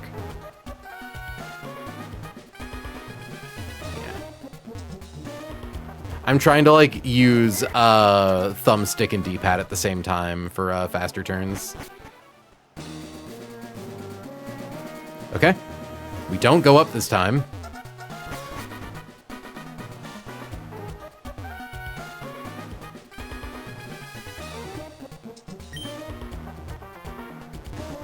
Good to know that, in fact, it really is just like, oh yeah, if you have Max Repel on.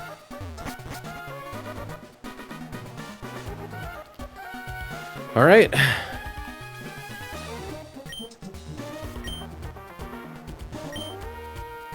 All right, what's on floor 3?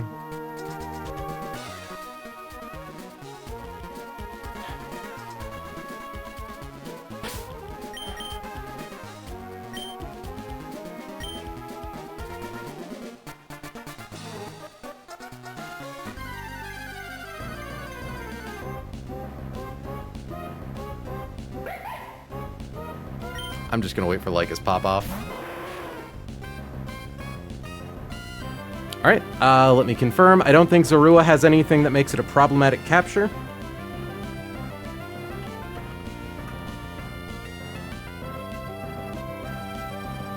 Pursuit, Snatch, Feint Attack, Embargo. Can Embargo stop me from using Pokeballs?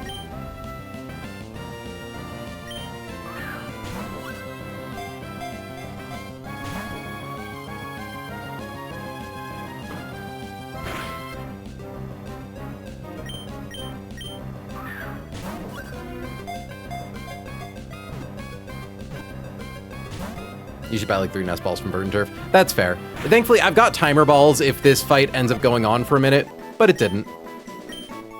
To protect themselves from danger, they hide their true identities by transforming into people in Pokemon. Apparently, it often transforms into a silent child. I lost Hunter. You haven't lost Beedrill, Lyca. There are plenty of places to find Beedrill. However, Talon and Felice, united at last.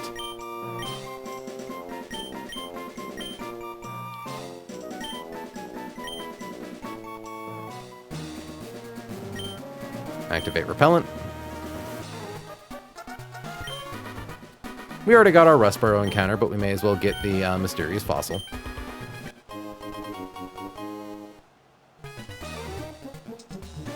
Chat, I'm legit like tearing up. I will do my best to protect your boy.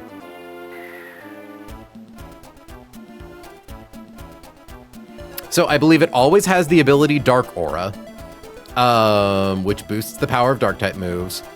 One of them being in Sootopolis. It's true, but also if we get Surf, it's like one of the first routes after we get Surf. I'm just so glad we finally have a Dark-type again. We've been fucking starving since, Groudon.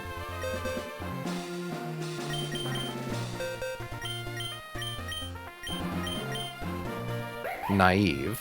Illusion? Oh, speed boosting nature? Got a lot going on here. Low special attack is sad. We can kind of float off of its physical moves, but hold on, I thought it got, yeah, it says that it's like a default ability is Dark Aura, and its hidden ability is Illusion. I guess the documentation must be wrong. That's, It's just Illusion. That's a bummer. I mean, still, I got my boy. Sadly, Illusion does nothing for the game AI. It doesn't confuse it even a little bit. But that's okay. Let's get knocked off at 43.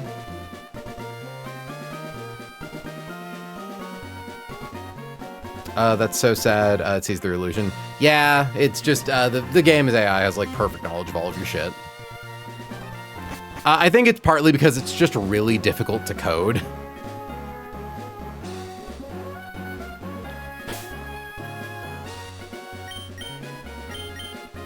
Also, still though, speed boosting nature on a Zorua. Joining the hallowed halls of Roserade and Lucario. With Pokemon that has really good speed, relatively solid IVs, except for in its primary attacking stat. But yeah, so we probably don't want Pursuit because it doesn't do much for us. Steals the effects of the moves of the next target. Snatch is interesting. I don't think we do anything with it, but but even though, how are you feeling? If another Pokemon uses certain non-damaging moves this turn, the user steals that move to use itself. If multiple Pokemon use... What does that even mean? Because, like, it steals, oh, just any status move? That's weird. Snatch is also my favorite gunshot, of course.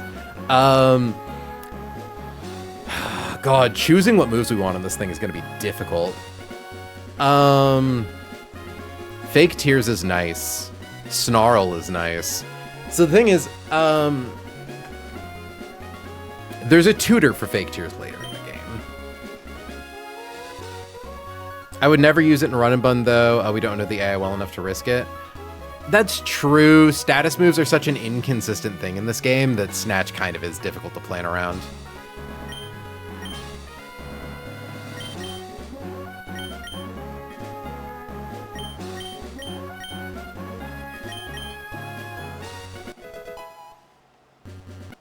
Felice learned Embargo. Embargo is interesting. Also, notably, Zoroark is one of 2 Pokemon in the entire game that get Taunt, which I think is neat.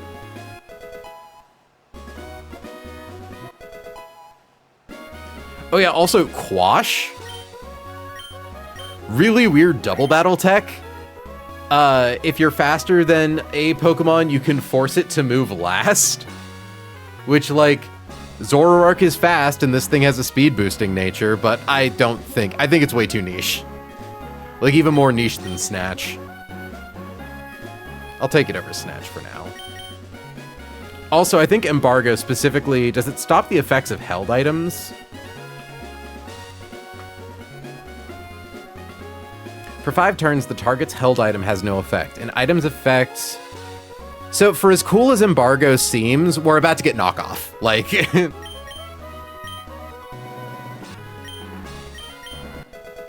yeah, no, we have a Dark type, we have another knockoff Mon. We get Foul Play, which is really interesting.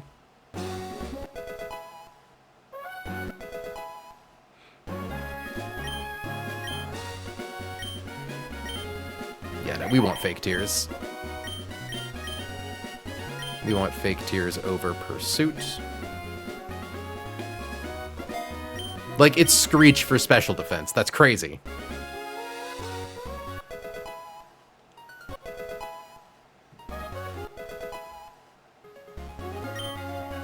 Punishment is funny.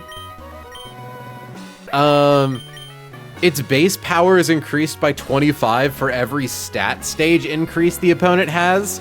But much like Psych Up on Gorobis, if the opponent is getting increases to its stat stages, we've already done something wrong.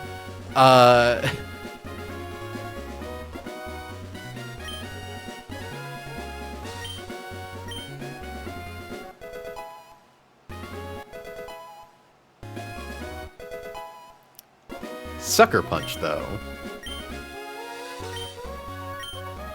This thing, like, literally only gets dark moves. It's crazy.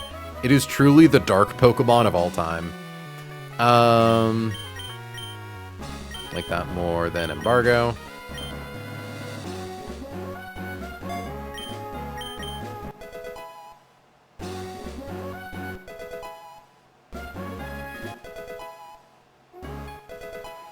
Just making sure there's no reason to delay.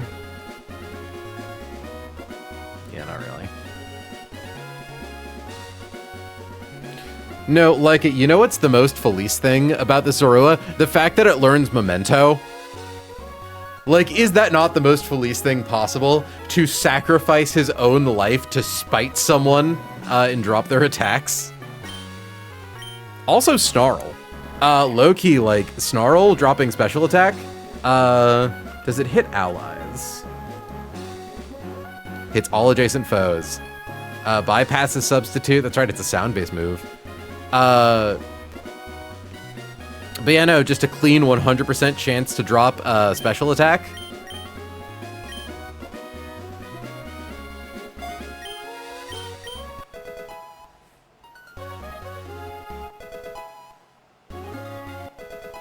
We also get Torment, which is weird. I don't think we want Torment. It's funny, but... because Torment also has, like, an indefinite... like, it lasts indefinitely. torments a foe and stops successive use of a move, it stops them from using the same move twice in a row, which is in theory kind of neat. But the problem is like, well, no, it doesn't utterly destroy choice item users because then it risks baiting Switch AI. And that's why we don't want to use Torment.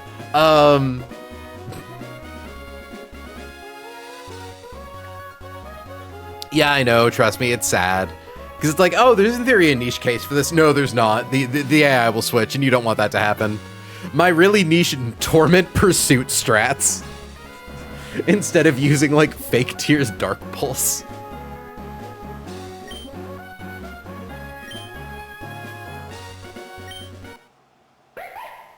Big Fox!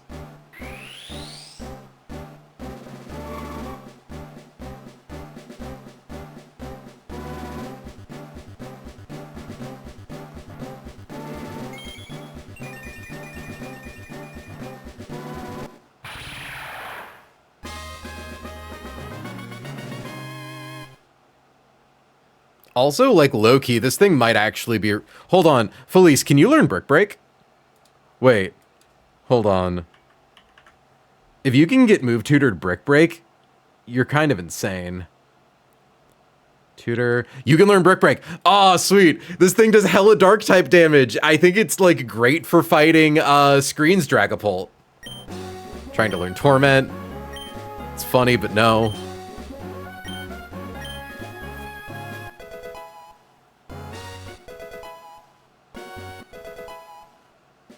I'm like, hell, it's probably a little ambitious, but who knows? Maybe it even outspeeds fucking... I'm not a furry, I'm not a furry, I'm not a furry.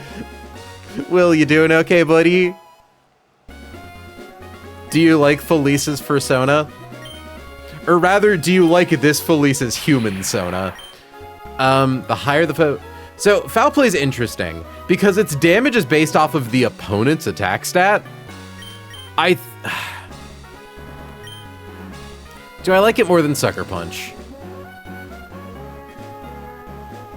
I like Sucker Punch a lot, because it's a priority move, right? Because it's going to come down to, do we want Sucker Punch or Foul Play? And then we're going to delete Feint Attack for Dark Pulse. We keep Sucker Punch forever. Base 95, though. Like, that's a really strong hit.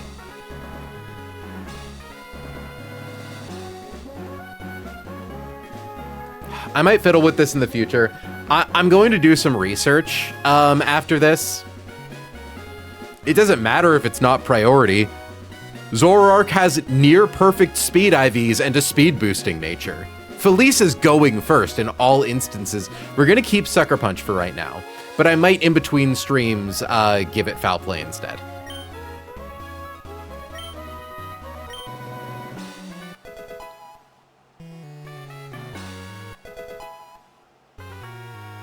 Ooh, no, actually, sorry. We don't keep Sucker Punch. We get Knockoff at 43. I forgot about that.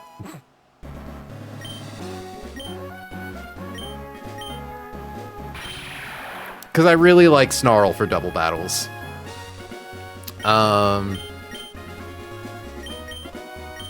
Drop Feint Attack for Dark Pulse.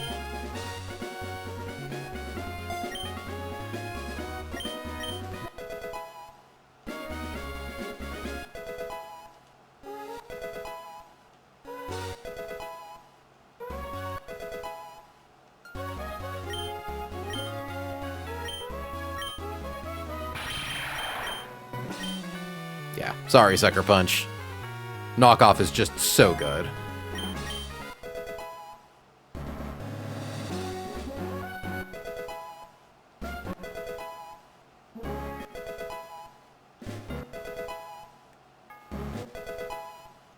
All right.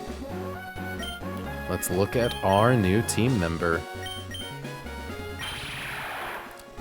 130 speed. It's nearly as fast as Talonflame. Oh my fucking god. Special attack 1, 2, 3. How's that compare to Roserade? Yeah, its special attack is nearly as good as Roserade's. And I'm pretty sure it's better than Lucario's. It is better than Lucario's by a couple of points. And like its physical attack is nothing to scoff at. This thing is straight up like mixed attackers are a lot more viable in Run and Bun. Because there are no IVs. But yeah, no, just like fake tears into Dark Pulse, my guy. I actually question if we even really want fake tears, because in most situations it's just why aren't you using Dark Pulse twice? But you know.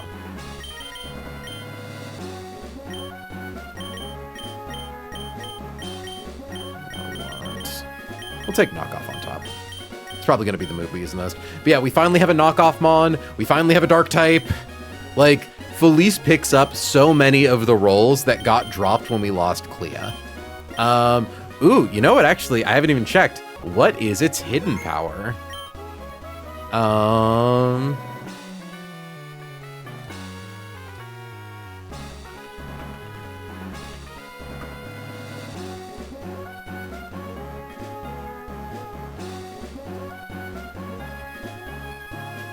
Where is it? Did I fail to export properly?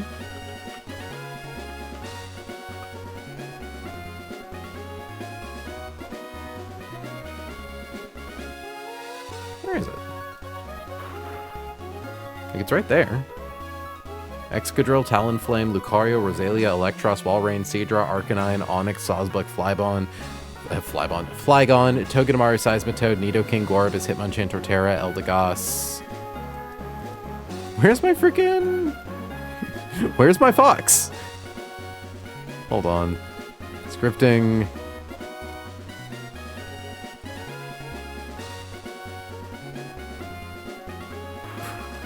Bro, what is your hidden power? Fuck it. I'm going to run down to the thing to see.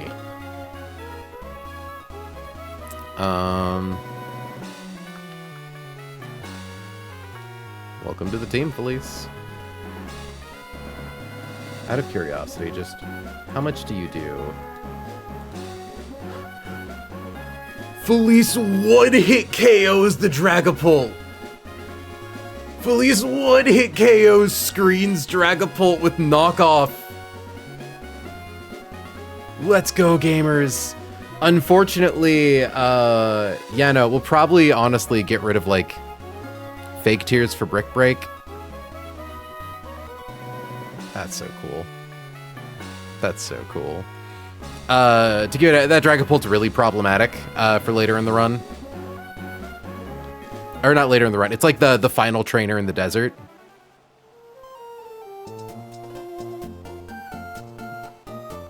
That's right. Gotta go the long way. Is it the oh, it's the second to final trainer in the desert? Or are you saying it's the second, danger something or other?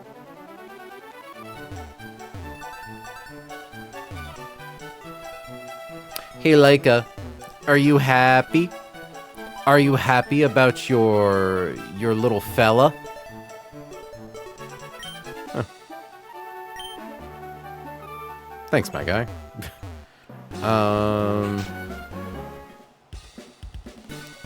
Second final, the coherent thought. Look, I have those very rarely. Is now a good time to do an FMK random Pokemon? I want to say yes, but also I am kind of tired. I've been at this for 4 hours, and I think I'm ready to call it. Hold on. I'm just gonna save just in case. I don't think. I'm pretty sure I can just, like, test the water.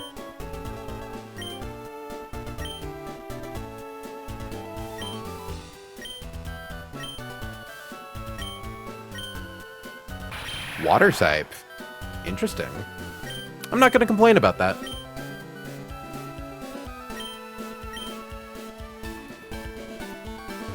But yeah, Leica. Hey, Leica. Hey, Leica, buddy. Friend. Resident woofer.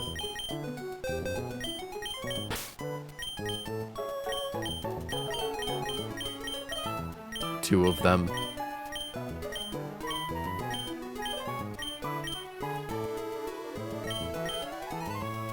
2 of them.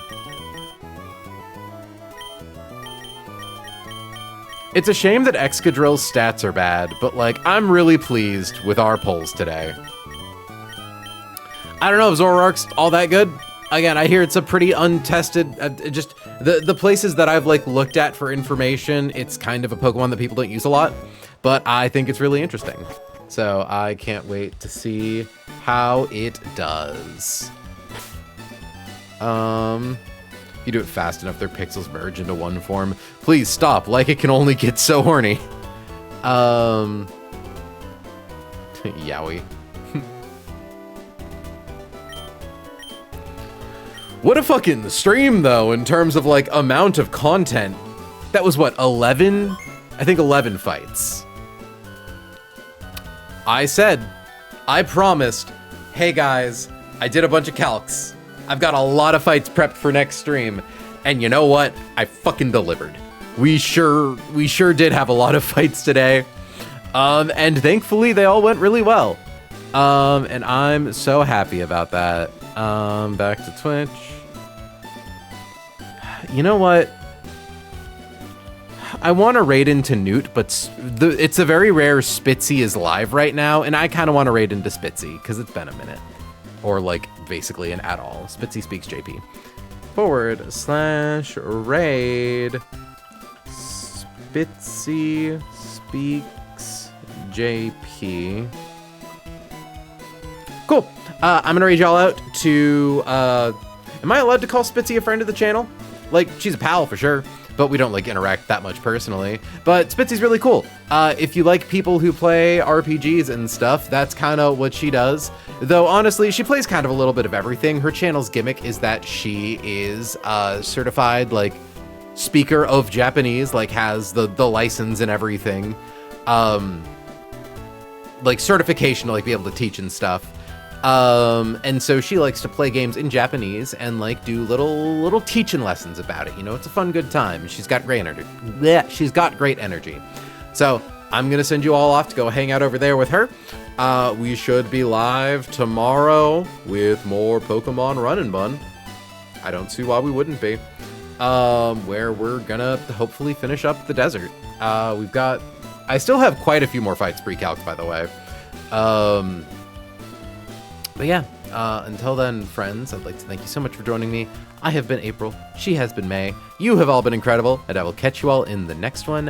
Have a good night, sending out the raid. And ending the